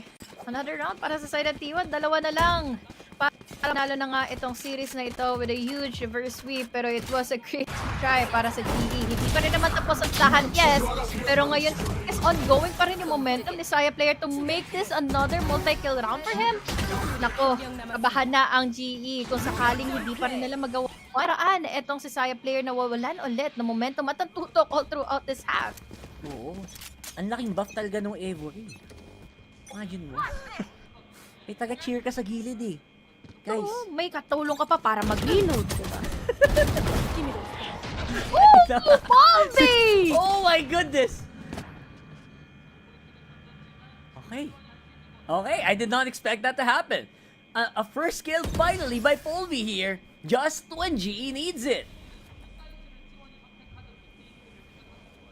Bigyan niya pa ng damage, ng halahati niya pa yung HP kagad ni X-Crit. So, Right here. Nahuli nga ba yung interpay? Wala naman masyadong nagpo-push. Blaze King though, nako, ito na nga talaga yata ang info ngayon kung saan na nga ba nananatipay from that corner. But still, in a 3v5 scenario, pwede pa rin naman dahil nakasalisin din naman ng isa sa Saya player. That was such a quick shot onto the head of Polby. Kahit si Polby siguro napa-NS na lang, napa-nice shot na lang. Dahil siya nagawa as the gate closes all the way from market. But now, as the knife come into play, magkakaroon sila ng info kung sino bang close by sa kanila. But it was a nice drive. And also a pick coming in from Saya player. Now all up to Stacks. Stacks punong ang buhay pero 4 ang maging kalaban niya. 1v4. A Vandal in a dream. Gets 1. Very, very deadly here on the multi-frags, but Stacks will get overwhelmed this time around. Dalawa naman din kasi yung nag-pick eh. Buti na lang sabay nga nag-pick ang GE against him. So, nice of a try para sa round na ito. But again, as we mentioned, the Eagle is still immensely there. Para sa T1 na maituloy-tuloy pa nga itong mga rounds na ito, itong mga winnable advantages na ito laban sa GE. But after what Polby did earlier, was such a great boost para sa side ng GE. Patuloy pa at mahabol itong round lead na meron ng T1. Ang sigaw dyan paulit-ulit for sure. 1 round at a time. Yun ang iniisip nila. We can definitely take this pero madami silang kailangan ulit-ulitin. Tulad ni Polby, the first kill is so crucial here for GE. Pero looks like ang first kill na mangyari ay para naman dito sa T1. Able to slow them down and pick out lightning fast early on. Lockdown and a fragment counter as an answer. Iba naman kasi ngayon ang tatangkaing pasukin ng T1. This is good. At least ma-overwhelm kung sakali man si Benkay at yun na nga mismo ang he doesn't win out the duel. Meron pa siyang kailangan intindihin na magagaling na main. Paul V is left vulnerable into that corner spot indeed. 4 pa rin ang natitira dito with that lockdown. Still can be doable. Pero he needs to be careful because we still have the possibility of the crossfires of the double picks na pwede pa pumabor ng paulit-ulit sa T1 dahil 4 pa silang natitira. Ang deadly nito. Blaze King, he has to go for it. He has to make a pick happen. He has money para mamaya. And all he can do is slow down or take out some of these guns mula sa T1. Try to go for the exit frags here. Definitely the round is 1. T1 taken out. They are on match point. One best decision that they did earlier is to tackle into catwalk ng magkakasama habang meron ng lockdown na try naman na counter out the GE because of the trammin and the knife. But again, dahil wala na silang smoker, wala na silang omen, wala nang makakapagbigay ng paranoia. And Russ, Polby was left caught covered. Wala na silang naging laban doon. Even though na nakapatay ng isa si Polby with his operator. Right here. Minsan sa mga moments ito, nag-kick in na din yung takot mo magkamali, no? And because of that, I feel like it's so easy for T1 to get these initial first kills. Kasi napapa-overtake na talaga yung kalaban nila. And right now, for GE naman, all you can do is really hope magkamali ang T1 dito. So far, at least no info being given over. Used the outroad quite early on. Confirmed 1. That will be si Mr. Turret. At least, alam nila na pwedeng lurk or flank ng agad ang Killjoy para sa T1 na hindi pwede mag-overextend si Paul B dito. Pero ngayon kasi may operator pa rin naman siya. He needs to make sure he has an impact. But oh my god, the timing. Kung siguro split second siya nakapag-pick, kahit pa paano meron siyang take down onto Izu. Still not enough. He backs away. So, this is a good, ideal take. Para ngayon sa T1, na diretso na nga kaagad going into A site. Madedetect pa kaagad ng Recon ngayon. Colby, wala na siya magagawa pa dito kundi makapatay ng isa. Mahuli pa nga kaagad gamit ng Hunter Fury ni Let's go with it. We're down to a 4v4 immediately. A very powerful first kill para dito sa T1. Luckily, Polvi was able to trade it, make it a lot easier. Jets are down. But it is gonna be the retake. Blaze King, iniisip kung magla-lockdown ba ako or hindi. There you are at 12-8. You better go for it, partner. Right now, X-Grid, great position on logs here. Now, 17 HP for X-Grid. Dalawa na lang kalaban. Russ and Benkai, 2v2 pa. 30 HP for Garpe. Stacks with a kill. Russ all alone here. Nag-null command pa talaga. And ngayon, no choice siya. Makipagbarilan na lang. It's T1 with a victory. 2-1 against GE. Great performance. All together. Ngayon ng T1 as we have Saya player who hasn't been being countered over again. Hindi niya binibitawan yung kanyang pero niya nabibitawan yung nagiging momentum niya, kaya naman hindi rin nila nabitawan itong pagkapanalo nila laban sa GE. And it was dahil maganda rin yung naging showing ang execution ni GE altogether. Actually agree. This is definitely a GE that we found on form pa rin naman, even though they did lose out on these rounds. And looks like because of the conditions we set kanina, or because of the conditions they were in, it's gonna be GE out of playoffs contention for now. For T1 though, the dream is still alive, and they're able to really keep it together. And the fans are surely happy about that doon sa arena. And dahil, again, this is T1 who had a really immense show. Simulat sa pool ng game number 2, inangkin nila mismo yung Lotus, and going back into our highlights real quick here. Again, gumana naman yung pistol round wins come from GE side. Ang hindi lang talaga gumana dito is kung paano nila matatakal nagiging holds and altogether flanks nila Isu side na nga ng T1. I feel like sobrang crucial yung ginagawa dito ng hold nila. Even Carpe, actually surprisingly, Carpe really stood out for me in these last few rounds. Great catch on Polvi as well with the Hunter's Fury, and Stack really keeping it together. Talagang yung reputation niya for being able to do these things really came alive here. Polvi just being caught off guard in a lot of these moments. Hirap talaga yung GE sa mga ganitong sitwasyon, ano? Ito, katulad nito, nagkaroon na rin ng impact din kasi, or rather, nagkaroon na rin ng hesitation all over on GE, all throughout the and given to us by Saya player who has been really comfortable to push a lot of spaces at GE. And this is one of the pushes I really do commend para sa T1 na ginawa na nga nilang nanggaling sila in copy, going into 3, split pushing inside of the side, at hindi natuloy nakasagot pa ang GE hold much more longer. So again, what a great show. Yun nga, Lotus was amazing, was an amazing map. At nagkaroon na talaga ng slow burn ng T1 after losing in item. Lotus and Ascent naman ay kanila namang nakuha. That's right. And in the end of the day, T1 really did come to play here. Really have to commend GE for that one. I feel like that was one of the most high effort games that they've had, the high effort series I've seen from them in a while. Paul V, hindi nag-pay off this time around yung pagiging high risk, high reward player niya on the operator, close range, and very cheeky angles. And GE fell because of that. I really love the icebox play na ginawa ng GE kanina, but that's going to be it for us for this first series. Congratulations again to T1. Pero again, to break things apart, to break things down, going into this series, tawagin natin ang panel para sa game na ito.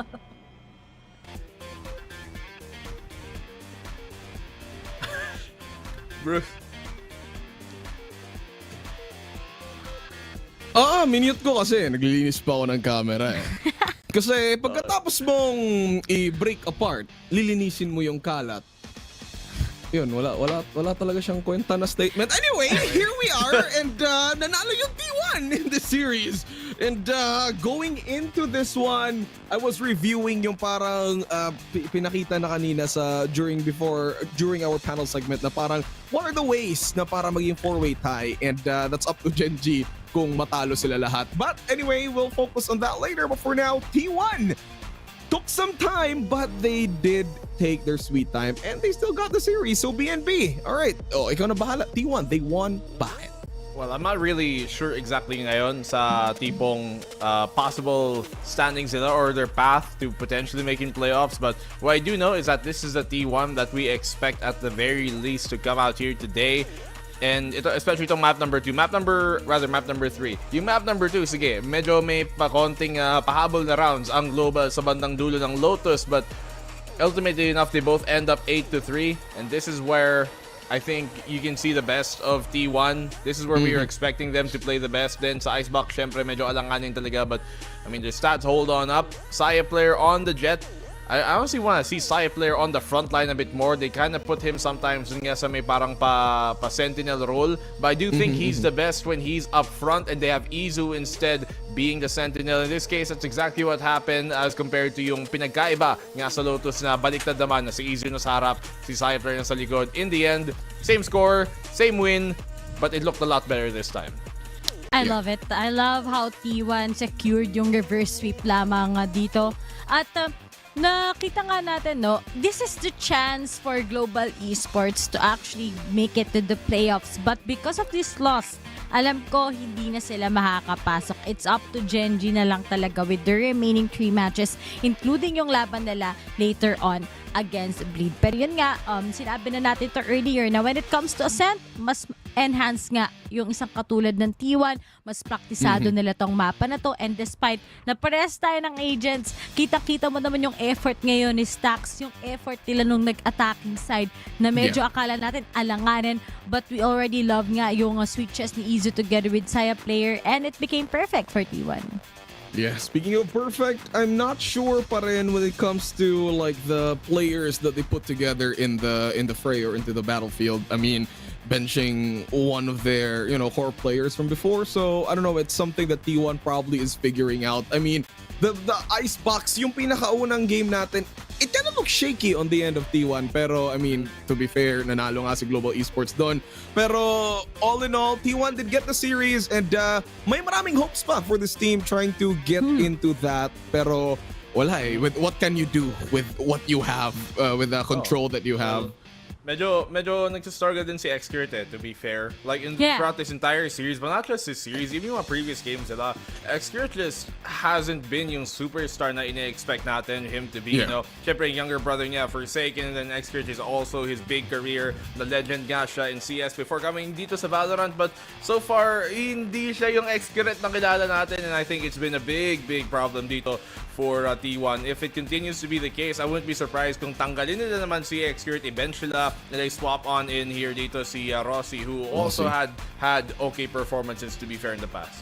Or maybe he's struggling with iba-ibang roles, diba? Siya naman talaga yung maraming roles to fill in para kay Xcurt, tapos siya pa yung IGL. Siya talaga yung nakita natin ever since in-acquire si Stax na parang, I don't know, maganda naman performance ni Stax, pero I think hindi si Stax yung hinahanap ng T1. But it's okay. Kung mapagpa-practice nila to at mahasa nila, maybe this new form of T1 going into the next matches that we have, or maybe next year, diba? Baka yun na yung mas refined version nila. Yeah, but it's kind of hard kasi time is ticking on the end of T1 kasi they have to wait for another closing of the season para ipakita kung ano na yung parang inner workings nila as a team. But all in all, still congratulations to them. They did beat out Global Esports, pero let's not kid ourselves. Global Esports, hindi naman siya yung, the ones of like the bigger names here in Pacific. They're still a pretty good team, pero again, that's it. T1, congratulations. They did get that, and Black and Blue and Ray, maraming salamat na nandito kayo at parang mas kami. magkakast kayo mamaya. But anyway, we have an interview with our winning team. So let's head over to Korea. 안녕하세요.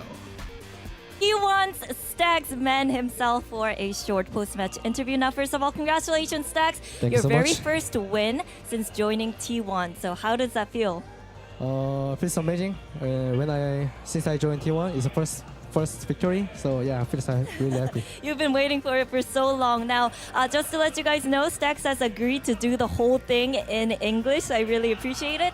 But it seems like your English has gotten so much better to the point where you don't really need my translation. So how's the communication going with the team? No, actually, I kind of worry about the English communication. No. Yeah. But now I think it's pretty not bad. So yeah. It's amazing. Just try. It's so good. But speaking of the language barrier, though, we saw Carpe starting today, and you kind of mentioned in the Korean feed that the communication has gotten a lot easier because you can kind of speak Korean with him in the starting roster. So talk to me about Carpe just starting today, because we haven't seen him play since Shanghai. So what was the talk behind this iteration of T1? Because I think Carpe is individual skill is really good player, I guess.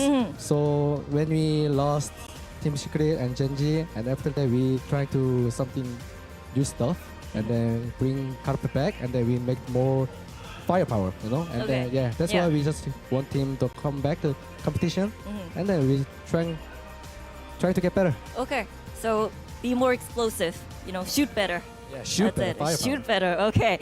Now, Stax, the thing is though, back in stage 1, when you were still on DRX, while you were playing a match, you were like, oh, I'm going to be moving over to, T1, joining Carpe on the same team. And what wonders, what a surprise how Universe works, because you guys are on the same team. Even Carpe tweeted that out, if anyone wants a reference. So what's it like being on T1? What did you make of the team? T1 is an amazing team, amazing organization, and the people, and really nice. And then only can focus on the game, not outside of something stuff. So yeah, that's really good organization, and we can improve a lot on when we play in the city one. Okay, so you see a lot of potential on this team. Okay, now another thing is though, T1 have been trying different things and trying to find the strong suit for them. See what works for them. Also, we saw Izu on that Sentinels role today on that Ascent, and Izu and Saya kind of switching over between that duelist role. So talk to me about where you guys are headed. The direction T1 wants to take with the team. I think honestly, only our head coach choose decide every meta. So we need to just follow, and then we just help them. So I think that decision is really nice for us, because you can. Saya also a great jet player and good operator, and Iju also can do any agent. So I think that's good. He can flex. He flex. Okay, so you see a lot of potential on this team. That is why. Now, when it comes to the iGelling, though, that's something that you don't have to do anymore. And I know you weren't really a fan of iGelling, so we saw you clutching crucial rounds on Lotus and Ascent as well. Do you feel like being free from the calling duty kind of frees you up a little bit more? Actually, it's really feels so light for me. It's really good because I can more focus on the aim. Yeah. So, but I guess, in my opinion, one day I'll probably become the IGL once again, I guess. Might IGL once again. I don't know why, but I can feel it. Okay. You see it coming kind of for you. But, will you be okay with that decision? Yeah, I think it's fine because, he will, and Autumn will trust me a lot, so I can do that better. Okay, maybe you can be the fragging IGL of T1. Fragging? Fragging. Fragging IGL. Fragging IGL of like T1. Munchkin? Yeah, like Munchkin. What is that? Okay, now coming up next would be Bleed and Gen.G, and the fate of T1, Global Esports, and Zeta's Play of Destiny. It's just, it depends on the two teams and how that matchup goes down. So anything you want to say to Bleed, give them the good energy. So, actually, nothing to say. But as you can see, I can plug off everything PC on here. Okay, you unplug everything on Gen.G everything side, and I can run away. Okay, run away. That's my key. Okay, Stax, I'm gonna let you go do that. Yes, but thank you for the interview. Congratulations Thank once you so again, much. and good luck in the upcoming match. Thank you. Now, that was Stacks, everyone, on T1. Congratulations once again on your first win on this team. Now, you guys heard it right. T1, GE, and Zeta's playoffs fate soon to be determined in hands of these two teams, Bleed and Gen.G. And that is the matchup coming up next, right after the break. See ya.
I just want you to be more patient because these guys just play contact.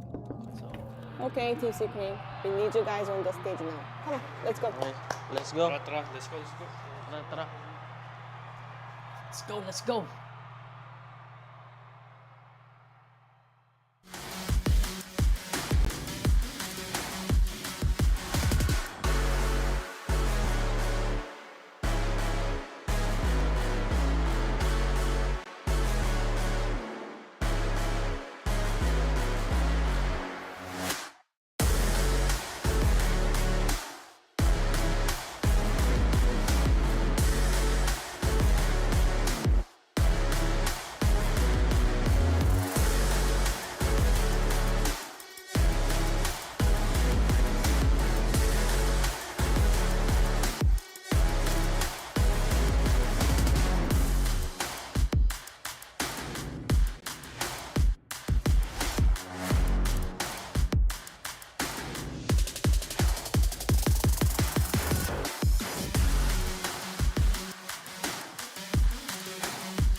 Dorian. Now, look at all those beautiful people.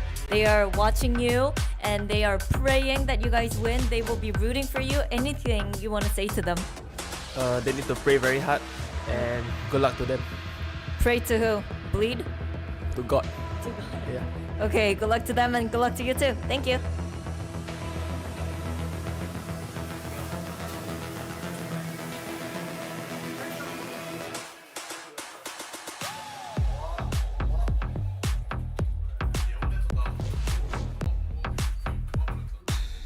Hello, Lakia. Now look at this. Do you see a world where Gen.G don't make it to playoffs?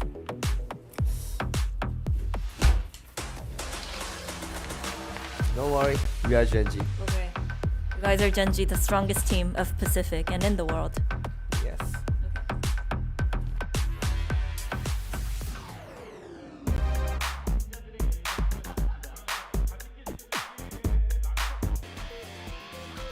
Okay.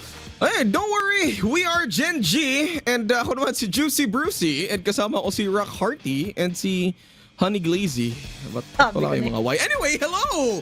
We are on the second series for day number 2, week number 3. This is our final series for today. It is, kung tatawagin ko man sa mga ads kung sa Facebook pa niyo makikita, level 10 na corporate manager versus level 100 mafia boss. Ganon yung parang series natin ngayon. It's Bleed versus Gen.G. Pero ito na nga, Rockheart, anong masasabi mo sa series natin na to? Ang masasabi ko lang dito sa series to, it should be very interesting kasi ito na talaga eh, this is it pansit para sa Gen.G. 3 teams ang nakatingin ngayon sa Bleed. 3 teams ang taga-cheer mo, boy. Yung mga dating nakikipagbugbugan sa'yo ngayon, sila ngayon ang biggest fan mo. Imagine mo yun. Yun lang ang mahirap, Rockheart, ano? And Bruce, na etong Gen.G kasi kasunod nga sa sinabi mo, with all the comparison and all sa lahat ng mga ads na naging preference mo for that joke, eto na nga talaga yung level 1 rookie versus level 100 na Mafia Boss. Katapat na nga ngayon ng Bleed Esports against Gen.G. Speaking of, this is still Gen.G, nasabi nga ni Lakia kanina na see a world na hindi sila makakapasok into the playoffs. But again, pwede na kaagad na secured sila going into the spot for champions. That's true. And wala eh. I mean, to be fair, si Shanghai champion to eh. So, there's all eyes actually are on Gen.G. And now, if titingnan nyo dito sa, sa player comparison, mega highlight kay Caron. Again, this guy has been called Rookie of the Year and for no explanation needed, tingnan nyo lang yung VODs. Caron is Caron and kung naririnig nyo si BNB mag-cast during Gen.G games, favorite phrase ni BNB grabe naman si Caron! Grabe, every time ko yan naririnig and it says a lot as to what. Maririnig natin yan pala ulit! Yeah! Andito ka pala, yeah! Pero ito na, Rockheart, Scary, and Caron, what is with these two players from their respective teams? I mean, the graph does show it all. Caron, even though he is supposed to be like, the guy to beat here, I mean, para say Scary, what's the mindset like if you have literally nothing to lose here, diba? Like, that is also quite dangerous if you think about it. Mm-hmm. Magandang comparison dito between two of our players earlier from Scary. He is one of the players na pwedeng, yes, maasahan mo as an anchor, maasahan mo to be on the backlines as a support system for Bleed Esports. Pero para sa Gen.G, Caron makes something happen for Gen.G. Siya yung ultimate pathway maker para sa Gen.G na kumbaga kahit may smoke siya, meron na siya kaagad na ability to control in the space dahil nga sa paranoia and the TP-ins, and he is just really confident to take onto the duels himself. Yeah, kanina nakita na natin yung parang mga map statistics. Now we're heading over to map vetoes. Rockheart, dito tayo tingnan for Bleed. Bleed, ano ba kailangan mong iban na mapa against Gen.G? What do you think? Lahat? I think wala. Dahil lahat, exactly. At dahil malamig ngayon, magkaka-icebox ba? Yun ang tanong. Kasi malamig ang panahon, di ba? Umuulan eh. Should Lotus? There you go. Dapat baban yan agad. Best map of Gen.G so far. Understandable. Alam mo, hindi ko na masabi kung ano talaga yung pwedeng maiban pa ng Bleed against Gen.G dahil Gen.G is just really, really phenomenal in any kind of that they have been playing good ban at the very least here on Bide dahil relatively Bleed has been really phenomenal in Bide as well. With all of the TP plays, pwede pa rin naman magkaroon ng Works of Wonder dito sin Assess and the rest of the game. But going back into the OG map, Ascent ang pipiliin ngayon ng Bleed, which is not bad kahit papaano para sa kanila. Yeah, actually, sticking to the classics on the side of Bleed na parang, you know what? If hindi namin kayo matalo in any map, we'll play it somewhere we're comfortable. Kasi win rate-wise, okay naman yung performance ni Bleed dito. Pero yung tanong ko dito, Rockhart, against Gen.G, would that really work? I mean, yung kalaban nga nila dito, I think, obviously, if you look at the map pick, last Bleed dyan, pero tanong mo dyan, sino yung nasa kabilang dako? Sino yung nasa opposition mo? This is a team that can really, that's super laser-focused. And you know what? I'm not super surprised here by the Sunset pick here. Para sa Gen.G, they know they can take these short-range engagements and they're very happy to take Bleed on it. Pero ang tagal na nating hindi nakikita yung Sunset dito sa Gen.G ha. Kumbaga, recently lang nila itong nalaro. Yes, it worked wonders laban sa T1. Pero who knows kung ano bang strategy ang pwedeng ipamana sa atin ngayon ng Gen.G as moving forward. And Sunset, dahil nung nakaraang Masters, walang recent Sunset map in their favor. Pero as we go on forward into our map picks, mukhang sa pagbaba nila ngayon ay pwede pa nilang tanggalin kahit papaano nga yung Icebox, if I may say. Dahil, again, this is Bleed Esports who has been really phenomenal with Scary onto the flanks and Icebox. But, yun nga, sabi ko nga, pwedeng kahit ano na lang din pwedeng iban dito ng Gen.G kasi.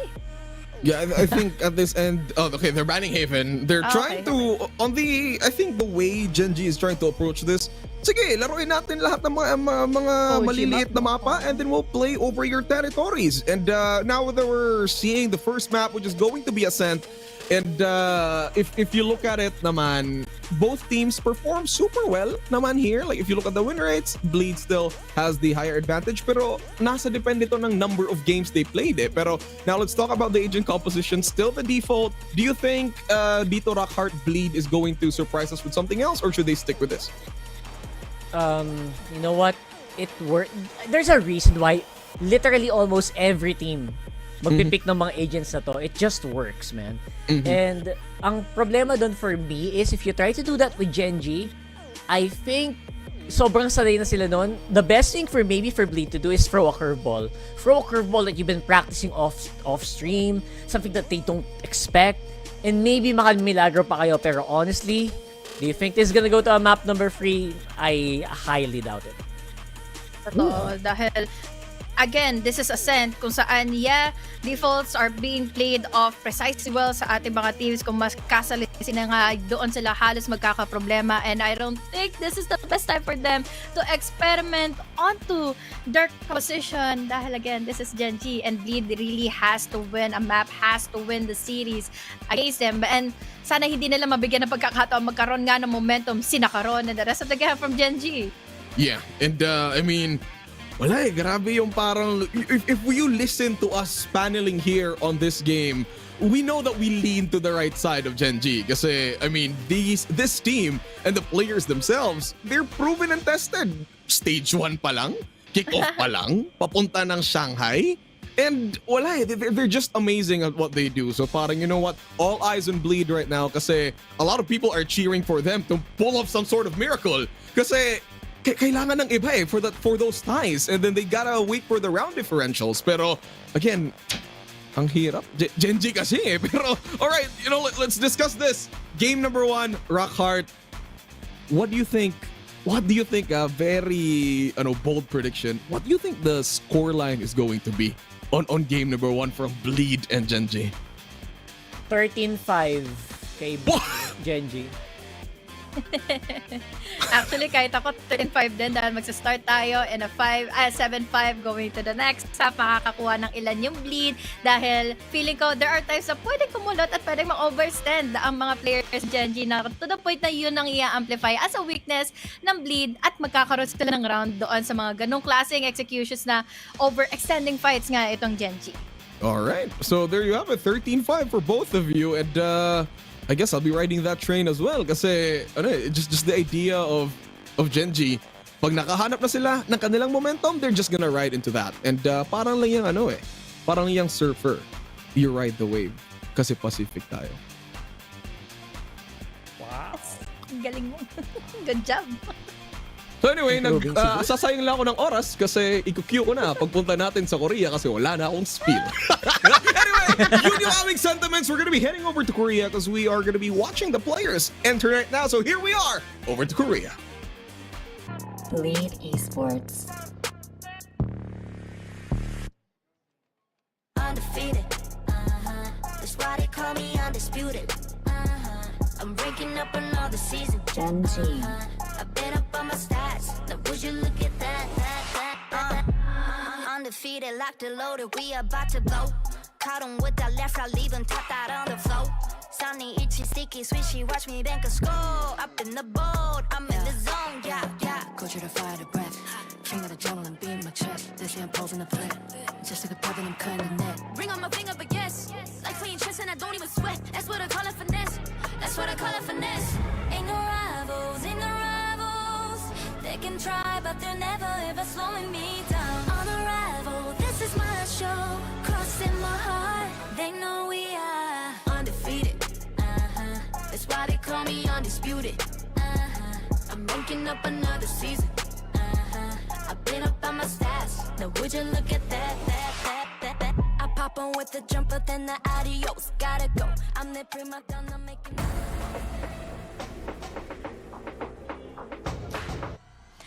Hi guys! So, what's up? We are now here on the second series between Bleed Esports together with Gen.G. Ako nga pala si Ray na isang mahilig sa anime at kasama ko si Black and Blue na mahilig sa music. O, diba?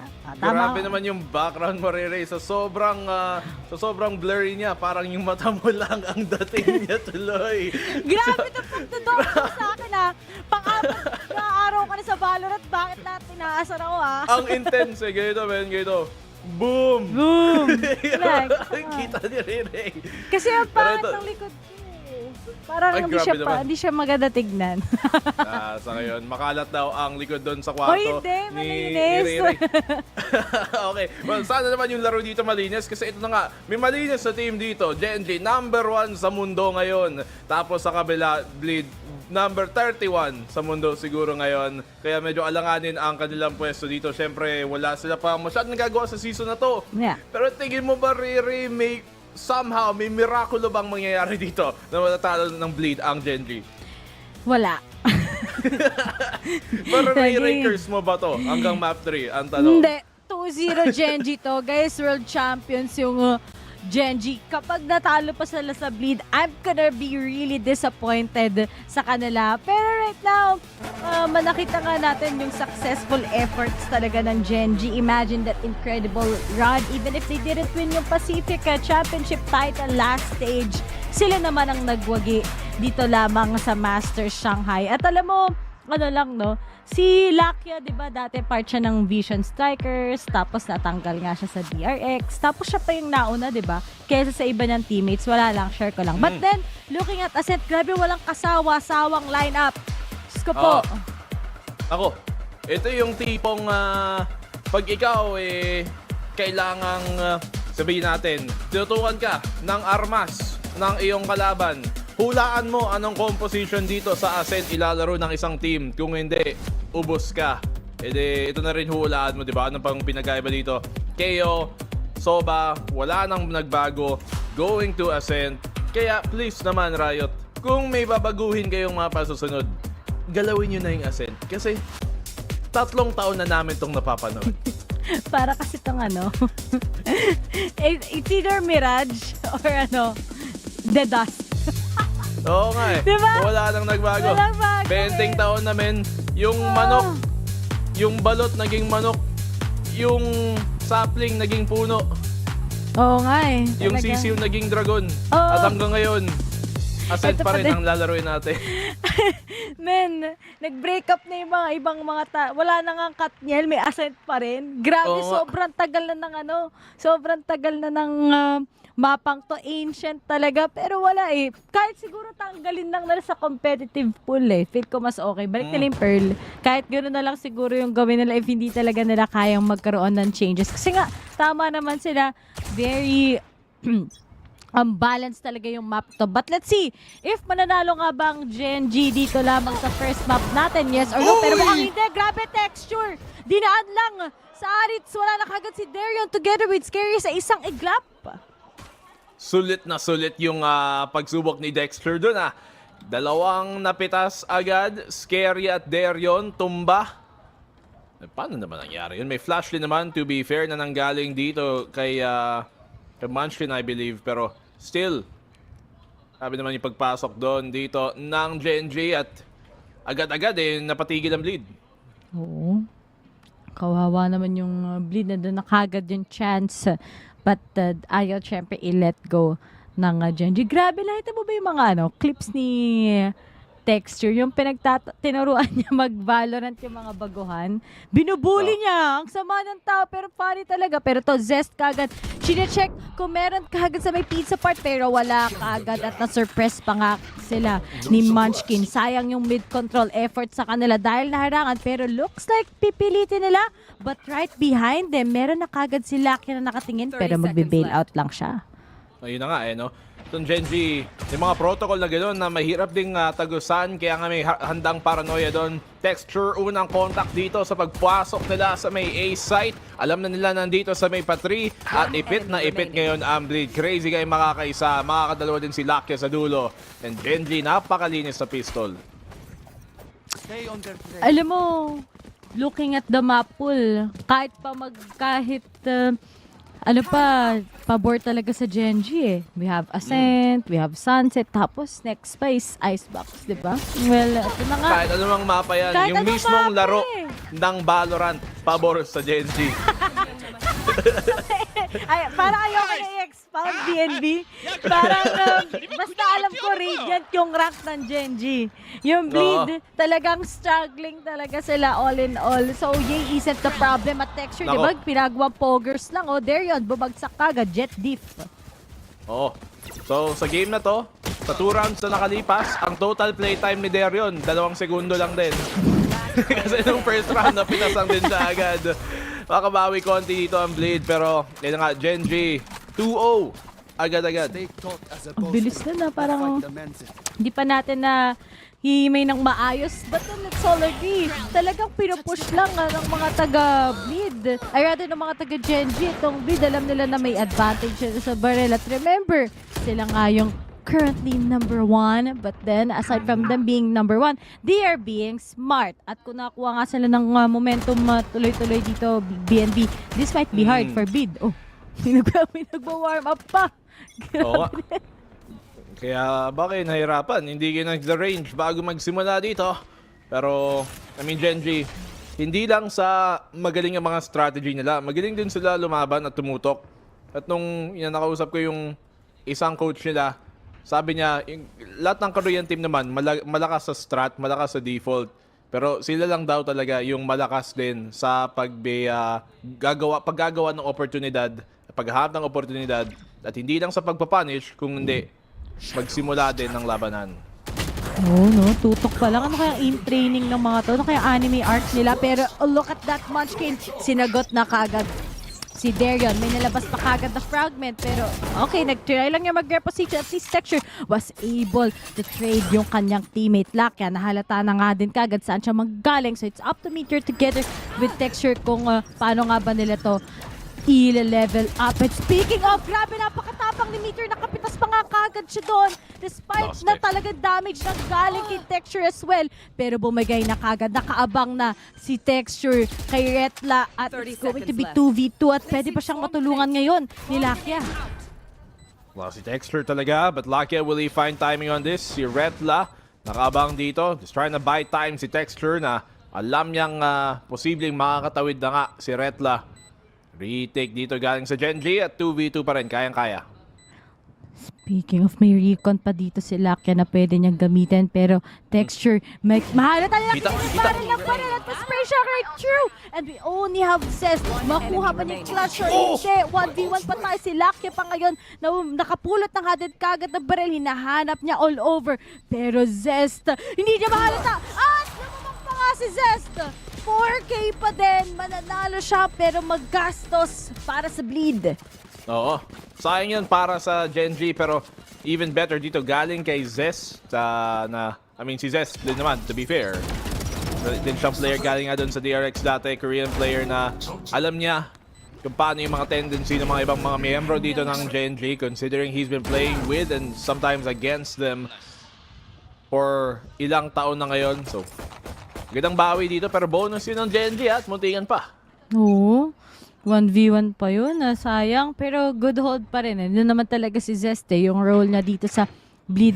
Ang dami na talagang inaambag, diba? Sino bang IGL ngayon na bleed? Si Crazy Guy pa rin, no? Hindi si Zest.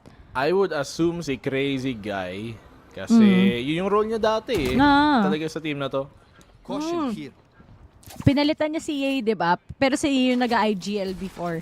So anyway, bleed right now, pinapa-default lang talaga nila. Ayaw nila masyadong mag-extend kasi dun nga sa mga extension ng Gen.G, nawawala-wala sa mapang bleed Talagang mukhang nabubura sila and Lakia holds it out at calls na kagad yung info na maraming magagaling sa B-main at meron galing din sa mid. Ito na nga ang null command para sa pagpasok dito ng bleed. Pero mapipigilan ba ng Gen.G na nakapwesto dito sa may site? Si Lakia, nakita na kanila. Alam nilang dito sa melee na scan pa. Darion, makakauna dito na pitas para sa bleed. Buhay pa rin si Meteor sa loob. Alam ba nila? Ayun na nga, Meteor strikes once. Can he strike again? Meteor makakadalawa. Gen.G inubos ang bleed sa pagpasok. At si Meteor ay hindi tutumba. Grabe naman. Ito nga ang garden ni Meteor. Kasi Meteor Garden. Tama. Oo, diba? Pero napag-aalatan yung edad BNB Naabutan ko din yun. So close lang yung age namin. Walaan nyo na lang. Pero good smoke to Kinol ni Meteor yun para kagad pwede siyang makapunish, makakatago pa nga din kagad siya. So that's just a big impact from Gen.G. Yung mga ganong plays, diba? Very smart, very accurate. Yung amount ng tiwala nila sa isa't isa nagko-flourish. Pero nga lang, Munchkin nawala bigla sa mapa at may sagot kagad karon. Pero dalawa na kagad nakatapat and he'll bail out. At what is happening? Huli. First Texture makakabawi dito sa pag-atras gamit yung kanyang blades. 3v4. Ego to ng bleed. So Gen.G pwede pang bawiin yung round Zest. Big pick-off at ngayon 2v4 na. Ang bilis kagad ng pick-up. Pero it's Meteor we're talking about. And isang iglap. They're able to make that 50. Feel ko yung kill is scary talaga yung biglang kumalas yung Gen.G. Saktong-sakto kagad. Yung mga fast approach ng Gen.G. buti na lang natapatan kagad. Ito, natalo si Munchkin kasi masyado siyang nag-extend. So wala siyang space para makatago. Tapos si Texture pa, tinaya ulit kung pwede siya makapitas. And wala!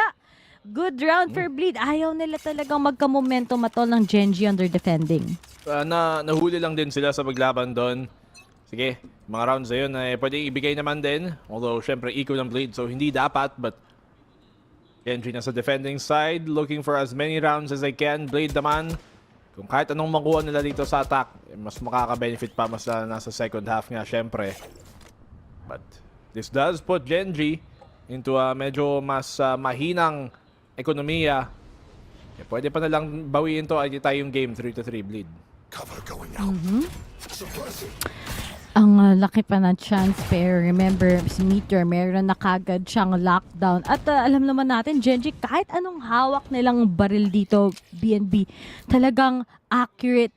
Yung tutok, accurate kagad yung kills as well. And looking at that, hinarangan lang ni Munchkin. Ayaw niyang ibigay yung sakripisyo, pero nakuha na din kagad ang presence as well. Good fragment para lang makapag-delay. But then, with the Hunter's Fury, will that actually give much of an impact? At mukhang kahit papano, may nabawas sila. At yun na nga, speaking of, Meteor is gonna go down, leaving only Texture, Lakia together with Karon left behind. Texture, bumabagsak na nga rin. Pero Karon is just getting them to 1 taps. Dario na lang together with Retla. Low on HP pa naman ngayon si Retla. Texture na punish na naman si Darion. ROI na ROI yung mga pangyayari sa kanila. At akala ko di na nga makakahabol sa kill si Caron. Pero sinurprise na tayo. Wala, naipit talaga din dito ang Bleed sa pagpasok. But ang ganda ng ginawa ni Texture doon, yan yung tipong, yan yung duelist na gusto mo eh. Hindi takot mag-peek, hindi takot hatakin yung mga kalaban, yung atensyon nila papunta sa kanya. Dahil sa pagpipeek na dito, tapos dash out niya, galing dun sa Heaven eh. Nakafocus tuloy sila sa Heaven ang Bleed. Tapos doon pa nakahanap ng timing si Caron dahil nga si Texture nagpapakita sa itaas. So magandang teamwork dito at bawian lang ng ego, really. Ay. Halina, Bleed ngayon, Gen.G. Pero Gen.G yung mga ganun na rounds, mga desperate measures nila, doon na sila nagkakakuha ng mga magagandang angles. So speaking of Texture, wala. Nilaban lang ngayon. All aim talaga and all being precise. And out na naman si Darion. Kawawa naman si Darion. Kanina pa siyang nasa-shotdown. He just wants to make space and yet ayaw siyang i-allow ng Bleed as well. Kukuha na nga kagad ngayon ang lumilipad na CCTV kung pwedeng makapitas si Meteor. Speak of nakapitas, meron pa kagad revelation kung nasaan sila. Leaving only Retla together with Scary. At this point, wala na silang magagawa. Okay, Lakia here. 1v5 para kay Scary na alam naman natin kahit siya isang clutch master dito ng Blade. Medyo mahirap na gawin men. Gen.G tong kalaban nila. Hindi kayo aware guys. Hindi lang sila ang number 1 sa Pacific. Hindi lang sila ang number 1 na Korea. Sa mundo ngayon, dahil nga silang nanalo ng Shanghai, number 1 team in the world. Itong Bleed eh, mahirap sabihin na hindi sila nahihirapan dito kasi they've been struggling so far the entire year dito sa Pacific League. Kung ikaw, membro ka ng or player ka ng Bleed, as kalaban mo Gen.G, anong mindset mo sa araw na to? Bahala na lang. Idamay na lang natin sila para di sila makapasok ng playoffs. It is what is it na lang? It is what it is, di ba? Nonchalant na lang tayo mga kaibigan. Para sa mga OA dyan, hindi kayo nang bahala. Yung Gen.G, OA yan eh. OA sa galing? Oo. OA overachieving. And overachieving. Overachiever talaga. Sa shoutout ko lang yung isang malaking fan ng Bleed. Tatago ko sa pangalang Gian. Nasa stress daw siya para sa Bleed. Kalaban mo ba naman Gen.G? Di ka ma-stress. Ang galing ng Gen.G sa asset kahit anong team. Kahit yung team natin sa Valorant, BNB. Hindi tayo matatalo din. Joke lang. Ang hirap talaga kalabanin ng Gen.G at this point. Tama. humble lang tayo dito. Alam naman natin na yung Bleed eh, mahirap talaga ang position nila dito. Masala na nasa attacking side sila sa may ascent. Flash out, one way sa kalaban. Texture. Madami siyang natatanggap doon na bala. Kaya atras na lang muna. Bakit lang, kalma lang, di kailangan magbadali. At ako sa Gen.G, nung una, sobrang hindi ko na-appreciate si Texture eh. Pero this time, it's just really smart. Tapos, pero yung dalawa operator players mo dyan, si Texture tsaka si Meteor. Minsan nga, umahawak pa ata si Caron, if I remember. But then, Bleed, wala na naman silang magawa na paraan. They tried a lot. They tried beaming, they tried controlling mid, contesting mid, pero talo sila. Duels pa lang. At ngayon, na nakaabang sa kanila, si Texture. This might be dangerous kay Texture dahil low on HP, but remember, parati siyang sure na makakapitas siya kahit matitrade off siya. Speaking of, buti na iwasan lang din kagad siya at na-surpress na. And this is where the entrance goes for Bleed. Pasok dito. Zest and Scary opening things up sa may site mismo. Kaya na nga ang A. So retake ang magaganap dito para sa Gen.G.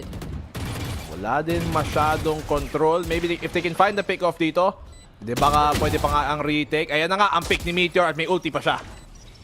ROI, literal. Gagamitin ba nilang ultimate ngayon? Mukhang alanganin nga sila dahil nga 3 na lang. Siguro kapag nakapitas sila ng isa, that might be possible. But there's someone looking at them and a dami crossfires. Ang ganda ng post-plant positioning ng Bleed. They have to make those contacts work.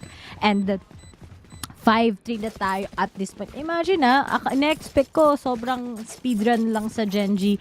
But this is Ascent. Everyone knows it. Kahit yung Bleed na medyo struggling pagdating nga sa pagkatalo, they're able to make their huge stomp against Gen.G here. At tignan mo kagad, mga spray and pray lang, panalo na sila. Oo nga. Safe option ang ipinili dito ng Gen.G instead of taking the risk with the ultimate. So mangyayari doon, pag inulti nila, edi yung dalawang sa loob ng site, mapapasugod din para lang makahanap ng pitasa para masira yung lockdown. So, di mo na mangyayari yun. Texture, susugod dito, and he gets a pick off a crazy guy. Pero matatrade ni Darion, na ispaman lang din. Kawawa si Texture. Uy, lumaban si Darion. Sabi niya this time, ayaw niya niyang ma-jet diff. Pero syempre, Munchkin nakapag-extend and this is a big problem. No flashes available, no anything. And Darion won that battle. Lakya na lang Meteor together with Caron. Sila na naman muli ang natitira at pinanish na nga nila kagad ang mga miyembro ng Gen.G just to lock out itong mismong B-site. Lakya, mag-recon lang just to get that little bit of that information and they were finally revealed. Tinry nila nga mag-punish through the smoke pero wala dahil may nanostorm as well din. Heavy prep lang mula sa side ng Bleed. 3v4 dito, retake na naman para sa Gen.G. Katulad nung kanina, ang ganda ng null command dito. This will further delay yung retake ng Gen.G. And in fact, dahil dyan, hindi tuloy nila magagamit yung lockdown dito sa retake nila. Darion makakapangatlo. Paunti-unting nabubuhay si Darion at yung Bleed ngayon. They should be able to cut this lead down to 1 round. Magiging 5-4 na lang ang score. Pang-apat kay Darion. Habol niya yung ace. Si Lucky, ayaw ibigay. Tatakbo lang talaga para sa op. Lucky lagot ka, hinahanap ka nila. Pero wala, hindi bibigay ni Lucky to. Oh, nakatingin. Ayan. Speaking of Lucky, 5'4" it is. Alam mo, fun fact, alam mo ba kung anong height ni Lucky? 6-footer. Hindi. 5 flat ano? ata siya or 4'9". Oo. Tapos, wala lang. Kasi diba, nanonood kasi ako ng streams nila, wala lang. Di ba matangkad siya? Pangalan nga niya, Lucky. Hindi naman maliit Diba, iba yung malaki sa matangkad. Ganun na rin yun. Pwede naman yung pagkalaki vertical, hindi horizontal, di ba? Pwede. Yun. Tamaan naman black and blue. Di ba? Pag sinabi mong malaki siyang tao, pwede namang matangkad din. Tama. Grabe talaga yung mga terms ng Pilipino. Pero ingat lang kay Texture. Pero, nag-smokean lang din. Mananalo nga ba siya o si Scary dito sa paglalaban na to? Wala. Medyo langanin pwesto. So, atras muna kay Texture. Siyempre, baka si Scary, pag tinimingin niya to, makaisa pa. Pero yun, nakaabang na si Texture dito. This might be a pick-off. Scary picks. Hanap ng isa. Nakahanap ng isa si Texture. Ano naman, Bleed. Anong magagawa nila? Bleed. At pipilit pa ba nila? Oh, good shot for Scary once again. Texture is out. A can be obtainable na. But that heavy setup na naman ni Meteor yung nakakatakot. Tapos meron pa siya kagad lockdown and speaking of Ying lang, Munchkin kuha si Crazy Guy leaving only 2v3 and ito nakakall na kagad ni Meteor to para mag-delay ng maraming oras. Ba't nakaangat yung lockdown? Pwede nang sirain. Ba't nakaangat yung lockdown? Naka-boost. May invisible wall. May invisible na napatungan dito na brush. Nasira tuloy yung lockdown. Okay na sana yung plano, men. Sad. Hindi lang nalapag sa sahig. Wow! Tao din pala yung Gen.G, men. Akala ko Diyos na Nagkakabali din pala sila. Na malasan lang sa ulti. Time out tuloy. Ba't ganon? Anong ginagawa mo? Pwede ba makita ulit yung replay?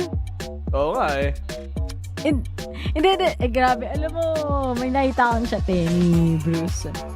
Natanda mo yung dati yung turret na lumilingon sa pinanggalingan. Na fake? Oo, na fake. Dito. Hindi naman.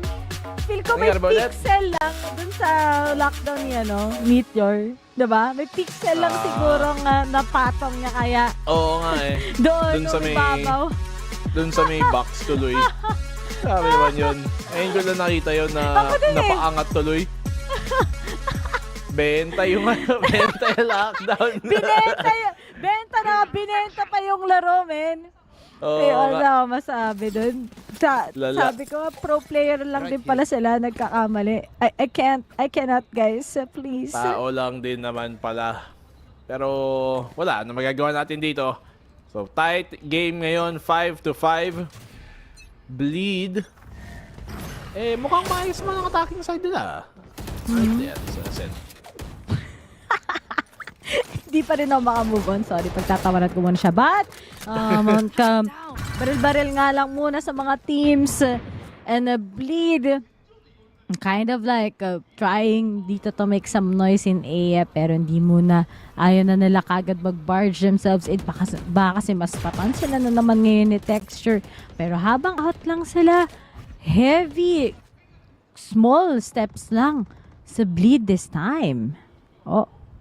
Si Minimatch. Yun lang. Ni scary. Sayang, yun pa naman yung pitas na kakailangan nila dito. Dawing na naka-guardian lang si Munchkin. Karamihan sa kanila, naka-guardian, naka-sheriff lang din. At least, may ipupulot dito ni Caron. Pwede pa silang bumawi. Pero papuntang B na ngayon ang Bleed. Kung saan, nag-iisa lang naman si Lucky. Although, meron niyang killjoy utility si Meteor dyan. Pero, would be enough. But here it goes. Kumukuha ng surprise, kumukuha na anything. But then those traps nga, hindi nila inalaw. But then Meteor, I'm rather crazy guy. Out na nga si Lakia. Nakita pa kagad yung shoulder nila ngayon. Pero mahirap labanan si Texture against that operator. Together with Karo na lang kagad natitira. Going up against 3 people. But Gen.G, they have to make it worth. Mukhang habang hawak-hawak na to ni Texture, umiikot na rin kagad si tropa nating Corona. Pero time is ticking. And most of the members of Bleed, lamang na lamang talaga sila pagdating sa level. Pero wait, hindi pa over ngayon. Aware kagad sila kung nasaan ang isang miyembro. At mukhang may kita nito, pero good positioning lang mula kay Darian. Perfect timing. Karon, all by himself. Hindi na nga siya pinabayaan ni Darian. And after consecutive rounds ang Gen.G, nanalo. And may lead yung Bleed. Lamang ang Bleed. Wouldn't have expected that here today kalaban ng Gen.G, pero sayang yun para kay Texture. Kung nahanap lang niya si Darion sa side today, baka panalo na nga yung round. Makakapasok na sila doon. Would have been a 2v1, pabor sa kanila. Good job dito sa Bleed, ha? Napipilitan nilang mahirapan talaga ang Gen.G. At saka Gen.G, hindi sila baka kuha ng maayos na angles. Pero alam mo, dami din nilang mistakes eh. Medyo maasim talaga sila. Yung mga aggressive pushes nila, dapat din nila binibigay sa Bleed. Kasi you can see, diba, the first 15 to 20 seconds, naghihintay lang yung Bleed na meron kagad mag-push forward at doon namamatay ang Gen.G. Pero Lakia, kuha lang kagad ngayon with Aldrone. Baka pwede siya makapitas ng isa, but then there's just the location at alam na ng Gen.G saan manggagaling ang Bleed. Pero sobrang careful pa rin ng approach nila ngayon din. Blades dito. Kailangan ingatan ni Texture na hindi siya maubusan bago may talagang labanan. Still has 4. Pero hindi mag-commit yung Bleed dun sa short na pinakita nila kanina. Parang babalik pa sila ng B main. Saan may neural theft din naman, rather may null command dito si Munchkin. Take flight. At nasan yung tropa ko? Tropa? 30 seconds left. Tropa. Okay. Ako ata yung nawala. Oo. Pasensya na. Ako ata yung nawala ng onti doon. Pero yun ang tropa ko! Texture together with Dakia. Good push na kagad with that 2K. Ang laki na kagad ng impact doon. Pero wala ng oras ang Bleed para man lang may plant yan. Pero meron pa si Scary ha. May ultimate pa siya. Pero wala na din kagad sa kanya eh. Ay, hindi niya. Pipilit niya to? Oh, wala na. Nice. Wala din siyang ulti eh. Pero at least nakahabang isa dun si Crazy Guy. Odin, makakabawi ng isa but round is done and game is tied up dito para sa Gen.G. Medyo close game. Pero na-streakan lang din kasi ng bleed na talaga ng momentuman nila. Itong Gen.G. Walang palusot syempre pero tignan natin ang big picture dito. Maka-close out pa to ng bleed sa second half. Yan ang mahirap kasi usually mga Korean teams, tingnan mo nakagad yung T1 performance sa attacking, di ba? Mas concise, mas maganda yung approach, and all throughout those rounds na nanalo ang lead, we can agree that Gen.G was just masyado silang mainit. Nag-overheat sila masyado. Yung mga angles na dapat hindi, tinatry nila ba kasi bumabor on their side. But good naman for bleed kasi nga, you don't usually see a team na may gantong tie against sa Gen.G, lalo na sa first half, lalo na sa kung saan naka-operator na nga si Texture as well. Pero grabe naman yung mga fans ng bleed together with Gen.G. Ikaw ba, BNB, kung bibigyan ka ng pagkakataon lumipad papuntang Pacific para manood, gagawin mo ba? Kung bibigyan, Kung bibigyan ng pagkakataon lumipad papuntang Korea para manood ng Pacific, gagawin mo ba? Oo naman, syempre. Para ma-meet ko na rin in person ang mga idol ko. Si Asurai, si Mika Fabs. Tagal ko nang humihingi ng picture kasama nila. Ayaw nila ako sendan. Ayaw nila pa autographan. Wala namang gagawing mali dun sa mga picture na naka-autograph. Ibebenta ko lang naman. Ano bang problema nila?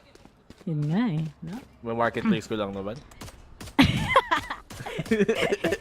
Wag ka, magaling na sumayaw ng ano ba ito na drama? Oh, shucks. Si Asuri. Pero grabe, 18 out kills si Texture. And sa tingin ko, magte-30 pa yan. Crazy Guy right now is out. I rather, taag, but ang out na nga ngayon ay si Dare yon. Di natin nakita kung paano nangyari yon, but that's just Gen.G giving a lot of damage and not starting out yet because they know nga na this part that they can contest A site, and if they're able to move or remove one sa kanila na to, but mukhang lumipat na quick pick off sa kanila as we only have 3 remaining sa bleed. Uy, si Carol nakahanap pa ng isa dito. Sa pagtakbo nila sa may mid. Mukhang hirap ang bleed.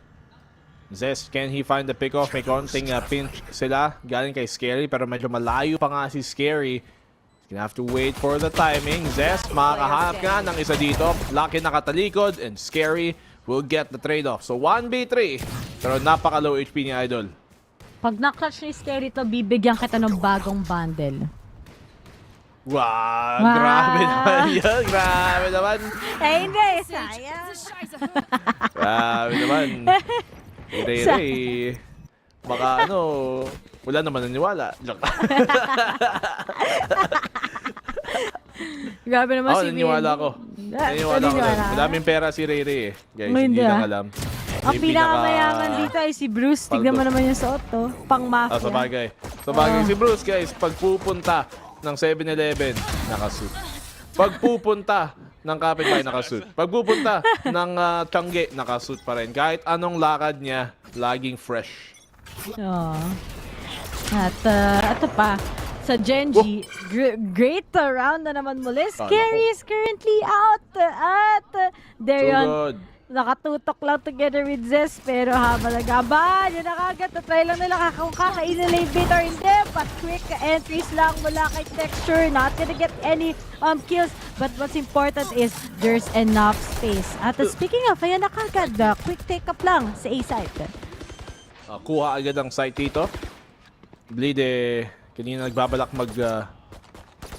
mag-push doon sa may pa-A main, pero siyempre, the timing yan nandun ng Gen.G na that's the way they went as well. Meteor makakaisa. Will he find another gamit yung Sheriff? Ayun na nga, wala na siyang bala. Huling-huli siya dito ni Darion. At least 2v4 pero ito mo si Machi, nakabang pa nga dito eh. Makulit pala to si Munchkin, but says Darion, there's no way na makukuha pa nila talaga yung retake at this point. And speaking of, Zez is currently out. Nahuli na din kagad si Darion.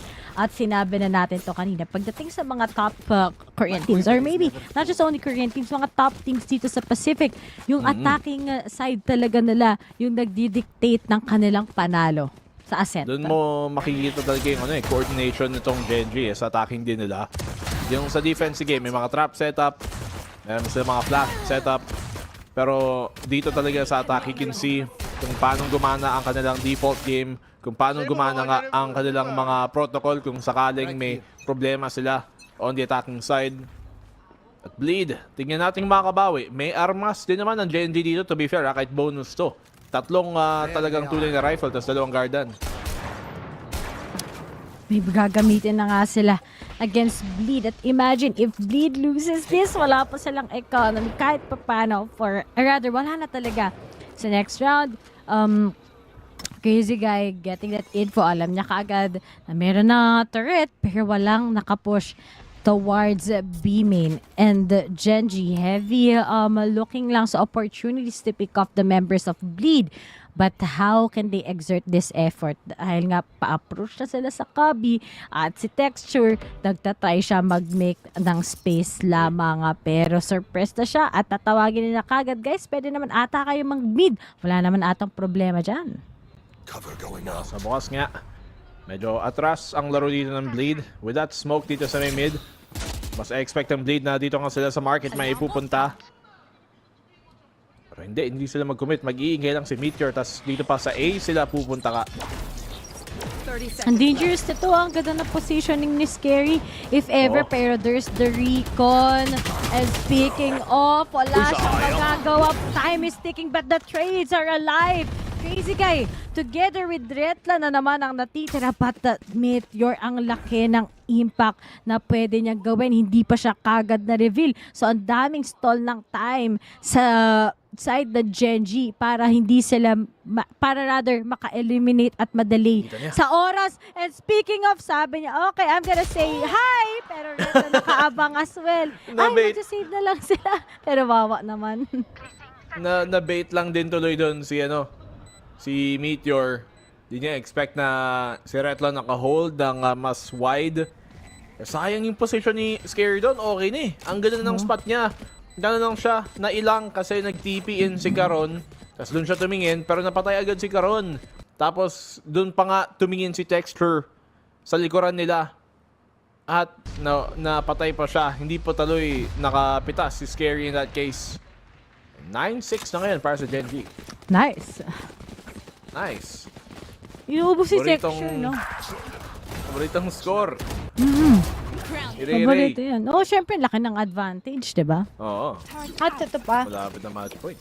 Umuubo si Texture. Feel ko may sakit.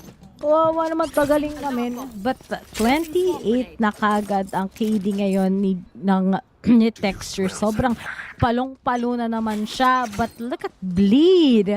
Wala silang pera at pabor na pabor to sa Gen.G kasi pwede na silang makapag 2-digit scoreline nga. And there it is. Goodbye kay Darion. He tried to make an extension but that's not possible dahil kung ano yung Gen.G pagdating lamang dito, they just number one wait and after that, second na opportunity on those angles against Bleed. Yung umuulan. Okay. Uy, huli dito. Si Zez kay Caron. Yun na nga, hirap pa naman ang Bleed dito. Considering they are in the lower economic state. Kumpara sa Gen.G na lahat ng gusto nilang gawin parang nagagawa nga nila. Oo. Libreng-libre.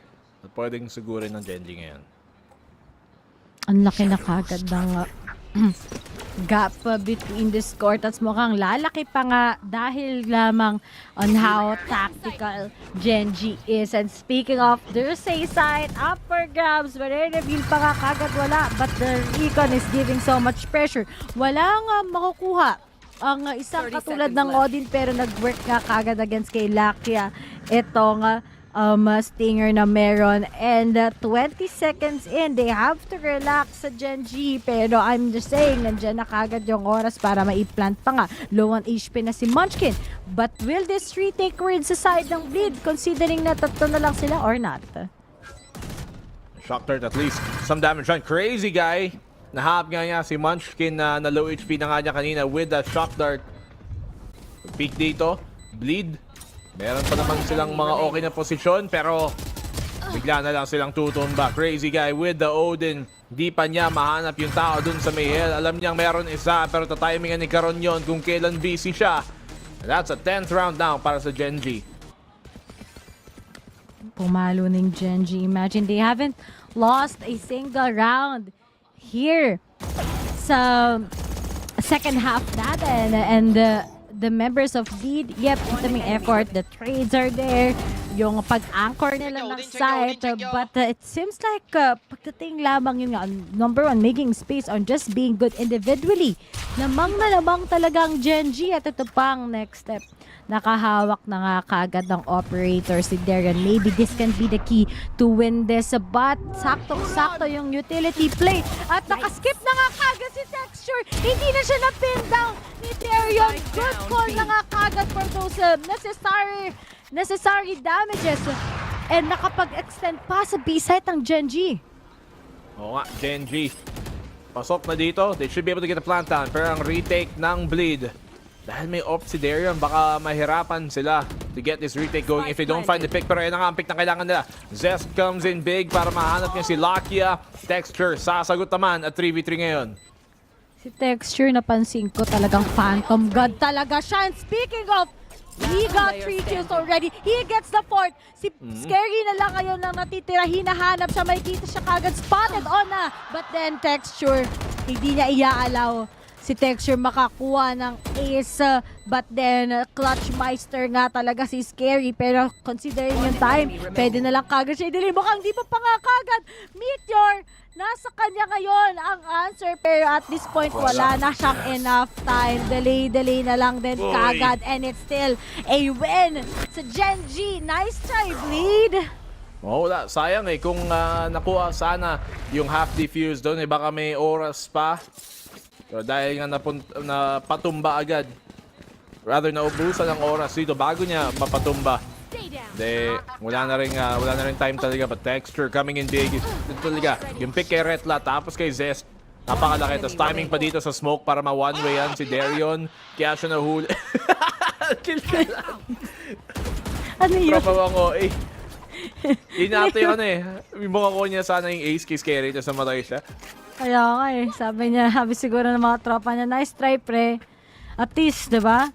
Nag-enjoy ka. Yun naman importante. Nag-enjoy ka na nga. Nananalo ka. Pero, man, no words ako kay Texture. Ang galing niya talaga. Ramdam mo yung gigil at ramdam mo yung disiplina Gato dapat yung nakaka-cue ko na Jetmain Nako, nag-complain pa si Idol kung sino bang ka-stack niya. Matamaan na daw kayo. Pero, ito, Texture. Sabi mo nga, Phantom God. Ang lakas-lakas. Diba? Pagdating sa mga ganong malapitan. Leader looking to try and push up dito sa A main. Kung saan, pa-B naman ang commit dito ng Gen.G. And if si Retna pa nga ay mawawala, sabi ng Gen.G, amin na talaga ang B-side enters sa the smoke. Trying to grasp on something. Rekla just has to rely on what he's holding. That's going to be yung Sheriff. Spotted na nga din kagad siya ngayon. Pinaglalaroan. Hinahanap na siya at this point. And there's already the spray down from Munchkin against Retla. Bumagsak na din si Darion as well. Black and blue. Leaving only 3 left. Si Zest meron naman siyang bulldog. Pero nga lang nasa likod na din kagad si Lakia na ng gugulo. Low HP pa naman dito yung iba sa mga Bleed. That's Scary being found sa may pagpa-flank. Zest, 1 HP. Crazy Guy, low HP na rin. Try na lang mahanap si Lakia dito para mas okay ang position ni Lakia at puro ulo lang mahanap niya. Match point na agad sa Gen.G na 6 na rounds dire-diretso. Hindi man lang binigyan si Bleed ng isa. Ni isa, Black and Blue, wala. On point yung B site or nor A site na take nila. At dito lamang Lakya, alam ko may plano na talagang Bleed mag-push. Pero syempre, napapaligiran na nga sila kagad. At isa na lang, and they can win this map pick. Pupunta pa tayo sa Sunset. Sobrang dugo nito sa Bleed. Cover going out. Bleed. Will they be able to get a round here on the defensive side? At the very least, wala pa nga silang nahanap. Paranoia kay Scary, medyo maaga, pero ipit din siya dahil dito sa Molly. Will get the one. Siya, itutumba na rin. Wala din siya magagawa dun, kundi mag-tip it out na lang talaga. Or at least umabante. Which little did he know was actually a safe option, pero trade for trade dito, wala nang smoke yung Bleed. Wala nang pagiging hesitant nga sa papunta dito lamang sa B. Pero after that, they won't go to B. But then, yung lurk ni Meteor! Diyos ko! Ay, rather pala, hindi pala si Meteor, pero rather yung lurk ni Meteor ang kailangan talagang maging rason. Nababaliktad ko yung kulay. Sorry guys. Pero syempre, Darion, try to pick someone with an op. Pero kabisado talaga ng GEN.G itong Ascent. Kaya nga sabi ko, ang dami nilang successful wins dito. Ito pa yung pinili ng Bleed. Thinking na it's Ascent. So maybe we can get that chance. Pero yung first half nila, talo nga sila eh. Kabisado nila dito. GEN.G, mahanap ni Retla ang isa. Lakia, caught Lakin. That's a spike down. Nabitawan ng dinya. Karon, hindi na-expect na may pangalawa. Papala. Nandito si Retla nga. Munchkin, ipit. 1v2 na ngayon. Meteor, can he clutch this out for GEN.G? Has to stick the plant here. Wala na siyang time to do anything else. Otherwise, he might have time para makaikot nga, para maka-atras. Ayun, 1v1. He gets the kill! Zest taken down. Darion naka-op, magpipeak siya, and he gets it! Meteor strikes again! At sabog na sabog ang Bleed! What a second half from GEN.G. Meteor Garden! May meteor shower indeed! Sabi nga natin na yung mga ganyang moments, GEN.G, they're able to capitalize and win it very talaga sila, relax sa mga ganong moment. Congratulations na naman. Alam natin, Black and Blue, na this number 1 win Kapag silang nanalo sa series na to, tapos na ang laban. Formality matches na lang. Yung mga remaining matches natin dahil papasok sila sa playoffs. Ang init ng kamay ni Meteor ngayon. He has been playing so well so far dito sa ating map number 1. At itlog lang nakuha ng Bleed sa sa second half ng ating map number 1. Pero panel naman, kamusta ang inyong mga...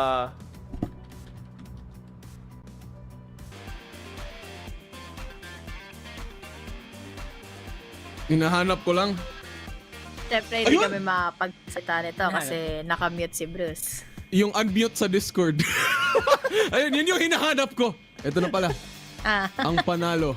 Well, anyway, so yun, nanalo nga sila ng match 1 pa lang.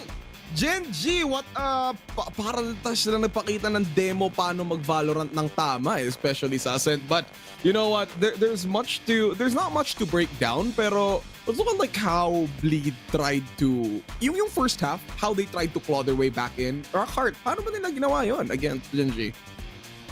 They took advantage of a pixel. Then, may mali talaga nangyari doon. We all saw that. I think this would have been exactly what we predicted, 13-5, if that didn't happen.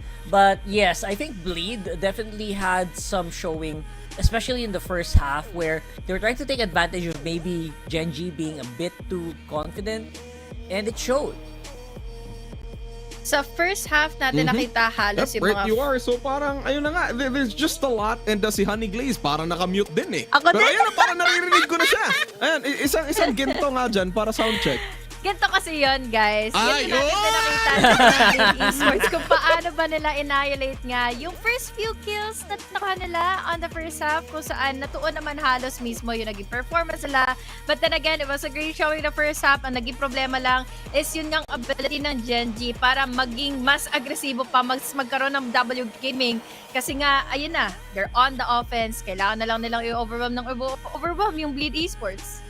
Yeah, it's amazing kasi on the side of GEN.G naman, parang you remember how the panel we predicted a 13-5? Wala eh, sobrang konti lang eh. Tama na talaga. Tama na kayong dalawa.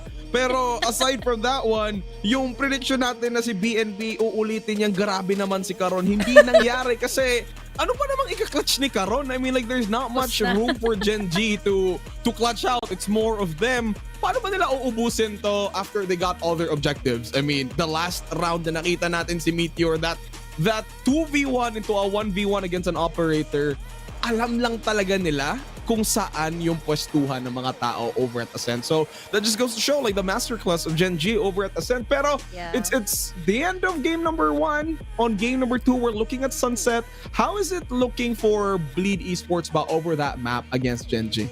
Hindi nila matutugunan yung ganitong klaseng momentum on the off ng Gen.G on Sunset. Later on in our new map, mahirapan sila. Kasi ganito, lagi yung gustong i-execute nila texture. Yung hindi sila matatakot to take on to the duels, catch them off guard, win a lot of rounds dahil nilang mas gamay nila yung tutok nila, mas nakakakuha sila ng mas magandang winnable advantage when it comes to the duels itself. Dahil ilang bang multi-rounds, ilang bang multi-kills laging nakukuha ng Gen.G dahil sa the texture, talagang nandun lang din yung momentum niya paulit-ulit. That's also one of the reasons why Caron couldn't really show up too much kasi sobrang proactive nila Texture and even Meteor in making sure that, you know what, they didn't have to do too much work, especially with Caron, right? And aside from the fact that you pointed it out, yun tuloy, hindi tuloy binanggit ni BNB, pero kasama yun sa paglaki.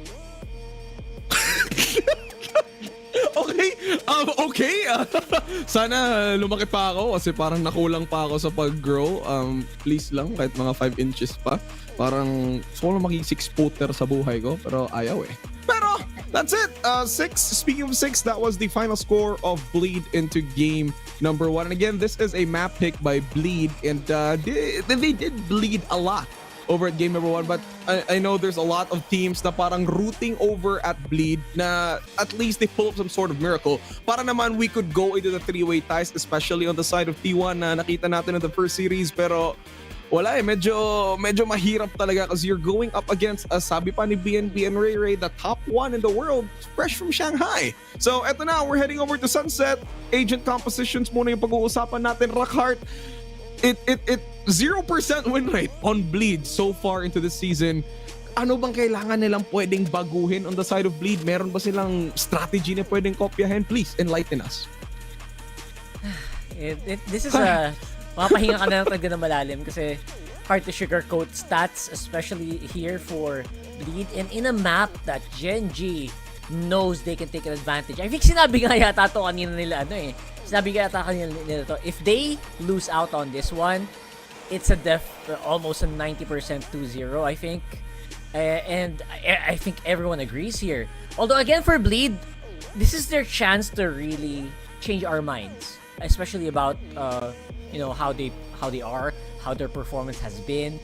Maybe to give us some doubts as whether or not, you know what, Gen.G can overtake them.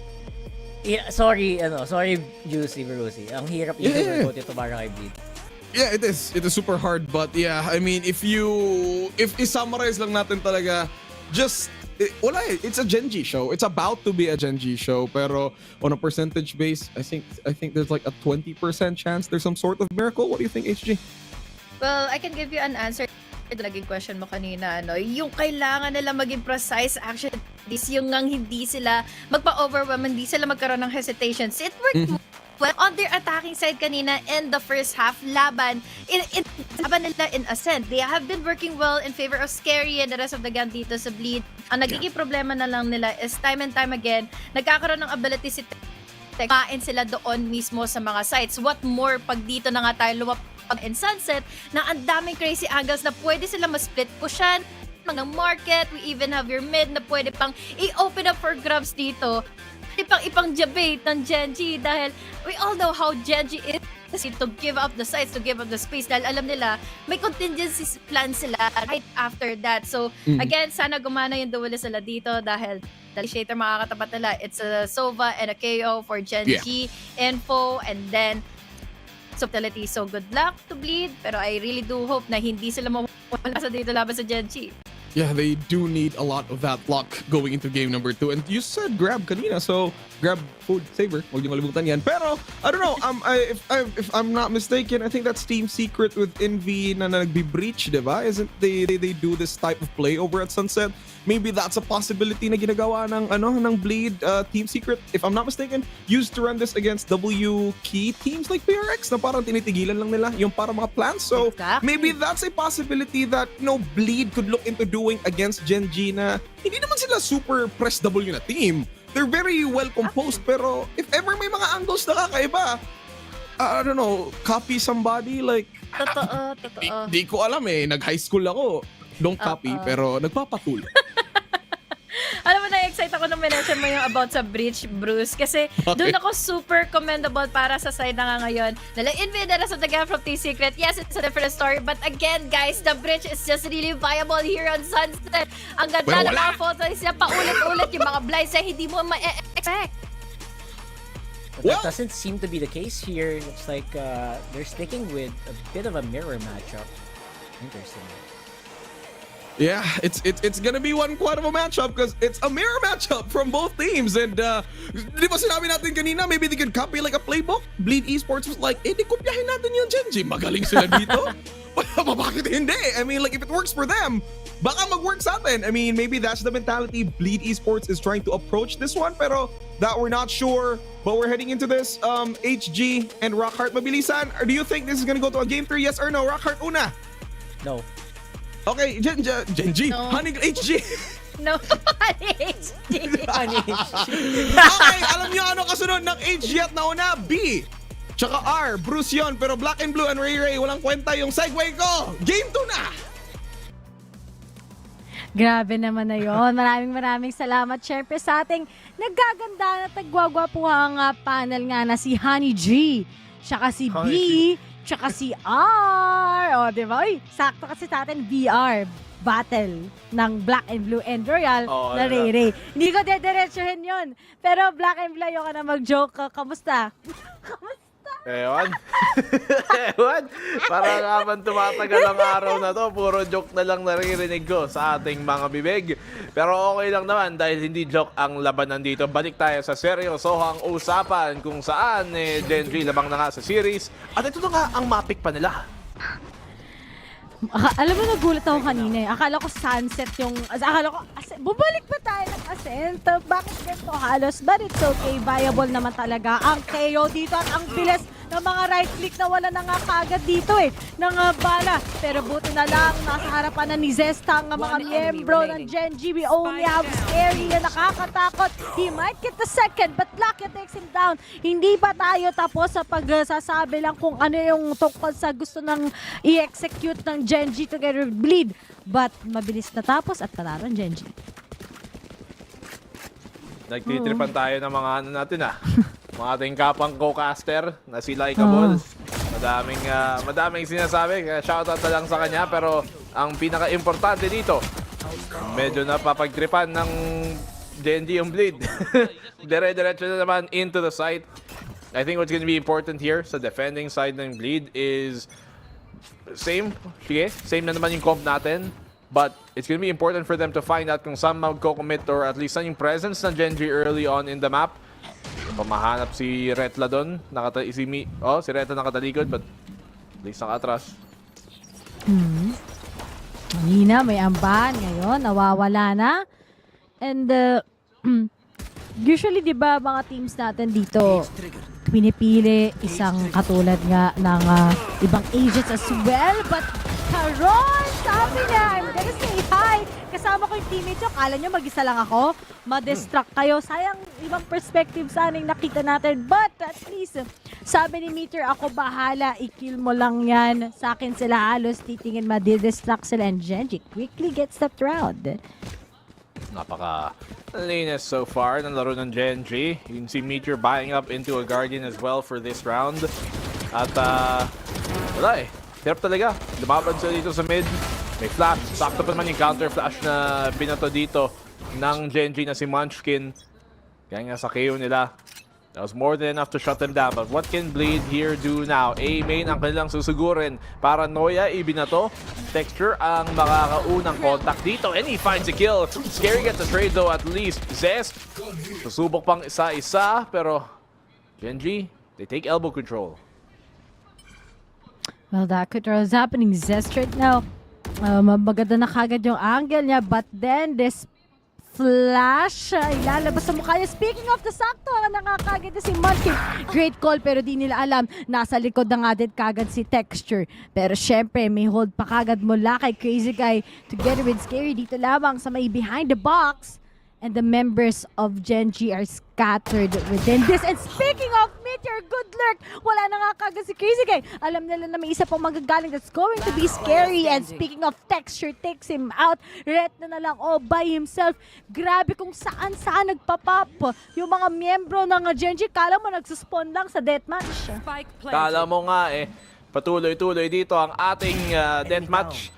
Na puro bakbakan lang. Retla gets the one. Bonus to ng Gen.G. Huwag yung kakalimutan mga kaibigan. Wala lang cage si Retla. Walang impormasyon, walang camera. Yung trip niya napakalayo. At nawawalan paunti-unti na rin siya ng oras dito. May swing silang pwedeng iabang. Alam nilang hindi nakakommit sa defuse. At ayun na nga, Texture. 4 na naman. Napakainit na naman ang kanyang simula. And Gen.G all the way pa rin sa map to do. Don't tell me BNB 13-0 to Ay, alam ko na. Kapag daw 13-0 ang mangyayari. Alam mo na parang kape BNB, kape 13-0 Kape. Ako, bibilang kita kape. Nang gabi? Oh! Bakit? Nag-Elden Ring ka nga Ibang klaseng baliw ata tong si Rere nagkakape sa gabi para makatulog. Hindi ako natutulog. Hindi ba? Best, Ayaw wala mo pa sa matulog? 15 hours yung tulog ko for the past 2 days. Ang saya-saya maglaro Pero syempre, Bleed, mukhang wala silang no choice ngayon dahil wala na naman silang mga barrel, Bessie. I must wait a moment. Ganito, 13-0, expansion pack. Grabe naman yun. Lalaban ka ba doon? Hindi ako lalaban doon, men. Makati daw. Hindi pa daw kaya ni Ray. Humble lang yan, guys. Sa totoo, kahit 10 pa. Susoloin niya. Grabe. Pero Gen.G, susolo ba nila dito ang site? Si Crazy Guy, siya nga mag-isa. Alam niya, teka, madami pa lang B. Hindi pa daw atas masyado. Hanap lang ng timing. Pasok na nga ang Gen.G. Crazy Guy. Nagsusubok lang makapitas sana. Pero Texture will wait at the choke. Full 5v5 retake ang magaganap. Kaya ba ng Bleed to? Mukhang hindi. Tinitignan lang nga sila. Pero di pa nila napansin talaga si Karan. Sabi ni Karan, hello to you. And clean pick-ups mula sa Gen.G. Akala ko may malaking impact na yung ipapakita ng Bleed this time. But the Gen.G is just too powerful under attacking. At yun pa nga yung dangers dito Sa attacking nyo talaga binigay yung first half sa Gen.G. And these guys are just too hot. But then, gets ko yung plan naman ng Bleed Kasi nga attacker-sided heavy to. So they wanna maybe get some rounds on the first half, tsaka sila babawi sa second half. But Gen.G, binigyan mo ng momentum, mahirap na. Yung momentum dito, galing pa sa map number 1, kaya mas mahirapan pa ang Bleed makabawi. Gen.G, good patience being established. Pero si Darion nakatawid na. Buti pa siya. Nakatawid saan? Nakakatakot yun. Patakot BNG Parang iba yun Pero ito, iba na nga din kagad. Kay Retla, surprise, hindi makakuha ng isang kill as well. Pero, naghihintay lang ang Bleed ng opportunity. At speaking of, sabi niya, picture. Baka may ma-picture. Pero siya din kagad, halos may kasama pang Aldrone. there's the one-way setup. Pagdating nga lang sa cage, and texture will be taken off. And may kasama na nga din kagad na neural theft. Aware na ang mga miyembro ng Bleed saan sila manggagaling. But time is ticking. Sabi, paping na lang kami kagad. But this might be a big opportunity sa kanila. As one of them is just gonna go one by one. Okay, They Bleed. only have Lucky, pero yung time, wala na. Panalo na ang Bleed. Oo, gusto rin ng oras eh. Taas na hanap pa nga ni Skelly. Ayun, at the end, Bleed nakaisa. Himala. It's about time. At nakabawi na nga finally dito for them to restabilize. Si Darion kasi naipit din kaya tapos hindi pa siya nakahanap ng isa before he went down. Yep. Still Bleed nakabawi. Ito pa, ito. DNB, sayang yung kape mo. Sabi ko pag 13-0 eh. Sayang. Next time. Oo nga eh. Wala na tuloy ang kape. Sayang. Hindi mo balak matulog dito. Enjoy ko pa naman. Sayang. Bibila na sana ito ng Earth 3 eh. Sayang. Ay, sayang. Sayang. Ayun na pala sana. Okay na yung okay na yung kape. Basta makalibreng laro. Pero walang libreng puntos makukuha dito naman din ang Bleed. Lahat ng kailangan nilang bawiin eh. It's gonna come in difficulty as Gen.G nakadalawa dito sa may pa-market at sinara agad yung palengke. Oh. Sarado na agad. Siyempre, closing time na. Pero kahit ganun na nga din kagad, yung mistake ng Gen.G, sabi nila ay di tayo masyado tayong naging complacent regarding sa plant na nga na yun going sa B main. At ngayon, binalik nila yung positioning nila dito lamang sa B side na maraming angles for spacing, maraming contact against the members of Bleed. Pero little do they know na ang miyembro ng mga taga-Bleed hindi na nila pinilit dahil wala na naman silang pera the next round. At na-shutdown pa nga si Texture. Sabi ni Texture, nandito sila mga pare, nagsisave. And it's now a 5-1. Gen.G, just incredible playstyle sa Sunset. Naman, pinili nila to. Kung dito pa sila nag-loss, ewan ko na lang. Dili na lang magsalita kung ganun. Pick na naman para kay Darion. They're gonna be able to hold on to the up dito. Nga, simula sa pagbukas ng market. Dire-diretso na para sa Gen.G into the base site na paritik na lang ang Bleed. At buti naman, Ray, alam mo yung palengke. At alam mo yun kasi alam ko sa marketplace ka lang nag-grocery lagi, di ba?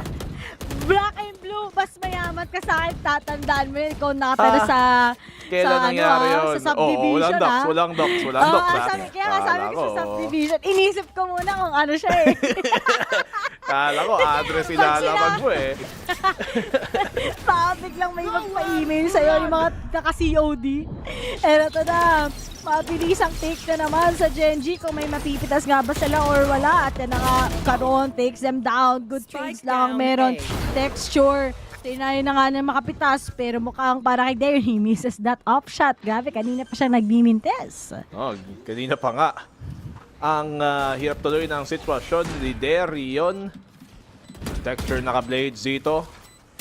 Crazy guy, trying to look for free damage pero hindi pa napaparating at muntikan na umaabot sa Luna yung shock dart niya. At yun pa. Nakakapitas pa nga, hinahanap na ni Texture lahat. Grabe parang masaya kasama si Texture sa ranked games. Oo. Diba? Ayun, nakita pa niya yung paa ni Darion.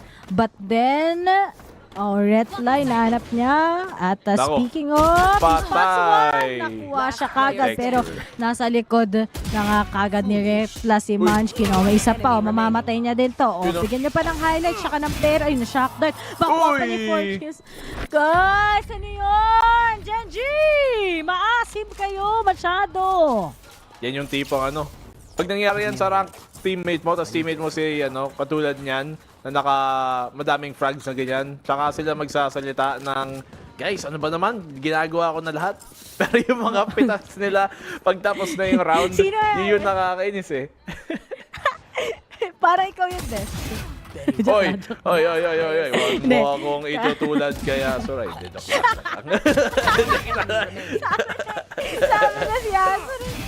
Guys, grabe si Asaray. Kahit pa-unrated man yan, rank, Dedicated talaga siya. Katulad Sobra. lang ng kill ni Darion na dedicated kagad and those sa Pero magandang bagay yun, extensions. di ba? Dedicated maganda. sa lahat ng bagay sa buhay. Sa relasyon, sa mga kaibigan, sa trabaho. Ayun ang shining example. Mapagbigay pa. Alam mo sa sobrang mapagbigay ni Azuray. Ano? Kasi siya sa mga board games. Tapos nagtuturo siya ng mga tao, ng mga board games niya. Pero siya pa rin talo. Siya na nga nagturo. Oo nga eh. Balita ko nga eh. First time niya, kapag yung mga first timers tinuturuan niya, hindi pa rin siya nananalo. Oo, Pero kung napakabait. ako magaling sa board games talaga eh. Pero ito na. Nako, Ay, kita yung pa rin mo, Meteor. idol. Tagos tuloy. At huli ni Crazy Guy. So 4v2, kaya pa itong bawin ng bleed, ha? At speaking of, nasa harapan na nga nila kagad ang mga miyembro ng Bleed. Caron together with Lakia. Will they manage this? Dahil Lakia gets a topper yung nasa likod. Yung kay Zest talaga yung kailangan nila abangan. Little do Lakia know na meron na kagad tao right behind him. Slowly but yun na nga, pinush na nga kagad. Nakita na ni Zest si Lakia Caron all by himself. 12 at 22 HP and a dream. Kaya ba na kagad? Nope, Crazy Guy takes him down. And Bleed, dahil talaga sa flank ni Zest, paging posible yon 6-2 it is. Paiko pa, nakabawi ang Blade. Madugo nga ang kanilang paghabol dito sa GEN.G. Dahil 6 rounds agad ang nakuha nga ng GEN.G dito sa first half pa lang. Good pick off from Darion. Si Meteor, sabi niya, hello, I'm here. Ayan, nahanap din tuloy. Tingnan natin kung mapagpapatuloy pa to. Nang Bleed. Moving further, si Darion. Kapit pa rin yung operator dito. Kailangan natin makitang uminit siya gamit yung op eh. Buti nga eh, ganun na kagad yung possibilities eh. Kay Darion and sana, yan ang maging susi nila to actually tying this up against GEN.G. Pero GEN.G, ang dami nilang pera, ang dami pa nilang possibilities pa. But then, Darion once again, humiga na muna si Texture. Sleep well ka muna, pero di ko gets ba't di sila gumamit dito ng utilities para lang ma-counter yung nasa B main. Pero syempre, unexpected din naman eh, yung positioning ni Darion doon. 5v4 of the big pick dito galing sa GEN.G. Will they be able to bounce back na ngayon nawalan sila ng entry na si Texture? Siyempre, konting slow time muna pero alam nila dito sa may A-main na ang pagsugod ng GEN.G. Scary. Nakasagot naman dito ang Bleed. Their defense looking better. One way, biglang nalapag kung kailan susubok pa. Dapat si Meteor. Now, mapapastall sila. 40 seconds na lang. Magko-commit mo talaga dito yung GEN.G. Ang oras sa 34 seconds. Yung mga miyembro ng 30 seconds left. Bleed ngayon din, naghihintay ganda ng stock nila. Pero syempre, looking at their HPs, it's up there. But, wala. Hindi na nila kukunin yung plan. Ay, meron namang ultimate si Caron eh. Maybe they're settling with that. Pero nakatingin sa kanila si Retla, if ever. They don't want to let that go. Save na lang nila talaga. Di na nila kaya. Hirap na silang makapasok ngayon. Wala ka pa namang Munchkin. Wala ka din kagad Texture. Better to save that. And GEN.G, I think this is the best time to call for the timeout. I think so too. Para syempre maipigil dito ang momentum ng Bleed. Ito na nga, parang baka mag-timeout na nga ang GEN.G considering migil na rin ang oras. But finally, Darion. That's 2 rounds now in a row na nakahanap siya ng first blood dito. First pick na kailangan ng Bleed. Pero nahirapan din siya as a duelist on this team. Pero Bleed, wala. Uy, sila pa nga nag-timeout. Kala ko GEN.G mag-timeout, pero timeout Bleed. Gulat ako dun Baka gusto lang nilang i-keep up yung momentum na meron sila. Maybe try to execute other na ginagawa as well against GEN.G. Pero GEN.G mukhang relax lang sila. Di sila gano'n tense sa ganitong opportunity. Instead, Bleed pa nga yung mas nadedehado sa ganitong moment eh. Pero syempre, yung ticking off ng time for GEN.G, they have they only need this map. Pasok na tayo sa playoffs. So the rest, ewan ko, formality matches na lang or maybe para na lang kagad sa ang bracketing papuntang playoffs. I don't know what will happen, but Gen.G, ang sunod-sunod silang nananalo and yet they are letting this go again sa bleed na naman. Siyempre, importante pa rin yung mga round na yung mga pwede nilang may panalo rather ng mga games moving forward para din siyempre sa pagyayabang, di ba? Uy, natalo namin kayo nung huli. Para pagpasok ng sunod na taon natin, meron pang history dito. Pero, sige, Darion, naiwasan niya yung flash sa simula. Really find the pick here. Gets the one! Sabay out agad. Napakaganda ng laro ni Darion ngayon. And Retla on the spam para makahanap ng isa pa. Oh, hirap na hirap yung Gen.G so far. Black and blue, wala silang palag kay Darion. Kahit nga si Darion shutdown kanina nung first na map natin. Seems like Gen.G can't make a stand naman against sa bleed so far under attacking. Ngayon nakapag-repo. And Meteor was able to battle him out. King of Phantoms talaga tong Gen.G. Very impressive approach. Pero syempre dalawa pa mula sa bleed ang nakatapat na sa B-main nila. And speaking of Laka is gonna go down, leaving only Meteor together with Karon. Pero sa likod ni Karon, hindi niya na-check ng maigi. Meteor all by himself. Makuha ba niya yung clutch? He gets one. He tries to get the second. 2v1 pa to. Pero low on HP na siya. No armor as well. Half on HP rather. At dalawa pa ang mag-approach sa kanya papuntang market. Wala pa namang cage dito si Meteor. So medyo mahirap tumuwid niya. If he can find his pick for Zest on the flick off para makabawi dito ang bleed. At napakaganda ng simula at saka pagkatapos ng round na yon. Darion, hinintay niya muna na ibato ng ni Munchkin yung knife doon sa may harap, sa may pa-B-main. Tapos nung pumutok, tsaka na siya nag-peek para hindi nila alam at hindi siya masuppress. Gets the one here. Tapos sa fallback pa niya si Retla, nakaspam pa ng isa on texture. Napakaganda. And Retla as well. Kapal na naman doon. Bleed. Paunti-unting umiinit na ngayon. Ba't kaya hindi nagkakall ng timeout yung Gen.G, no? I just wonder. Hindi na daw uso yan. Panalo naman daw, Matik. Oo. Siyempre, pag nag-timeout ka, edi inaamin mong kabado ka. Inaamin mong nahirapan ka. Di tayo papayag doon, Lods. Oo, di tayo papayag doon. Kahit mali, paglaban mo pa rin. Ito tunay. Ayun, talo si Meteor. Alam na ng bleed yung pacing ng Gen.G and they're just being taken off right now. Tapos ngayon, si Darion pa. Oh, pero nga lang nilabas na yung Hunter's Fury para ma-detect si Darion. At nakapasok pa din si Texture. Little do they know, nasa harapan na nila. Just Scary together with Reta na lang ang natitira, and Reta was able to punish Texture as well, leaving this to a 3v3. Walang available na ultimates already sa Gen.G, already exhausted, but Karon is up there to make a statement. Scary and Zest, what will they do? Ang ganda sana daw ng angulo ni Retla pero hindi niya makuha yung katawan para sa kanyang ulti. Isa lang kay Scary, kala ko baka makadalawa pa siya dahil nga nagkatugma pa yung lineup nila. But 2v1 na ngayon, wala nang ulti si Lucky para sa post plant. Meron lang silang medyo malayuan ang positioning dito. Munchkin, malalim nga, Lucky. Uy, sayang, yun na dapat yun para tapusin yung round. Alam ni Zest kung nasaan na nga ang dalawa. And Munchkin will end the round off dito para may advantageous half ang Gen.G. 7-4 na ngayon. Wala natin. It's too late already sa Gen.G na baka maging tie pa nga. But here talaga, ang ganda ng call for that Hunter's Fury. Yung si Texture talaga, nakakuha ng malaking dalawang kill. Tapos si Darion nga yung lead nila ay shutdown. So talagang na-maximize nila yung utilities, yung mga ultimates to get this round. And isa na lang, will this be an 8-4 or bleed talaga? They want to make the gap closer. Siyempre, gagawin nila lahat ng pwedeng gawin para mabawi ang round na to. Sana Darion, first pick will go to him again. He has come alive in this series. Kung kailan kinailangan siya, dun pa nga siya nabuhay.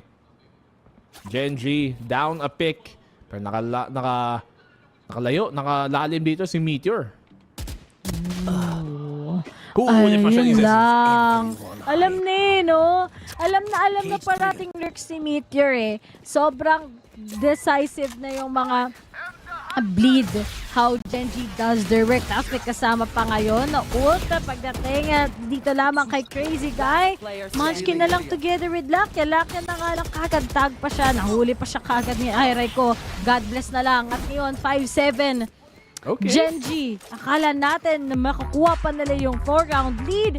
But still, I think it's a great half naman sa Gen.G kahit papano. But a great job for Bleed to actually closing it. Ayos yung first half ng Bleed. Parang nung ascent lang, magandang first half. Pero paano ba naman ang second half? Will it be the same case? At kung maitutuloy pa ba nila ang momentum dito? Because Gen.G, we saw a while ago na nung sila naman naging defending side sa ascent, dun sila talagang nag-lock in. It was the attacking side ng Gen.G na medyo mas nahirapan nga kanina. I mean, so far, snowball potential ng Bleed dito sa attacking side. Let's see if it'll come into play. If it will progress, diba? Nakuha nga nila yung good pickups kanina lang din. Pero will it be the usual? Siyempre kanina, madali lang kapag may hawak ka na operator, yung extension ng maghihintay ka lang, nakatingin ka lang, kagad, and predictive kung saan magagaling yung mga nasa attacking. Maganda na yung control sa Bleed. Pero siyempre ngayon naman, sa Gen.G, how will they be consistent? Kasi sa Ascent, paano sila lumago? Yun talaga yung nasa attacking sila. But here on their defending, how can they get this? If they win the pistol, then that's good. But if not, it might be an upset sa Gen.G. Baka dito pa nga sila mas lalong mahirapan no? Dahil nga nakita natin yung attacking side nila kanina sa map 1. But very different map, very different case. Karon naman ang nagtatop frag dito para sa Gen.G. Tutuloy ba yung punto na yon? They do have the paranoia here on towards A kung sakaling A ang push. Pero parang gusto ng Bleed dito is B. Matapang sila. Pero ito din si Texture, wag na. Ako, Texture, wag na. Wag na talaga. Ay, talagang matapang siya. Natagpa naman tuloy siya. Nabawasan pa siya ng 30 HP ngayon. Surprise siya. He calls already na, okay, these guys might go into B side. Kailangan natin mag-ingat. Pero wala No fear talaga kay Texture. Alam naman niya na he needs to try it out. Bacterian, pinatulog na kagad siya. Munchkin, ang dami niyang nasa harapan mo. Isang iglap. Gen.G, kind of distracted ngayon. Lucky and Caron, snap na lang ang natitira. Gen.G can't hit their shots right now. Bleed looking good on the pistol. Imagine kung na-extend pa nito sa map 3. Lahat sila nag-whiff doon. Pero at least Lucky will get more damage done. Mahirap talaga sheriff paglaban ng pistol minsan kasi mas magalaw ang kalaban mo. But here Lucky finds another kill. Low HP na rin ang iba at Gen.G bumabawi. Yung 5v2 naging 2v1 at lamang na ngayon ang Gen.G. But Crazy Guy off the flank. He's got timing here. No! He's gonna get the one. Alam niya kung nasaan ang spike. Yung dart doon, masascan pa nga si Caron. Masascan siya ng pangalawang beses din. And Crazy Guy with a clutch at the end. Muntikan pa para sa Gen.G. Pero hindi na si Crazy Guy to keep them in. Si Mr. IGL, maganda talaga yung performance niya. Ngayon din na for Bleed. And that one, kinabahan tayo Nakasmoke na nga at everything. But saktong-sakto nga kagad buti. Meron pa siyang recon to save the day. Pero nakakatakot dito si Caron. Together with Luck. Kaya kamunti ka na yun. But here, it's a risky talaga na type kay Caron. Wala na siyang choice. Kundi, i-try na lang yung best niya. Wala na ding oras. But Bleed, they are finally showing their true colors. Will this be enough here for Gen.G? Rather for Bleed to overtake this game. Big pick-off para kay Texture. Sa simula pa lang ng round, suppress agad para hindi makapag-commit ang Bleed. Even though it's an eco, that's good damage done para sa Gen.G. Wala na si there yun. Yun lang. Kung na-counter eco ng Gen.G to, that's gonna be brutal. Pero syempre, sabi ng Bleed, desperation talaga ang gagawin nila ngayon. They have the gun advantage. They have the recon barrier. The fragment itself, hindi sila kagad papapasukin sa B-site at makakapag-reposition pa ang Gen.G para hindi sila mapitas kagad. Pero Zes sabi niya, okay guys, wag na tayo mag-B-site. Marami na sila dito. Tatry lang natin kung pwede tayo mag-B-tech pero di sila nagkakitaan. Atras muna, A site will be under siege. Dito mag-isa sa loob ng site si Caron mismo. If he can find the pick, malaking bagay. Pero na-scan siya. So alamin nila na kailangan nilang abangan dito. Si Caron ay possible sa loob ng site. Paranoia out. Texture off the scan. Can try to look for a pick here. Hindi na pupunta sa kanya. Pero bulag na bulag! Grabe naman yung Paranoia galing kay Caron. Right on time. Ratla taken down. Texture pangatlo. At ubos ang bleed sa ego ng Gen.G. Paranoia, tapos flash ni Kayo, flash ni Mr. Munchkin. Wala, tumigil ang mundo sa bleed. Pero ang importante talaga yung value kanina nawala na naman si Darion. Hindi sila makapag-move forward. Tapos, after that, nilagyan pa nila yung fragment. Hindi nila pinayaan na pwedeng mag-press W ang lead sa either of the sides. Pero to, with only some classics, with only some sheriffs, they want it creative na naman ang Gen.G this time at ayaw na lang maghintay. Grabe yung timing doon. Great utility coming from Caron. Things working on out. Paranoia. There yun, makaka-out din naman. Bleed, napaiko din naman dito. As Gen.G stabilize. Texture opening pick na naman para sa Gen.G. Bleed yet to find anything going sa iko na to. At ito pa, Caron na naman, takes one. Okay, kailangan pa rin kumalma. It's still 3v3. It's still 3v3. Hello! Bakit tayo may mga gantong moments? Lakya na lang kagad ang natitira. Black and blue. Kung kanina, nakakita tayo ng counters. Mukhang ngayon na naman may thrifty pa na papabor sa bleed. I don't know. Sobrang gato talaga pagdating sa sunset. Yung mga unexpected moments Bawian lang dito ng mga ikaw nila. Kung sino pa ang i-expect mong manalo dito sa round yun pa nga yung nababawian, yun pa nga ang nababaliktaran. Lakya. Can he get a clutch going here for Gen.G? Cannot find kung nasaan ang bleed. He does have a recon dart for market. If he can find the pick dito kay Zes, mas maganda pa. Pero hindi siya nakatingin sa tamang posisyon. And that will be an eco here. Another one for bleed. God, 50 na naman. How many rounds am I gonna watch this? Tignan mo kagad, wala Medyo madamot talaga yung Gen.G Sabi nila, okay, kaya naman natin to. But then, Sheriff, sobrang powerful talaga yung ganitong unexpected moments. And now, instead of that being a 6-9, hindi pinatawad ng bleed ang Gen.G and leaving them right now with texture on that operator. Will it be the same as Darion on the defending? I'm sure naman dahil si texture ang usapan. Camera for Meteor. Malaman nila na madami nga dito papuntang B-site. Tag pa nga. Meteor, alanganin ang pwesto, has to be careful. Luckily, the smoke will keep him at bay. Ito na nga push dito ng bleed. Magkocommit sila sa may B-site. Darion, nakapasok na rin. May camera pa rin dito si Meteor at na-scan pa nga niya kung nasan si Darion. Ipit ngayon ang bleed sa harap ng site. Gen.G not landing their shot. Whiff galing kay Caron. He needed to find that kill to help them secure. Ngayon, ipit sila but Meteor still staying alive. Darion dito sa may pillar. Lakyan, naka-pistol lang and he's gonna get found. 2v1 for Meteor versus Darion and Darion will confirm the round for Gen.G. Yung opa na bitawan and that will be bleed tying up the game. No. This can't be happening. Gen.G, this is their map pick at mukhang gusto pa nila mag-extend dito lamang papunta sa third map. At feel ko medyo tense din ng Gen.G kasi nga there's the pressure. They need to win this game going to playoffs. But then sa bleed naman wala namang mawawala sa kanila at this point.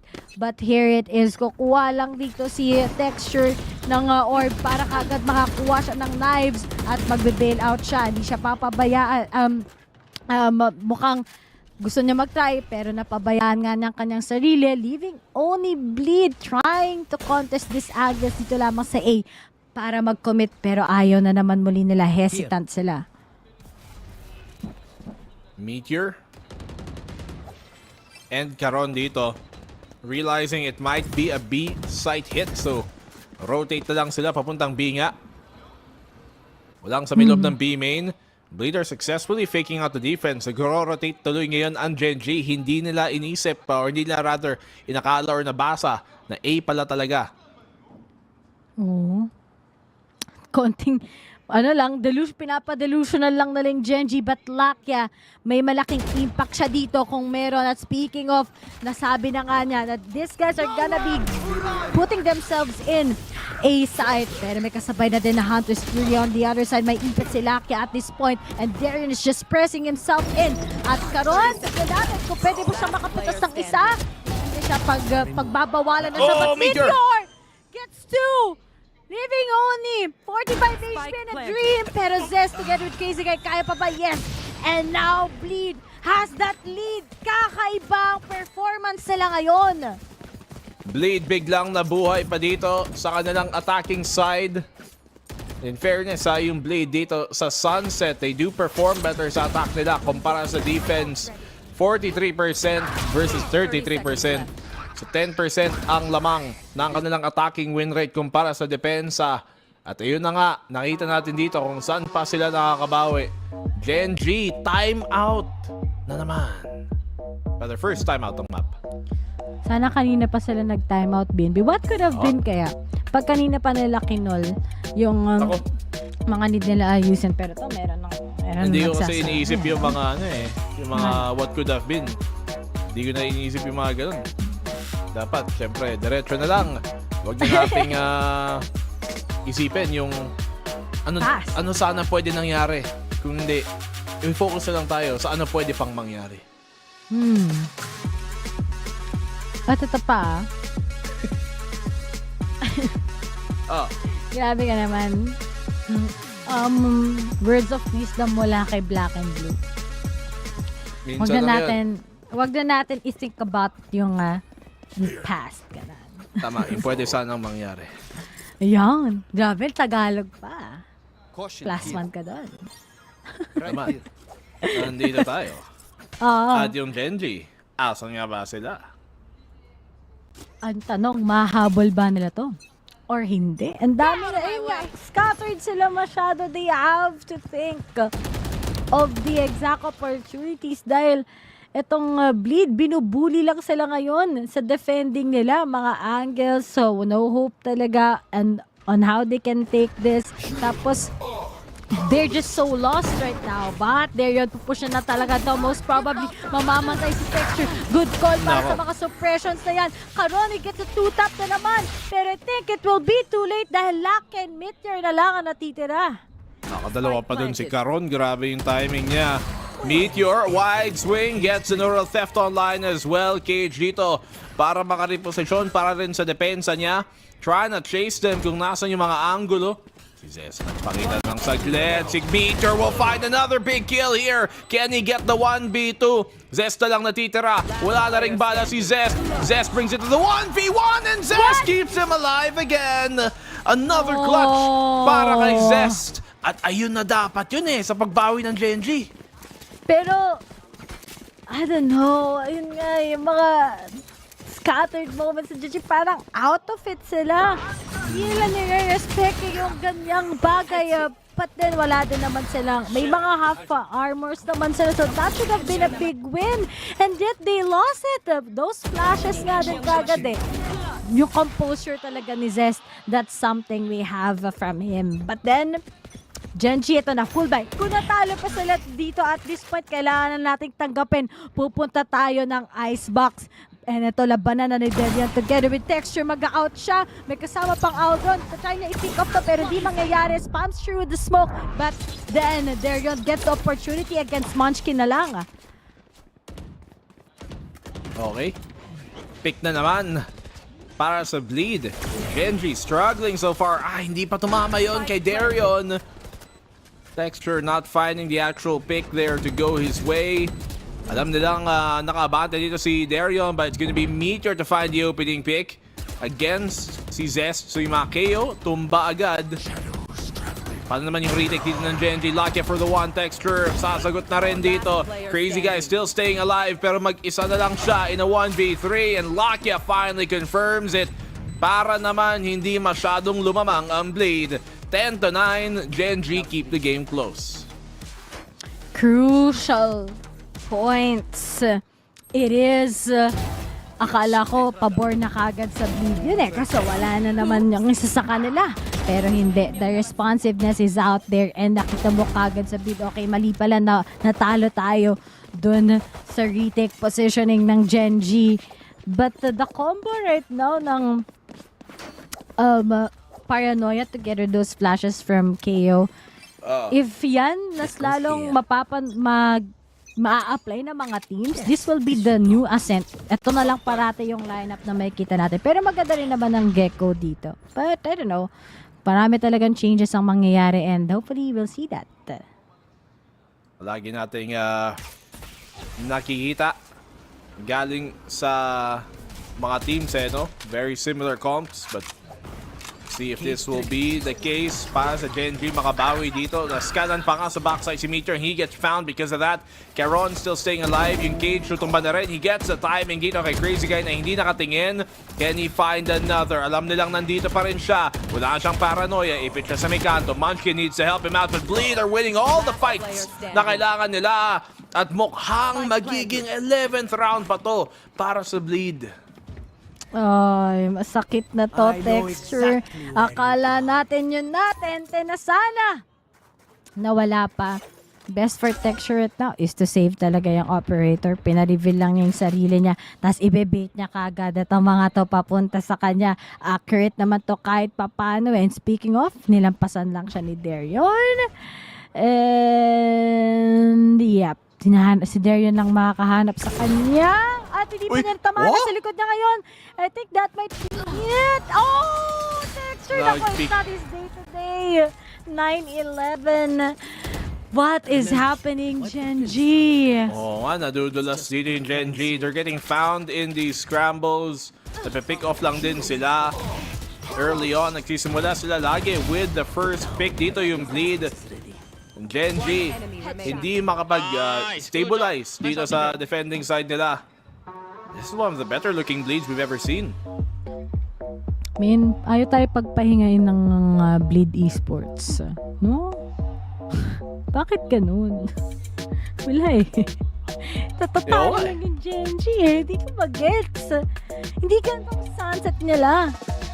At kahit sila mismo kita may mukha ni Lucky na parang ano nangyayari sa atin? We're so lost. Di natin makita yung pacing ni Darion. But then, sinabi na natin ko, if that would have been like an 8-4 or 9-3 in favor of Gen.G, siguro nakapag-adjust pa sila ng mga rounds pa para lang makuha itong Bleed. But Bleed very confident on their attacking. Nakita mo kagad yung amount of dedication that they are giving. And if this goes talagang on their side, then we might go to Icebox, I guess. Guys, huwag niyo kakalimutan. Kung umabot to ng map 3 at overtime masalo niya, si Ray lang ang may kasalanan. Kung hindi, wala nang iba. The Ray curse is real. Isipin mo, men, kalaban ng #1 team sa buong mundo. Doon pa lumakas, doon pa tumagal ang Bleed Esports. But now Texture gets the opening pick kalaban si Darion. Hangay. At alam mo, tama dito ginagawa ng Gen.G At kanina kasi solo-solo lang sila. Solo lang tumitingin ng beaming, solo-solo lang tumitingin kagad ng elbow. Ngayon lang nila na-realize na nga, di pwedeng si Texture lang yung gumagawa ng extensions, diba? Dapat may kasama siya for the trade. And Bleed, ngayon na wala na naman si Darion, babagal na naman ng pacing nila. The more na mabagal, the more na may control talaga. But Retla on the other side, titignan niya kung magiging successful pa nga siya papuntang B. Pag to na open, kapag nawala si Texture, GG ang Gen.G at this point. Yam naman si Meteor dito. Blade not committing just yet. Texture. Kailangan niya mag-ingat sa mga angulo ng dito. Pwede siyang mapitas eh. He should not be taking those risks. Total 4v5. So good idea for him na mag-back off na lang din. Nakahanda na yung scan ni Lakia dito. So nga, commit dito ng Bleed Esports. Gen.G, nakabante si Texture. Dalawa na nahanap niya dito. And Gen.G, immediate shutdown galing sa depensa nila. Ang layo pa ni Scary. Okay, nice try. 11-10 pa nga tayo ngayon. And there goes. Ala naman manalo pa siya dito. Medyo wala nang ang oras. 4 pa yung kalabad. Wala pa sa kanya yung spike. There's no way in. And pumupuso ang Gen.G. At this point, ayun nga eh, di ba? No recklessness na dapat sa Gen.G. Kanina, ang dami na lang, I don't know, it's just that it's not the usual style of Gen.G. Para silang nag-explore ng mga winnable angles against Bleed at kaya pa sila nahabol at the same time. Pero ito, good hold talaga kay Texture. Napaka-importante yung kill niya kagad na panimula at nakaikot pa ang teammates niya. Yun na nga, yung mga risks dito eh. Paano kung kunyari, di ba doon, nahanap na patay ni Retla si Texture, di ba? E di maging 4v4. Tapos, namatayan sila ng kuryente. E di maging 4v0, tapos panalo yung Bleed. Kailangan nila mag-ingat sa mga unpredictable na sitwasyon. Yeah, alam naman natin ng Bleed minsan eh. Alagang bigla-bigla nawawala pati kuryente, di ba? Pa, mawala pa. Pero yung Hunter's Fury, walang mapipitas si Lakia dyan. Wawa naman si Lakia, wala man lang naging magandang pangyayari. And now, good for Retla.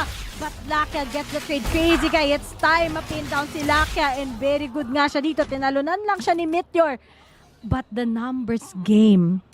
If Meteor gets at least 2 here right now, panalo ang Gen.G at this point. May null command na kasama yung Recon, hindi siya makikita. At speaking of, may isa siyang mapipitas. Kaso nga lang, pwede pang ma-reset ito. And now Munchkin is gonna go down. Texture, oh kainsan, makukuha pa ni Clutch. He gets 1, he gets 2. Dalawa sa isa, na-punish pa niya kung nasaan si Crazy Guy. At nag-play sila ngayon sa double swing. Texture, and now Texture gonna go down 12-10 BNB. Ay! Bleed, nakabawi pa dito. Once more, the risks that Gen.G take, punishing them in the end. Magandang pag-punish daw galing dito kay Bleed. At para sa Bleed, kung sila ang Bleed, di ba? Tapos nanalo pa sila sa mga ganong klaseng round na puro punish. Anong sasabihin nila? Eh di punish! Panis! Ay, ano, lagets ko yung joke. Kala ko. Hindi mo magets eh. Pero match point na. Ay. Ay. Di ko alam. Talo lang talaga yung Gen.G sa ano. Diba? Talo lang sila guys. Sa duel as in. Nandun naman yung utility player. Nandun naman lahat. Mamamatay ka, diba? Nako, ayan na naman. Si Idol. Asim. Oo, Asim. Asim. Kulang na lang sabaw. Sinigang na. Dito ang Gen.G. 4v5 na ngayon. Ayan, si Texture. Laging atat eh. Laging atat. Sumugod. Laging atak mauna. Ayan. Nauna na nga. Ano na? Ayoko pang mauna. Bata pa ako. Mahirap ma. Ito si Lakia, oh. Sige, Lakia. Ganyan-ganyan ka. Jiggle mo yan. Tignan mo. Jiggle talaga abot mo. Oy, pero hindi pa. Nakakuha pa siya ng kill.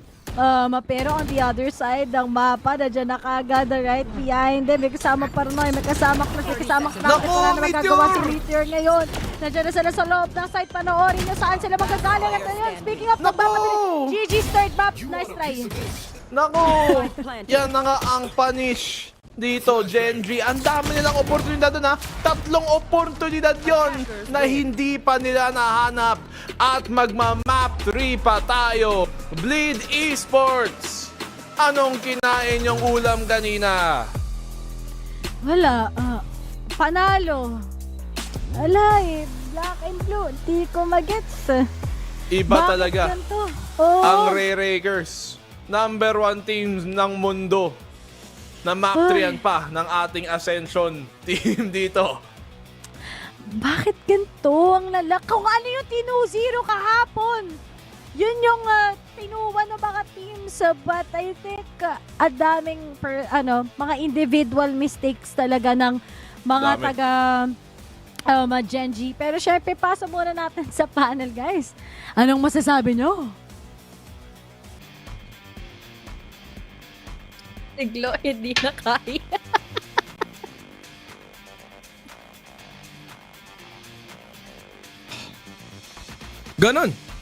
Ganon kahaba ang pasensya ng Bleed para itawid yung laban na yon. Grabe, man. Like, di ba kanina sabi natin sa panel, baka kinopya nila yung pinagagawa ng GEN.G? Gumana nga. Or maybe, I don't know, maybe GEN.G was just over too confident or ano ba, Rockhart, please, enlighten mo kami. Ikaw na rin, HG, pero dito muna tayo kay Rockhart. I think Bulat din siya ang pinaka natutunan ng GEN.G dun is walang best team sa force of nature na kung tawagin ay si Riri. Yun lang. Kahit gaano kayo kagaling, kahit kayo pinakamagaling sa mundo, hindi nyo kaya si Riri, tatandaan nyo yan. Yun lang yun. Ito joking aside, Bruce and Rockhart, nakita din naman na natin kasi kung gaano sila ka-consistent nga when it comes to the duels. Ilang beses din sinasabi nila Rere yun na lagi na lang nananalo ang Bleed pagdating sa mga duels kasi it's either ikulit nga ito nila Karon, nila ng mga players nga na GEN.G. There's always the factor na kaya pa rin naman baliktarin ito ng Bleed. And look at this! 14 kills, 14 first kills on to Bleed at makes sense dahil sila yung laging nakakakuha ng magandang force and also their momentum on the second half kung saan pending na yung GEN.G. Kalahati dyan si Karon tsaka si Texture eh. Feeling ko naghati sila sa 14 na yan eh. I mean like, I don't know, I think if I would describe yung playstyle ng Bleed kanina na ginawa ni Derion, parang ginaya niya yung Jet Texture eh. Parang yun yung ginawa niya like yung sa Game 1 na Ascent na parang, hey, focus on me, tapos yung teammates na yung bahala ko, or minsan siya na mismo yung pumapatay. And yun nga yung difference na pinakita ng Bleed this time. They showed, I don't know, di ko rin masabi kung mastery ba nila to on this map kasi wala pa naman silang panalo dito so far. Or maybe it was just GEN.G being too overconfident kasi parang nakita natin sa first half. Definitely. They were, I hate to use this word, pero they were kinda like throwing in. Parang, okay, sige, habol dito, habol dyan. Kahit naka-thrifty yung Bleed, wala, pinapasok pa rin nila. Pero it looked so sad na parang pati si Lakia ata yun nung nakafocus yung cam niya, parang siya mismo. Ano nangyayari? It's so done. That is true. It was just so done. And kung babalikan nga natin yung first half na yun, diba? Maganda naman yung attacking kung totoo said para sa side ng GEN.G. But it just really turned around when naging attacking na nga dito ngayon yung Bleed Esports. They were able to win 8 consecutive rounds or 8 rounds nga at most. And definitely talagang nalason lang nila moving on forward etong players ng GEN.G. Dahil even Munchkin kasi hindi nagkaroon ng kanyang opportunity nga para magkaroon ng popping of potential. It's always Karon, it's always Sakia, but Texture and Munchkin, ay nako, talagang pagpapawisan ka kapag bigla nakikita mong kumukulit na naman sila dito to have that initial picks happen in favor of them sana. And actually, there were still some DNA of GEN.G that we know. Obviously, Texture still popping off from time to time and capitalizing off of the blinds of Karon. Kaya napag-grabe din naman. Yung grabby counter natin, I think, is at 1 right now for BNB. And it's just so that parang they took advantage of GEN.G maybe by being overzealous in some of these engagements. And they're being very cool, calm, and collected in a lot of these moments as well. Yeah, that's true. Ano eh. I'm at a loss for words. Ginawa ng GEN.G dito. Parang, you know, in the panel-wise, in the way we've discussed things, we always thought na, you know, it's the best team in the world. They could easily 2-0 this. Pero, baka, wala, di ko alam. That's great showing, no? Well, di ko alam. Pero, I mean, they've tried. GEN.G tried to claw back, pero like the gap was too far na ginawa ng Bleed. And, wala, mahirap na lang talaga. I mean, there is still a series, a game number 3 in the second series. Pero now that we're looking at Icebox, how's it looking forward from the performance of Bleed? Is there a chance na yung hinahanap na mirakulo ng mga ibang teams na waiting for GEN.G to lose, is it gonna happen on Game 3? What do you think, Rockhart? I mean, it's a really nice miracle that Bleed has pulled off here, pero does Lightning strike twice against consistency of Gen.G? Hindi mo pa rin naman masabi. I think na medyo dumulas yung Gen.G dito. Pero, yeah, I don't think Lightning will strike twice, for sure. Like, unlikely. It's possible, pero very, very, very unlikely. Pero nung nakita kita, kumidlat yung puso ko 4 na beses. Okay, HG, ikaw Duktungan na. ko yung duduktungan ko na yung pass nga ni Rockhart. Tama nga naman dahil this is still the same aggression, same kind of performance alam natin for Gen.G side. We all know how great of a team they are. Talagang hindi lang talaga nagkaroon ng pick up potential nga si Munchkin all throughout. He only had 9 kills all sa mapa na nga ng Ascent. But then again, hindi natin maikakilala that was just a great defending way of defending Sunset sa mga attackers na yun dahil nga it worked well in favor of Retla who was able to frag it all para sa kanyang team on the defense. But then again, yun nga, Iceboxes, it's just a different map. Kapag nalusutan ka all the way from the back, all the way from shoot, or even in kitchen, talagang may iba rin kasi yung tempo eh. So, there can be some times talaga na pwedeng makapanalo ng rounds ang Bleed, pero kailangan nila mag-ingat kay Caron all over again. Yeah, that's true. Kasi, I mean, Caron, on game 1, we wanted it to clutch.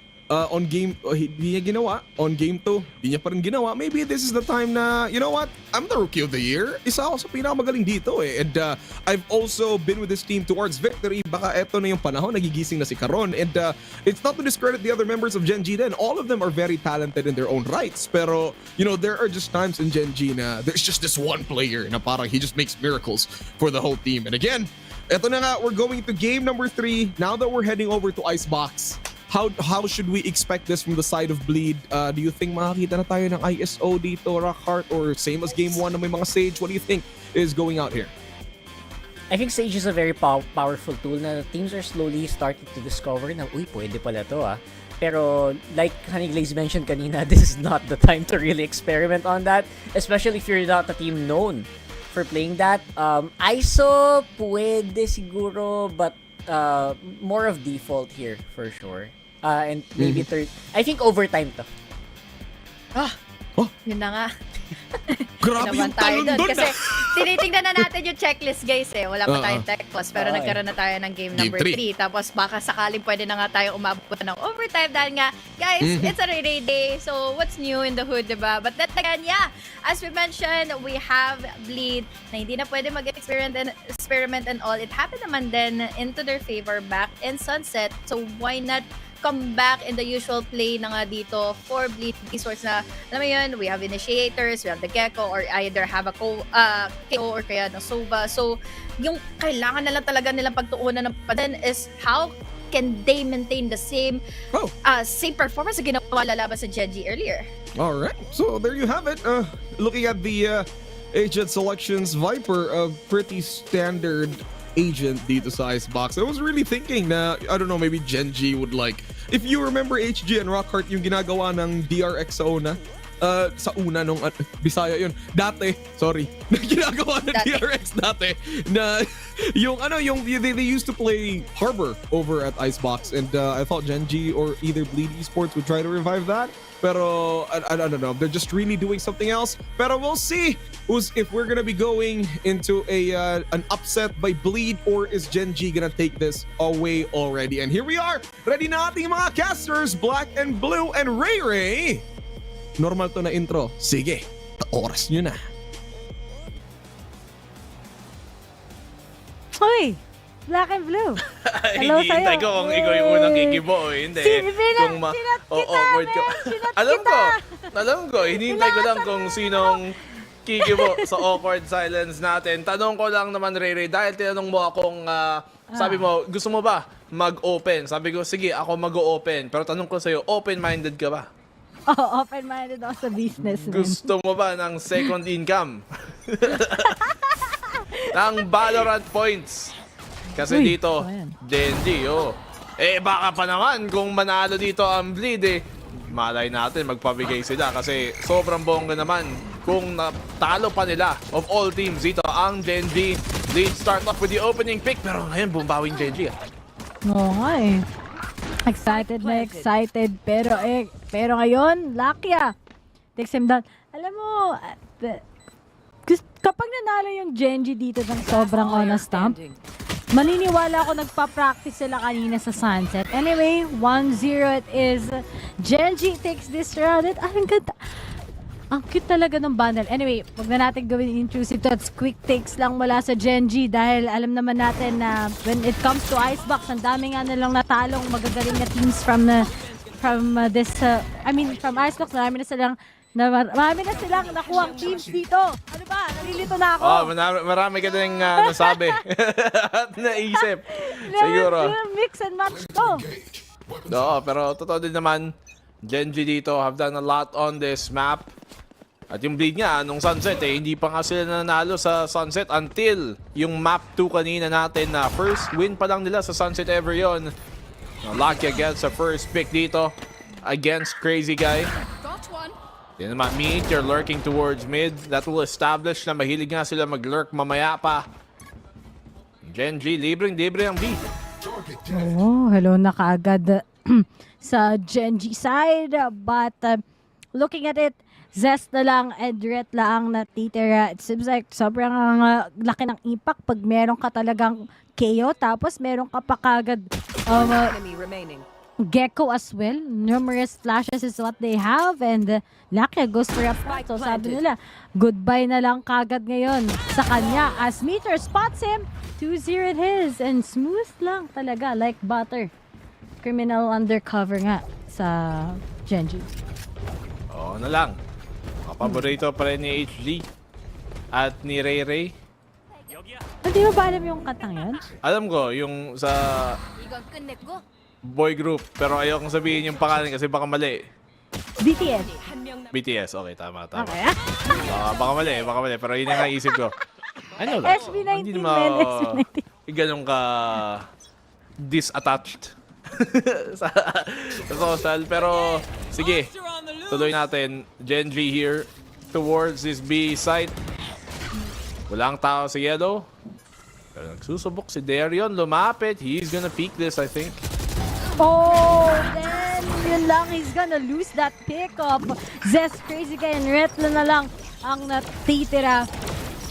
Good setups lang mula sa Gen.G. Seems like they are back. Intact na nga sila kagad pero di pa na plan. Siyempre, may kasama kasing bonus dito na fragment. May kasama pa kagad Nano Swarms as well.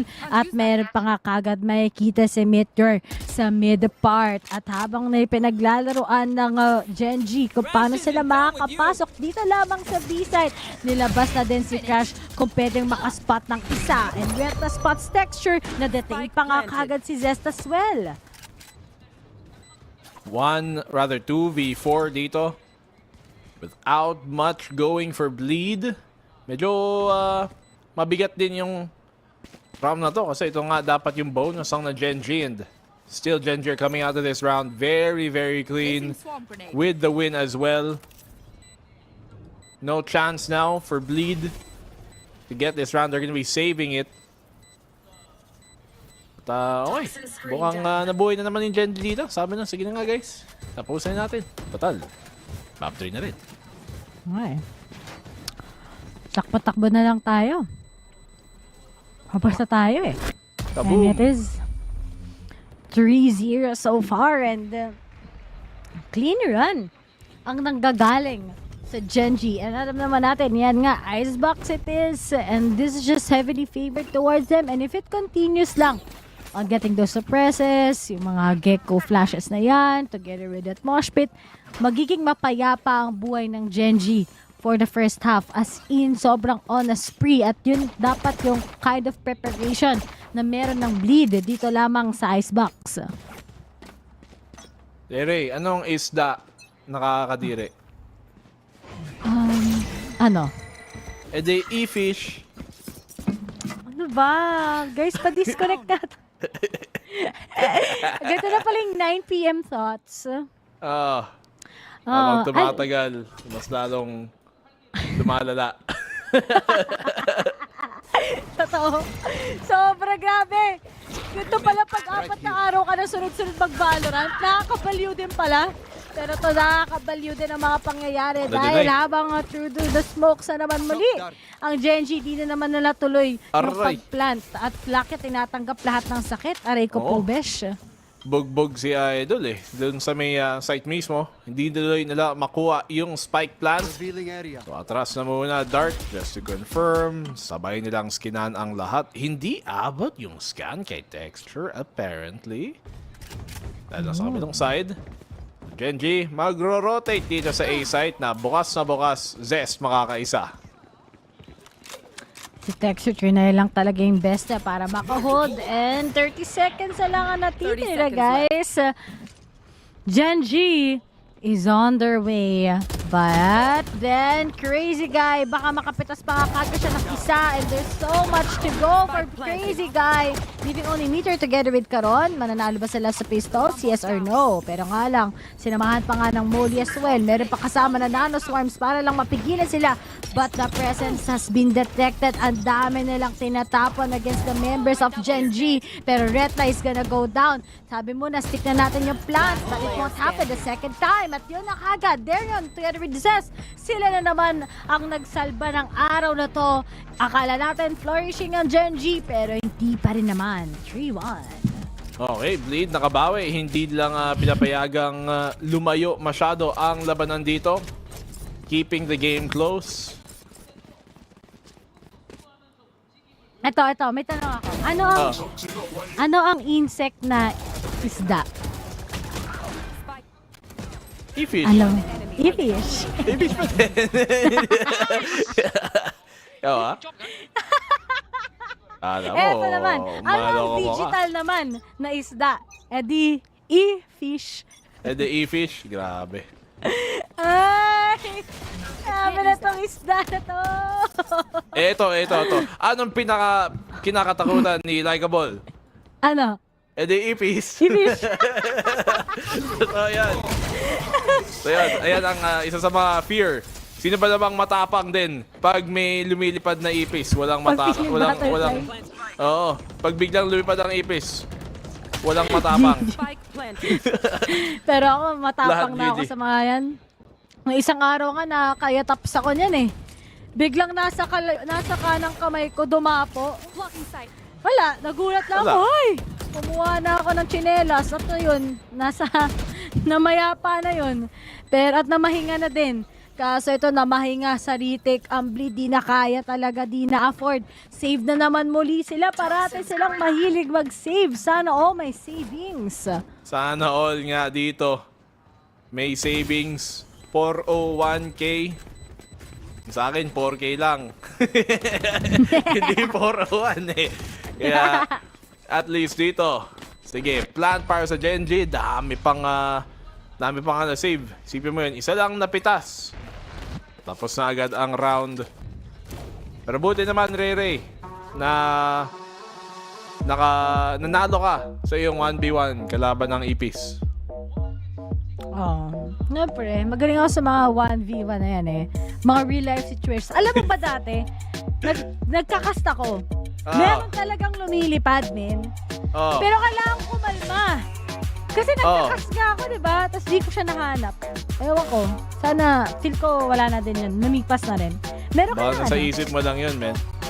Meron kayong heaven para sa mga ipis. Oo. Kanal. Immortal.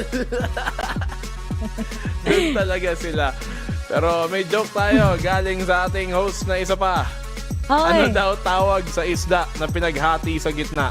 Ano? Tuna. May isa pa. Ano sabi ng... Ito, ano sabi ng isda nung mamamatay na siya? Ano? I'm dying. Mabisa.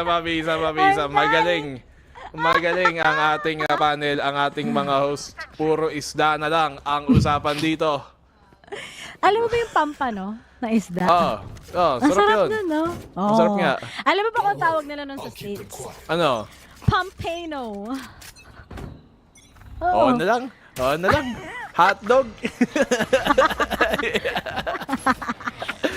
Itigil na natin ang usapang isda. Total, usapang Valorant naman talaga dapat dito. Sa icebox ayun na nga. Darion gets the one. Bawian lang ng dalawang jet main dito. First pick sa kada initiator. Darion, sisilip pa ng isa. Kailangan niya mag-ingat sa malapitan. Kita siya. Nag-seize him. At atas na nga Texture. Makakaisa pa kay Zest. Hahabulin siya. And Darion gets Texture on the fadeaway. Grabe naman yun. Yung knives umabot hanggang doon. Pero, oh, Meteor, he tries to contest that. That's gonna work. But there yun, get that ace! Gen.G! Just crashed down black and blue into the hands ni Darion. Ano? Ako yung dinurog. Ako yung crinash. Oo. Pero hindi, si Darion, parang isda nga, like fish in a barrel. Doon niya inisa-isa ang Gen.G. Ginawang sushi. At sushi naman yun. Anong... wag na. Ito may isa pa. May joke muna tayo. Isa pa. Ano naman ang isdang hindi nababasa? Tuyo. Di ba? Hindi na yan. Matik na old school na yan. Alam ko na yung joke na yan eh. Ano naman ang pinakamatandang isda? Ano naman? Ano? Di century tuna. Tama. Magaling, mabisa. Ano naman? Anong isda nagbubukas ng pintuan? Ano? Di sushi. Eto. Ano naman yung isdang mahilig mag-doktor? Si Texture. Kasi nasa loob na siya ng site. Mamaya na yung mga joke. Medyo may labanan dito ng Valorant. At si Scary nagbabalak pa nga mag-flank. Yung retake dito ng Bleed nang gagaling na nga sa likuran. Si Retla, masisira pa niya dun yung lockdown. Ang bilis. Ng mga pangyayari mo sa bilis pa kay Max Verstappen. Literal. Pero there you dala together with Retla. Kaya pa ba kung nakuha ang ace? Makuha pa ba ang base? Pero syempre, Retla out na nga. Darion, I think, save mo na lang yan. Back to the fish jokes ulit kami. Oh, dali! Ulitin ko ulit. Ano yung isda na mahilig mag-doktor? Ano? Di physician. Kala ko, Surgeon Fish eh. Kung ano ba naman. Mabisa. Mga kaibigan, papalala ko lang sa inyo, wala pang hating gabi At ganito na ang ganapan. At least ganito na yung joke ko. Tama. Di ko lang bakit, pero yung mga sad boy, sad girl, parang werewolf lang yan eh. Pag lumabas yung Luna, pag tumama ng hating gabi, doon nag-iiba. Doon lumalabas yung totoong tunay na kalooban niya. Yun. Grabe. Gen.G, looking strong. Natatawa pa rin ako. Nag-joke na lang ako sa mission. Grabe kasi ang mga pangyayari sa life eh. Pero, alam mo, black and blue, ang saya pala magkast na puro joke lang, no? Pero syempre ngayon, talagang pabilisan ng mga bagay-bagay. Wala na nangyari kay Darion. Nakuha na din kagad siya ng DZ at lilipat ang mga miyembro ng Gen.G. But, mahuli, hindi. Pero masasurpress lang. Alam nilang medyo nakabahan si Darion. Tapos makakahanap pa nga ng isa. Libreng pitas para sa kanya. Now Bleed. First blood na naman. Recalling my bot. First Bleed. So, ganun ba pag naka-first blood ang Bleed? First Bleed. At yun na nga, scary. Ayan, second Bleed. Ito naman, pag mako siya ng third kill. Ano magiging third bleed? Ayan, third bleed. Fourth bleed. Lahat na. At nahuli pa. Bleed. Third round na nga para sa kanila. Gen.G. Bumabagal na naman. Parang nung map number 2 natin na sa simula, Gen.G. Tapos Bleed bumawi until they took the lead. Tapos doon pa bumagal ang Gen.G. Sim. Simula na nag-fish jokes tayo, minalas na yung Gen.G. Hala eh. Ito, meron pa akong joke ulit. Oh. Ano ang tawag sa social na isda? Social na isda. Ano? Eddie, Ano? sophisticated. Grabe. Ang dami. Sige, ito. Last hit. Anong sinabi ng isda na sad boy daw? Ano? Sorry, hito lang ako. Ito na, speaking of isda. Ayan ang isda. Alam nyo kung anong breed niyan? Balita ko, sinabi ng Riot Games, tilapia daw yan. Hindi, joke lang. Tilapia? Go lang. Ang laki ng tilapia. Alam ko, shark talaga yan eh. Isa yung pating, pero tignan naman natin. Walang matatamaan ng Hunter's Fury dito. At makakatanim ng spike din naman agad ang GEN.G 5v5 retake. Viper spit na nga inilapag sa may site mismo. Very quick to adapt na naman ng GEN.G. Alam na nila kung anong next step ahead against Bleed. But then, na-reveal silang lang. Oh, may kasama din, oh. Talagang multi-Viper spit tayo dito. Ang lalalim ng mga pangyayari. I'm under the water. At ngayon, 4 na lang kagad ang natitira mula sa GEN.G. Pero yung oras kita na dyan pa nga. Kaso sila kaya. Grabe kasing workout niya sa crouches. Kaya ganun nangyari. This goes for a defuse, but it will be impossible. Scary na lang. Kasi scary siya. Sabi niya, roar! Munchkin. Nakita yung likod. Kaka-squats niya. Yun pa nahana, pero at least GEN.G na secure pa nga yung plant at yung round nakabawi na rin dito. Back to back, tignan mo yung scoreboard natin, Ray. Checkers. Bawian lang lagi. Pero yung Bleed nakaka-keep up ng ganito sa GEN.G, ba't di nila ginawa last time? Oo nga. Sorry na. Kami lang naman ito. May naisip ako joke, Ray. May naisip ako joke. Naisip ko ito. Original to, Kaya kita naisip. Original joke natin dyan. Ano? Anong tawag sa isda na naging magjowa? Ano? Official.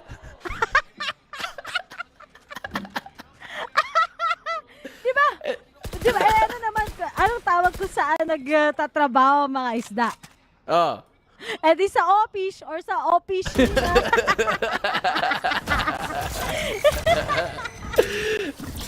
Ay. I'm a little butterfly. Pagpasok dito, hindi nakatalikod si Texture. Na-trade din naman agad ni Meteor. Ito na nga, mapaplant nila ang spike dito sa kanilang garden. Ang halaman, yung bomba na mismo. Awayan na to, pero kailangan maproteksyonan. Ni Karon, dalian nyo, GEN.G, nag-FF pa ako! Ganda na second half Forfeit. na Ito na nga. GEN.G. Wide naman. swing, si Retla pa nakagalaw doon, nakakilos. Meron namang nano swarm to try and keep them off the spike pin-up. Medyo maaga din, wala naman nandun. Magpupush sila ng malalim. Kaso ang hirap sirain ng hold na to eh. Napaka-open doon sa may second floor. Yung defuse at tumba agad si Scary ni Meteor. Sayang naman yung retake ng Bleed, but GEN.G nakakapit pa. What a statement sa GEN.G. You can see kanina na ang ganda na lang ng space making ng Bleed. May kasama pa kagad ngayon na lockdown. But despite that, good positioning talaga para sa plant. Wala na naging out para kay Scary na gawin yon. And compared sa first half sa mga previous maps natin ngayon, leading lang talaga ng sobrang GEN.G. At ito pa, eco round pa sa Bleed side. Ito. Anong isda? Ito na, anong isda ang Tinetesting tayo. Tinetesting ako ng kademonyohan na ilalagay na lang natin na si Likeable at Taylor. Pero ipaplant nila ang spike, makukuha. Uy, hindi nilang deny. Kitang-kita na sana yun yung wingman. Pero si Lakia, uubusin niyang mag-isa ang karamihan ng Bleed. 2v4 na lang, low HP si Munchkin. Lakia takes down Zest. Scary na lang ang natitira. Out na nga kagad ang 4 na miyembro ngayon ng Gen.G. Titignan pa, si Scary, makakapitas pa. Baka talagang ma-GG siya nang wala sa oras. Pero hindi na. No enough time already for him. Okay, tatry niya pa rin. Pero naluto na siya kagad ngayon. Sa muli ni Coron. 3-8. At ayun nga, Black, balik natin topic. Anong topic? Anong isda ang bumabaril? Anong isa ang bumabaril? Di, bang! Bang! Grabe naman yung bangus. Okay. Itigil na natin doon. Gusto mo, iba naman. Hindi naman isa. Anong upuan ang pinakadelikado? Ano? Di armed chair.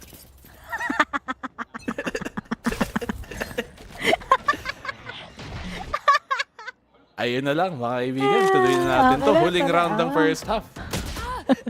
Iniba ko na para hindi naman puro isda ang usapan dito. Baka...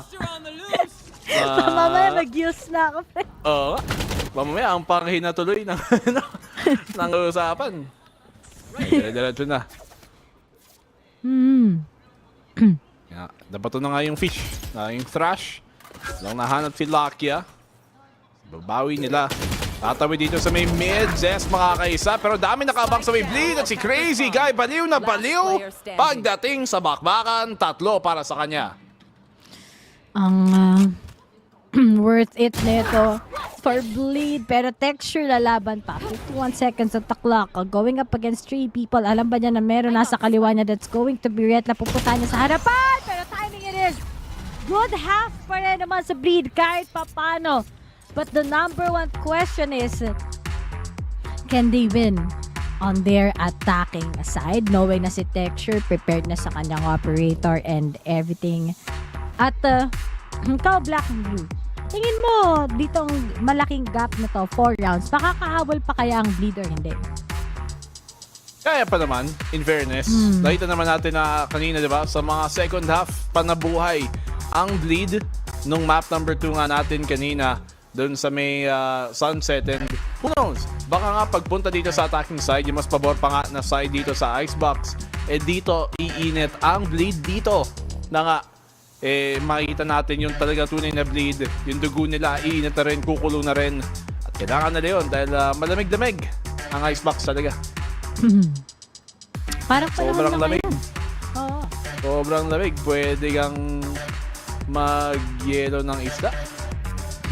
Alam ko kung anong pumapasok sa isip mo, BNB, pero hindi ko na i-elaborate. Anong paboritong isda ng Gen.G? Ano? Galunggeng. Sabi na eh! Ito. Ano? Ang, hindi, mali. Ito. Anong isda na may lupa? Ano? Di chocolate gills. Tama. Yan ang national wonder natin, no? So, ito ang national treasure ng Pacific, itong Gen.G. Na naging unang kampiyon nga natin sa isang LAN. Pero parang dito pa sila nasasabaw. Kalaban ang bleed na in fairness, uminit nga ang laro nila. Unang suppress, daming tamaan agad dito ni Munchkin. Kaya nga eh. Huli siya ni Darion. 2 is better than 1. Natamaan niya pareho pero walang namatay. Si Zest din, may sheriff din, boss. Paramihan lang daw dito ng sheriff. 3 sa bleed. 2 lang daw sa GEN.G kasi. And we go here. 3 left sa Gen.G side. Pero that flash, ang laki ng agad na naging impact sa isang iglap na wala sila. BNB, akala natin chance na for bleed yon. But Gen.G still won the pistol. Tama. And now, Gen.G, malapit na nga ba nilang tapusin to or hindi? Grabe. Gen.G. What a way to do it. Akala mo, 3v5 na eh. Doon pa sila naipit. Lucky coming in big. Naipit talaga yung bleed doon sa may elbow. Sa may pasiko. Doon pa nga sila nahirapan makatawid, makalampas. At makapasok sa site din B-site ang kanila namang susugurin dito as Bleed as the attacking side. Si Darion, meron naman siyang Marshall. But will that be enough? Meron pa namang Nano Swarm dito sa default plant para mahirapan ma-plant ang spike ng Bleed. But lalo na't wala pa silang Gecko para sa wingman. Grabe, gusto natin ng mga bagay-bagay na to, black and blue. Grabe talaga ang mga pangyayari. But then, dito na nakuha. Ouch! Sayang yun. Pero ito na nga, Majki takes down Zest at hindi pa natuloy yung plant mismo. Good repositioning lang for Gen.G and it seems like Bleed hesitant tapos malayo pa sa kanila yung spike. 4v5, Bleed naghahanap ng opening dito ba Texture, big pick off, wala na tuloy smokes ngayon ng Gen.G. Yun pa naman yung isang utility na makakabawi sana. Texture makakaisa dito, makakapangatlo pa. Crazy Guy, tatakbo na lang. Pero nadarang lang din in the end. Karon will get the kill, 10-4. Ngayon, ang Gen.G. Uy, tatlo na lang. Tatlo na lang. Tatlo na makakain ako ng fish. Ang sarap naman ng ulam niyo dyan, healthy pa. Di ba sure? Mamaya burger to. Yung fish mo pala, filet o fish.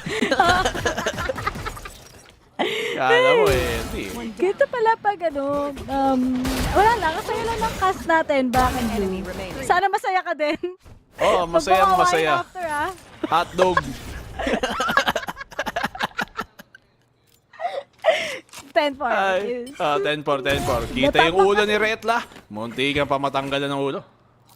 Oo, kita na yung cup eh. But, I think the start lang talaga ng Gen.G was just too strong. Bleed, it's 6 rounds. Kaya ba nilang makuha to? Kasi it's different from Sunset approach. Dito ang daming verticalities, ang daming unexpected angles. And speaking of Texture, palong-palo, Zest kagad out of the game. Tapos, try nila ngayon na kunin yung bait against him. Pero habang nag-extend si Darion Meteor, hindi na siya iaalaw kagad. Grabe naman si Texture doon. Korean backdash pa nga. Ginawang Tekken ang labanan natin dito. Bleed. Hindi pa rin maka-stabilize. Tapos, si Meteor gamit Marshall lang eh. Nakahunting pa nga ng isa pa doon na si Zest. Lahat na lang ng pwedeng maling problema mangyari. Nangyari na nga. At full buy pa ng Bleed. Feel ko, next round dito, black and blue. Force na lang talaga nila. Try na lang and try. At dalawa, nakatingin dito ang Sutino. Nasa ilalim, nasa taas pala nila. Si Kuya Molakya, Meteor. Takes down Scare, Retla's out. 11-4 it is and Bleed. Binugbog sila ng Gen.G dito lamang sa Icebox. But it's good to see naman na Gen.G, despite yung hassle kanina on Sunset, they're able to come back here on the third map. Ang tawag sa Bisayang nakaigo. Half by.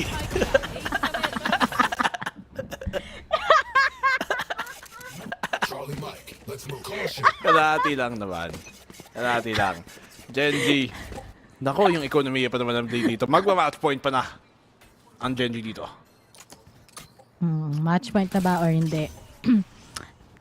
Back to Elden Ring na nga po, hindi. Back sa mga ibang, wag mo akong binabenta dito, Rere. Ay, bakit? Ikaw ba naglalaro? Ako naglalaro. Bakit? Pala-desisyon. Sabagay. Sorry, affected. Bato-bato sa langit, tatamaan akong pangit. Pero, Texture, di pa sumakto. Pero alam na niya na lahat ay pupuntang babalik sila. Paggugulo lang sila, na-spot sila ni Texture. Pero nakaabang pa rin kaagad si Karon sa mga miyembro ng Bleed. Hawak-hawak nila to, nag-save talaga sila. Ang confident nila, ha? May sick pa si Karon dito to deny the plant. So, mas pang mahirapan dito ang Bleed. Karon naatras. Ito na nga, Bleed. Naka-eco. Trying to find some space para lang makuha sana yung plant ng Spike. Pero naubusan na sila ng oras. Nawalan na yung mga pagkakataon nilang makaplant pa sana dito. Bleed susugod pero walang nakabang Gen.G. Naka-anti-flash. Bleed lumalaban pero dito pa sa labanan na nanalo ang Gen.G. Inubos nila at inipit pa nga ang Bleed. Match point na tayo ngayon. Nice. Nice. Nice. Hindi naman sab ba? Nice. Oo. Talagang flawless. Sabi ko nga, yung first half pa lang, madedetermine na kagad ng Gen.G what will actually happen in this map. At defending nyo pa sila nilagay, dito nga nila tinalo numerous teams to the point nga na ibang teams binabanto against them. And it's just been really explosive and for Gen.G. And this is a make or break. It's either tapos na to or lumalaban at pupuso pa rin ang bleed. Oh, huli dito, kailangan umatras ang Gen.G. Medyo alanganin ang pwestuhan nila, especially as the ult ng KO comes out. Si Zest susugod dito. Bleed! Finding yung 2 kills na kailangan nga nila. Pangatlo pa nga at inubos dito ang Gen.G. 4 kills. Dire-diretso. The 5v1 now for Meteor. Pag na-clutch ni Meteor to, mamimigay ako ng sayang. Di ko pa tapos sabihin. Bayang. Bayang. Yan.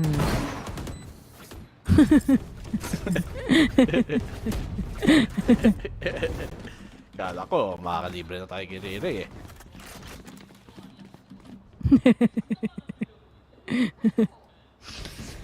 Waiting for that opportunity. Ang Bleed Esports, sabi nila, di pa tapos. Yun na, yung asik na ng Gen.G, wala man na tinapa na utilities eh.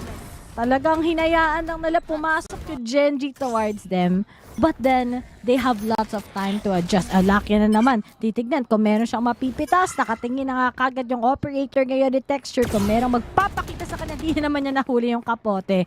At out na naman sila kagad. Going back to A site lang.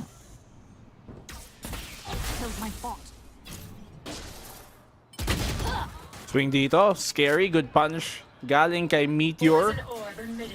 May lalabas. May off pa rin si Darion. They know Caron. Medyo malapit-lapit. Look at si Texture dito. Nagpipick galing sana sa may mid. Nagbabalak sana maka-timing. Will he find the timing? Ang tanong. Huli siya ni Darion. Oh, Darion out. Darion, tinuha na nga si Texture. Pero lucky, sayang ang tag niya na yun. He gets the first tag.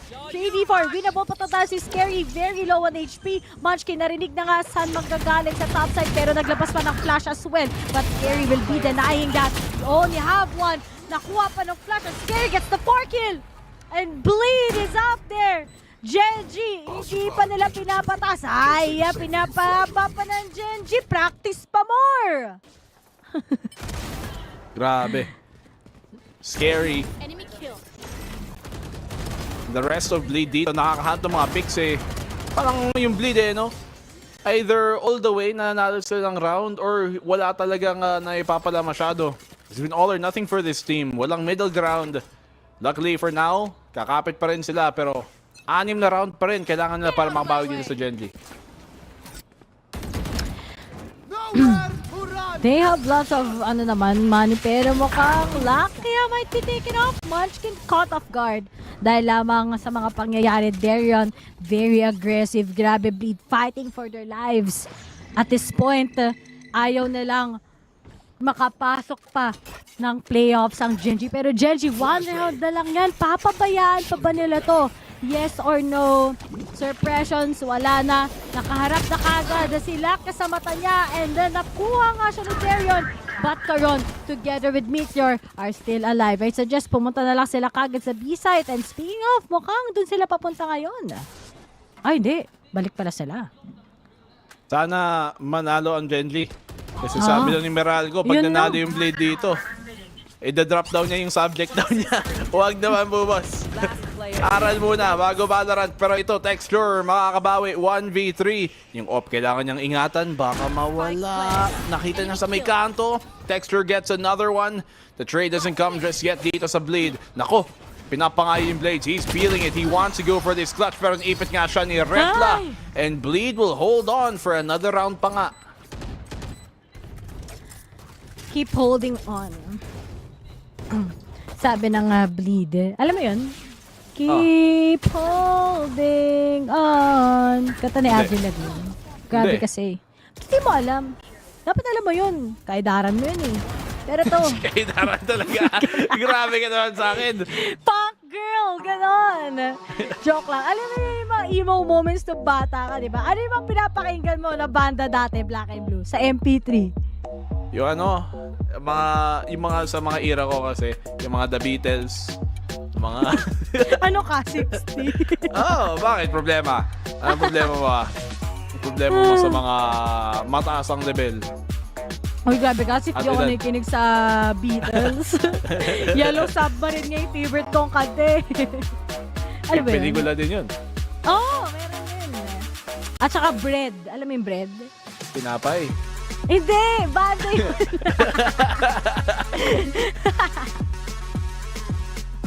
Sabagay. Pero, atik ko pong sing-sing talaga yung gusto kong kanta. Alam niyo ba yun? Hindi. Folk song yun. Share ko lang. Kantayin mo nga. Atik ko pong sing-sing. Meto niyan, timpukan. Ganata yung, ano niya. Sana tama yung lyrics ko. Kasi ba may masabi akong di maganda, di ba? Ayoko namang maban sa broadcast. So, pero, it's with 3 ultimates Alam mo ready. anong paborito kong Tagalog song? Filipino song, kamo. Hindi ng Tagalog. Filipino song. Ano? Bayang Magiliw. Lupang hinirang malikab. Alam ko, yun yung joke. Hindi ka naman tumawa. Sorry, ito natatawa na haba ako eh. Anong kala mo sa akin? Matalino ka, Black and Blue. Mas matalino ka salamat. sa akin. Salamat. Tatanggapin ko na lang. Kahit hindi totoo. Pero... Ay, grabe ka, humble. Oo naman. Doon talaga pagbida. Pero yung bleed, tingnan natin kung makakabawi dito. As Darion, yung op niya, yun yung actually yung pinaka-okay nga na factor niya sa buong series na to eh. Doon pa siya nakakapatay lagi. So speaking of operator, si Texture na buhay na naman. And Jess is out. And here it is. Mukhang nakuha na ng Gen.G yung grasp against Bleed. Nag-scatter around the Bleed. Yep, they've tried a lot of moments. Trash. But this time, wala na. Oh, shy type yung Trash. Ayaw lumabas. Baligo na. Ayoko na. Sabi ng Trash, no? Huwag naman ganun. Huwag naman ganun. Pero, sige. Scary na kaisa. Time is taking 30 seconds. Naku, kita na naman yung likod ni Lakia. Ang laki masyado kasi ng kanyang binubuhat. Darion, nakaisa na naman dito. Meteor gets another. It's a 2v2 retake na ngayon. Pero sa flank manggagaling dito. Si Texture, this Viper's Pit actually, makakasecure pa nga ng space at positioning. Tuloy ang Bleed, pero huli, natamaan sa paa ni Texture. Bleed takes Texture down. 1v2 na ngayon. So, dapat yan eh. Skip, habain niyo pa. At ngayon, alam na ni Meteor nasaan si Crazy Guy. One! Likod! Sayang. Di pa tapos! Di pa! Kala ko, ayun na nga yung Tapos timing na eh. sa ano eh. Pero pinapadikit pa nga ng Bleed dito na hindi papayag matalo ng basta-basta. Scary somehow. Good spam doon sa may Jenny na nahulaan niya ng angulo. Darion as well, double pick doon para makapasok. Sayang din yung kay Texture eh, na natamaan niya sa paa. Dito si Crazy Guy. Pero wallbang shot tapos paa pa. Kaya hindi masyado mataas yung damage na nagawa. At nahuli din kagad si Texture sa isang iglap. Pero si Lucky parating nakikita yung peta ni Gecko eh. And suppressed it is. May null command sila. Up for grabs. Gusto niya pa bang i-OT? Ayaw niya pa bang makapunta ng playoffs? Gen.G? Hanep talaga ang Ray-Rakers. Kahit sino, hindi makakatakas, hindi naliligtas. Nakakaligtas, kamo, sa Ray-Rakers. Walang makakatakas sa talagang gigil na makikita nyo ngayon din. Lockdown has been destroyed. But then, Munchkin has been taken down. Mag-save kaya kayo. Baka gumana. Ngayon, nag-half buy lang ata. Hindi, nag-force.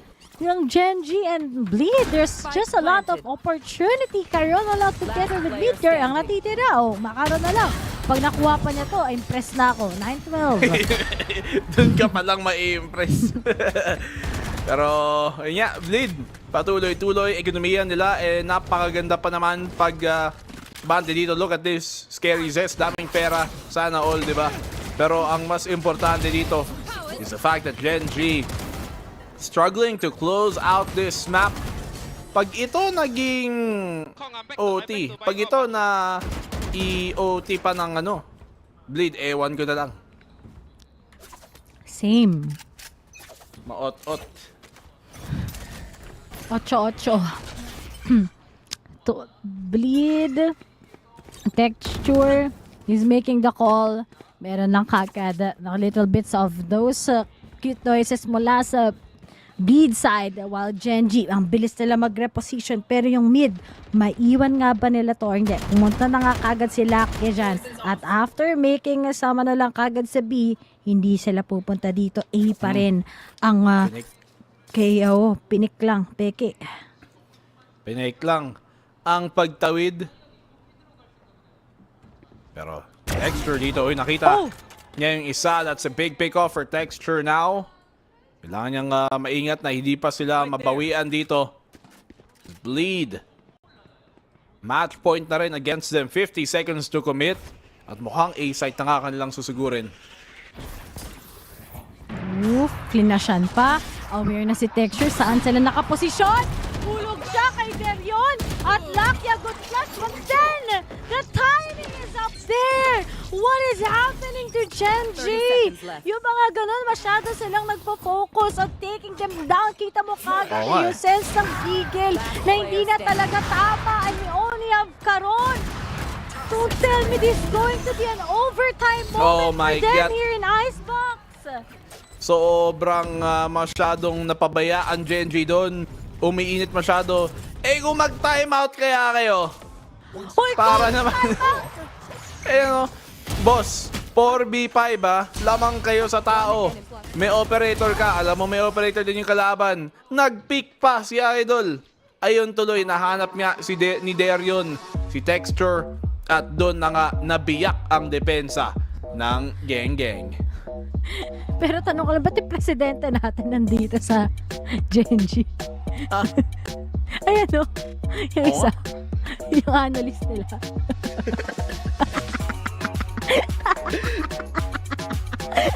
Bahala ka na yun Bahala ka. Ang alam ko lang na kailangan ingatan natin dito is yung pag-aaral ni Meralco. Kasi dalawang round na lang. Drop out na siya, LOA. Drop mo yan Uy, huwag naman. Ray, huwag kang ganyan. Huwag niyong itulad si BNB. Magda-drop ka ba? Nag-drop. Nagda-drop ka ba ng subjects? Ano ginagawa ko? Irregular kasi ako dati. Guys, wag niyo sumbong to Nakuha ko naman na TOR ko sa certificate. Ginagawa ko, kasi yung, wait lang, mamaya na nga muna. Mamaya na. 10-2 na kasi. 10-12 na kasi. Kapag natalo pa yung Gen.G dito, mukhang nga, baka mapunta pa tayo ng OT. Last chance na lang sa kanila kagad. And yet, they can still finish on a good end against Bleed. Ito talaga minsan. Yung di maka-finish. Mga ito.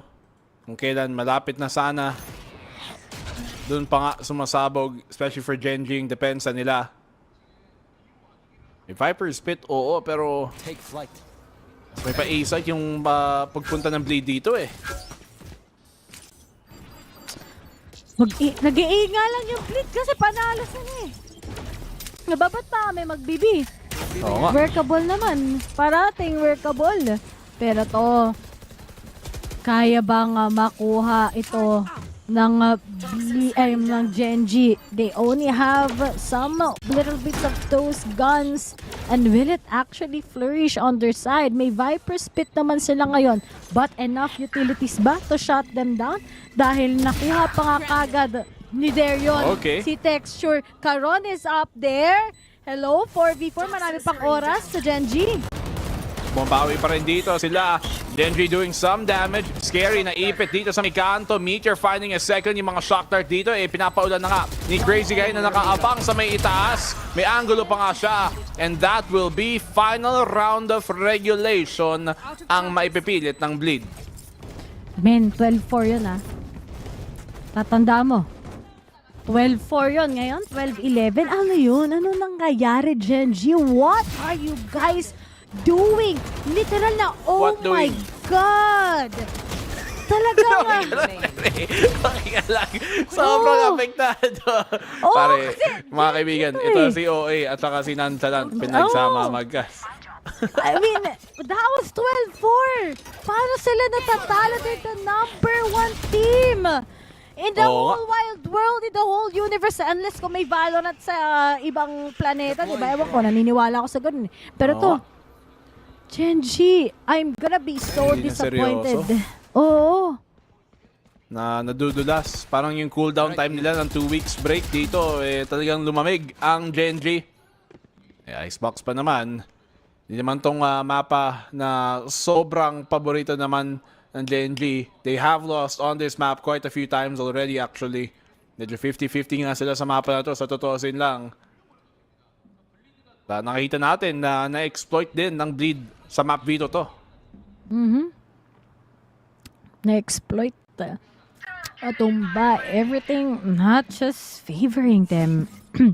Darion on his way to get that first kill. Kapag nabawas pa yung mga taga Gen.G dito, I think it's over. May kasamang null command, but will it actually favor Gen.G? Mukhang yan na, gising na sila. But no, not yet. 4v3, Munchkin! Munchkin! Tapos! Mag-OT! And Gen.G goes to playoffs! Parang si Pacquiao lang, pinahaba daw yung laro, yung labanan para sulit ang pay-per-view ng ating mga kababayan dito sa ating broadcast. Gen.G, pinatagal lang ang labanan niya, pero in the end, they come so far, it doesn't even matter.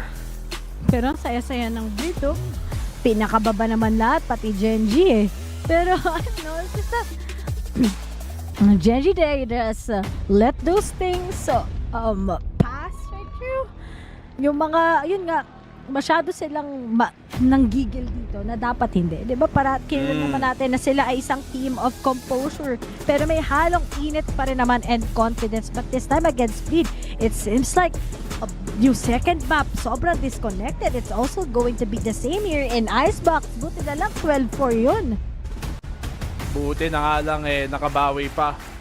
Buntigan pa madulas dito. Ang Gen.G ang #1 team natin sa mundo. No. Buti na lang. Buti na lang, men. Kung ito naging Bleed, ewan na lang. Pero nice try. So close, so close. Yeah, so close. So, I don't know. Grabe lang talaga yung Bleed. They were just all over. Sobrang aggressive. Sana nga gusto yung Bleed on the start of our season. Nakita na natin yung potential nila and how much more can they release. But then nga, as for Gen.G, kahit whether it may be small or big teams in your league, you gotta respect these players. Dapat sa lobby na to, nangungo na sila and yet dito, parang they were just caught off guard. Tapos naka-ace pa sa kanila si Darion. Oo nga. Nakakaba talaga. To see teams like this, you have to respect every single opponent na nandito sa liga natin. Kung hindi, pwedeng mangyari yung nangyari ngayon. Ang haba-haba ng comeback ng Bleed Tapos pabayang bigla ang execute lang. Natalo agad. Kaya nagsimula yung barilan, after 5 seconds, tapos na agad Dahil nga sa mga ibang player katulad dito ni Munchkin na malaki ang naigawa. Sayang naman yung comeback dito ng Bleed.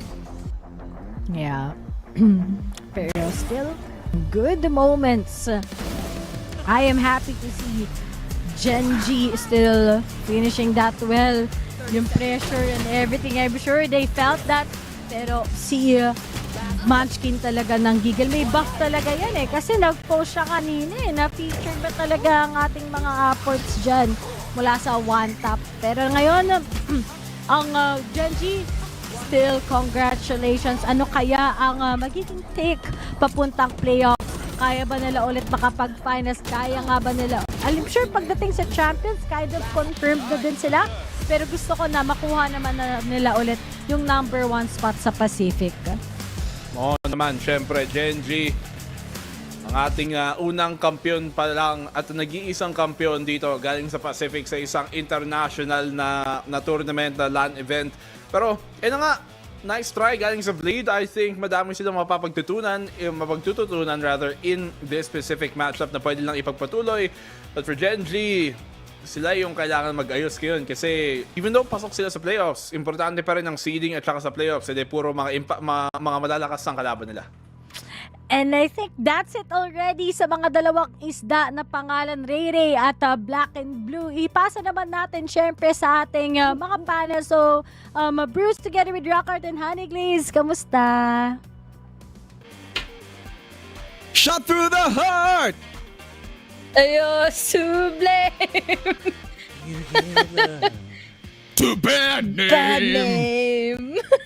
Yun, Pero yun yung importante kanta! ang tanong Shot through bago the tayo heart! magsimula. Sige. Man, sobrang kanino ko pa iniisip to eh. Anong Pag ito isda. Anong isda ang walang mata? Ano? No. They don't have eyes. Ano? Eh di... So walang Yung eye. nangyari kasi dito Ano sa ang Gen.G ibig tsaka sa sabihin ng Bleed. FSH sa Ano? Please stop hating. Oh, ayan. Thank you. So anyway, HG, may gusto kang sasabihin. Or FSH, please start HG. Okay, HG, simulan mo na. Ang galing ng Bleed pagdating na attacking nila. Doon lang talaga sila nag-scale up. And unfortunately for the last, or for their bot fragger na si Crazy Guy, hindi siya nakahanap talaga ng tamang timing and tamang tempo and all. Nabibigay niya naman yung executed counts to the utilities and such. But then, when it comes down to just the match point ng Gen.G, bigla sila, nag-iba kasi yung tema ng pakikitungo ng Gen.G to win out the duels. And overall, I'm very happy to see na Darion still has it in him. I was actually waiting for this. I was waiting for this all series long. And he can pop off when he needs to. Pero, kailangan mo tignan din kung sino yung kalaban mo. Yeah, I think for the side of Bleed, sayang eh. Kasi nakikita natin yung potential na parang, nako men, may potential to. Like pwede. Like Bleed can really go the distance, especially against like a top team like Gen.G. And ito na nga, yung standings natin, the one that says PO, that says, ibig sabihin yan, I play off. So ayan, with our standings, Rockheart, may ikinagugulat ka ba sa para mga resulta natin from like, you know, from week 1 to now? So honestly, no, wala talaga. I think ang pinaka-surprise na talaga yung pinaka-huling nag-playoffs lock in yung Gen.G, pero ganun talaga eh. That's just how the cookie crumbles. Schedule lang eh. Dahil lang yung schedule. Schedule lang eh. Pero other than that, you know what? These are the teams that we really do kind of expect. Madami pa, as in, even T1, who was part of the previous top teams, really crumbled, diba, at this point. Yun din yung gusto ko sabihin, surprisingly, Team didn't make it, but ang mahalaga, Team Secret, nandito pa rin, no? They will be proceeding into the playoffs. And again, really, parang it's always the same kind of structure na nakikita Pacific. We have the main teams, we have the Titans overall, pero yun nga ay papanood pa natin in the next few days pa, syempre dito sa Pacific. Yeah, I mean, for the rest of the teams, still more round differentials na gusto nila or points to chase. Kasi it's still week number 3, we're still about to approach week number 4. Kasi meron pa naman tayong bukas for day 3. And ayun na nga yung nangyari dito. I mean, so far for Bleed, grabe yung pagpiga nila sa sarili nila para you know, give it that extra mile. They painted red across sa series na to. Gen.G was shocked, honestly, kasi I think the lack of respect from, like, you know, top team sila. And we're not saying it's like that how they think, but you know, it kind of shows in some of the maps or rounds na basta iba. Anyway, for all the good times naman kasi dinner na alam kong hindi ka pa kumakain kasi ang intense ng laban and we really thought there was a mega upset and a miracle that Bleed could pull off. So oras na para ikaw ay kumain gamit ang Grab. Score Grab's lowest prices ever with up to 15% cheaper fares on Grab Car Saver, delivery fees as low as 15 pesos with Grab Food Saver delivery, and thousands of budget-friendly meals as low as 99 pesos with Grab Food Saver meals. And may extra pa yan. Inaantay ko lang. Use promo code GrabFood60 and get up to 60 pesos off to your order with a minimum spend of 550 pesos. Promo runs from 11 a.m. onwards and beyond. So ayun na nga. What a day, what a day. 3 games ba kanina? Yung Series 1, nalimutan ko na tuloy. 3 games pala. Nalimutan. Ang intense na ito eh. 3 games for today. A very big polar opposite from the 2-0s from yesterday. But all in all, ang saya ng isang Sunday ba ngayon? Opo.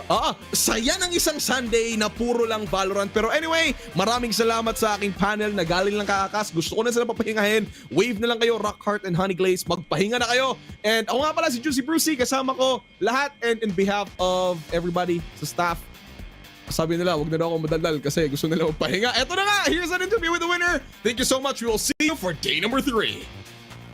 좀 휴식 기간을 보냈던 것 같은데 선수들이 워낙 휴식 기간이 필요하기도 했었잖아요. 좀 어떤 식으로 휴식기를 보냈는지 들려주세요. 일단 저희끼리 뭐 놀기도 하고 좀 각자 시간을 가질 시간은 사실 크게 없어가지고 그냥 좀 잘 쉬지는 못했던 것 같아요. 좀 몸도 안 좋고 했었어가지고 그래가지고 더 필요합니다. 더 필요하다고요? Well, we didn't have a lot of time to have some personal time alone, but we just did things together, hung out a little bit, but I don't feel like that was enough of a break, especially because some of us weren't feeling that well, so I feel like we need more of those break. Now, while you were away though, a lot has changed with the patch updates coming in. We see a lot of neons in week 2. We saw ISO and Clove as well. So what was your assessment as a team on this shift in the meta? 이제 메타 변화도 생기고 있잖아요. 좀 네온이 굉장히 많이 등장하고 있는데 그 달라지고 있는 메타에 대해서는 어떤 얘기가 오가고 있나요? 일단 사실 네온에 대해서는 저희가 크게 평가가 그렇게 좋지는 않아요. 그냥 되게 빠르구나 정도인데 그래가지고 일단 좀 더 지켜봐야 할 것 같습니다. 근데 또 Z로 다들 돌아갈 것 같다? We don't really think highly of this agent for now. We're just thinking, oh, she's super fast. But I think, given the time, everybody's just going to go back to playing the Jet. 그러면 또 텍스처 선수의 네온은 What about Texture Neon? No? No. No, okay, no. You heard it from Texture. Now, heading into the playoffs, we have a new map coming into the map pool during the playoffs week, Abyss. What did you make of the new map? Abyss는 어떤 것 같아요? 일단 좀 지켜봐야 할 것 같은데 그냥 좀 싫습니다. 왜 싫어요? 그냥 새로 나오는 맵들은 항상 다 싫어요. 그냥. We'll have to wait and see what goes on in Abyss, but personally, I don't really like the map. I don't know, I just don't have a great time with new maps when they come into the map pool fresh. Now, that was Texture. I'm gonna have to let him go because he's not feeling very well and the night is very late here. So, congratulations, Texture. Get well soon and thank you for the interview.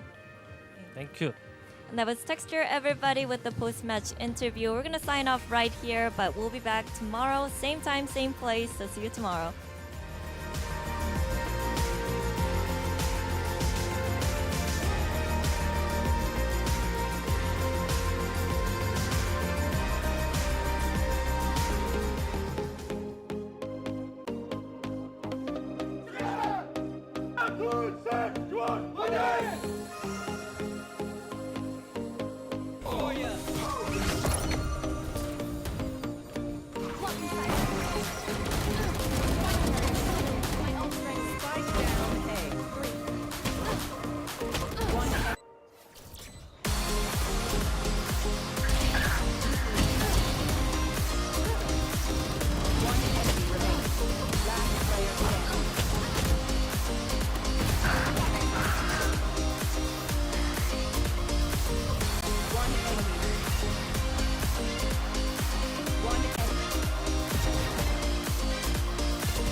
Pacific.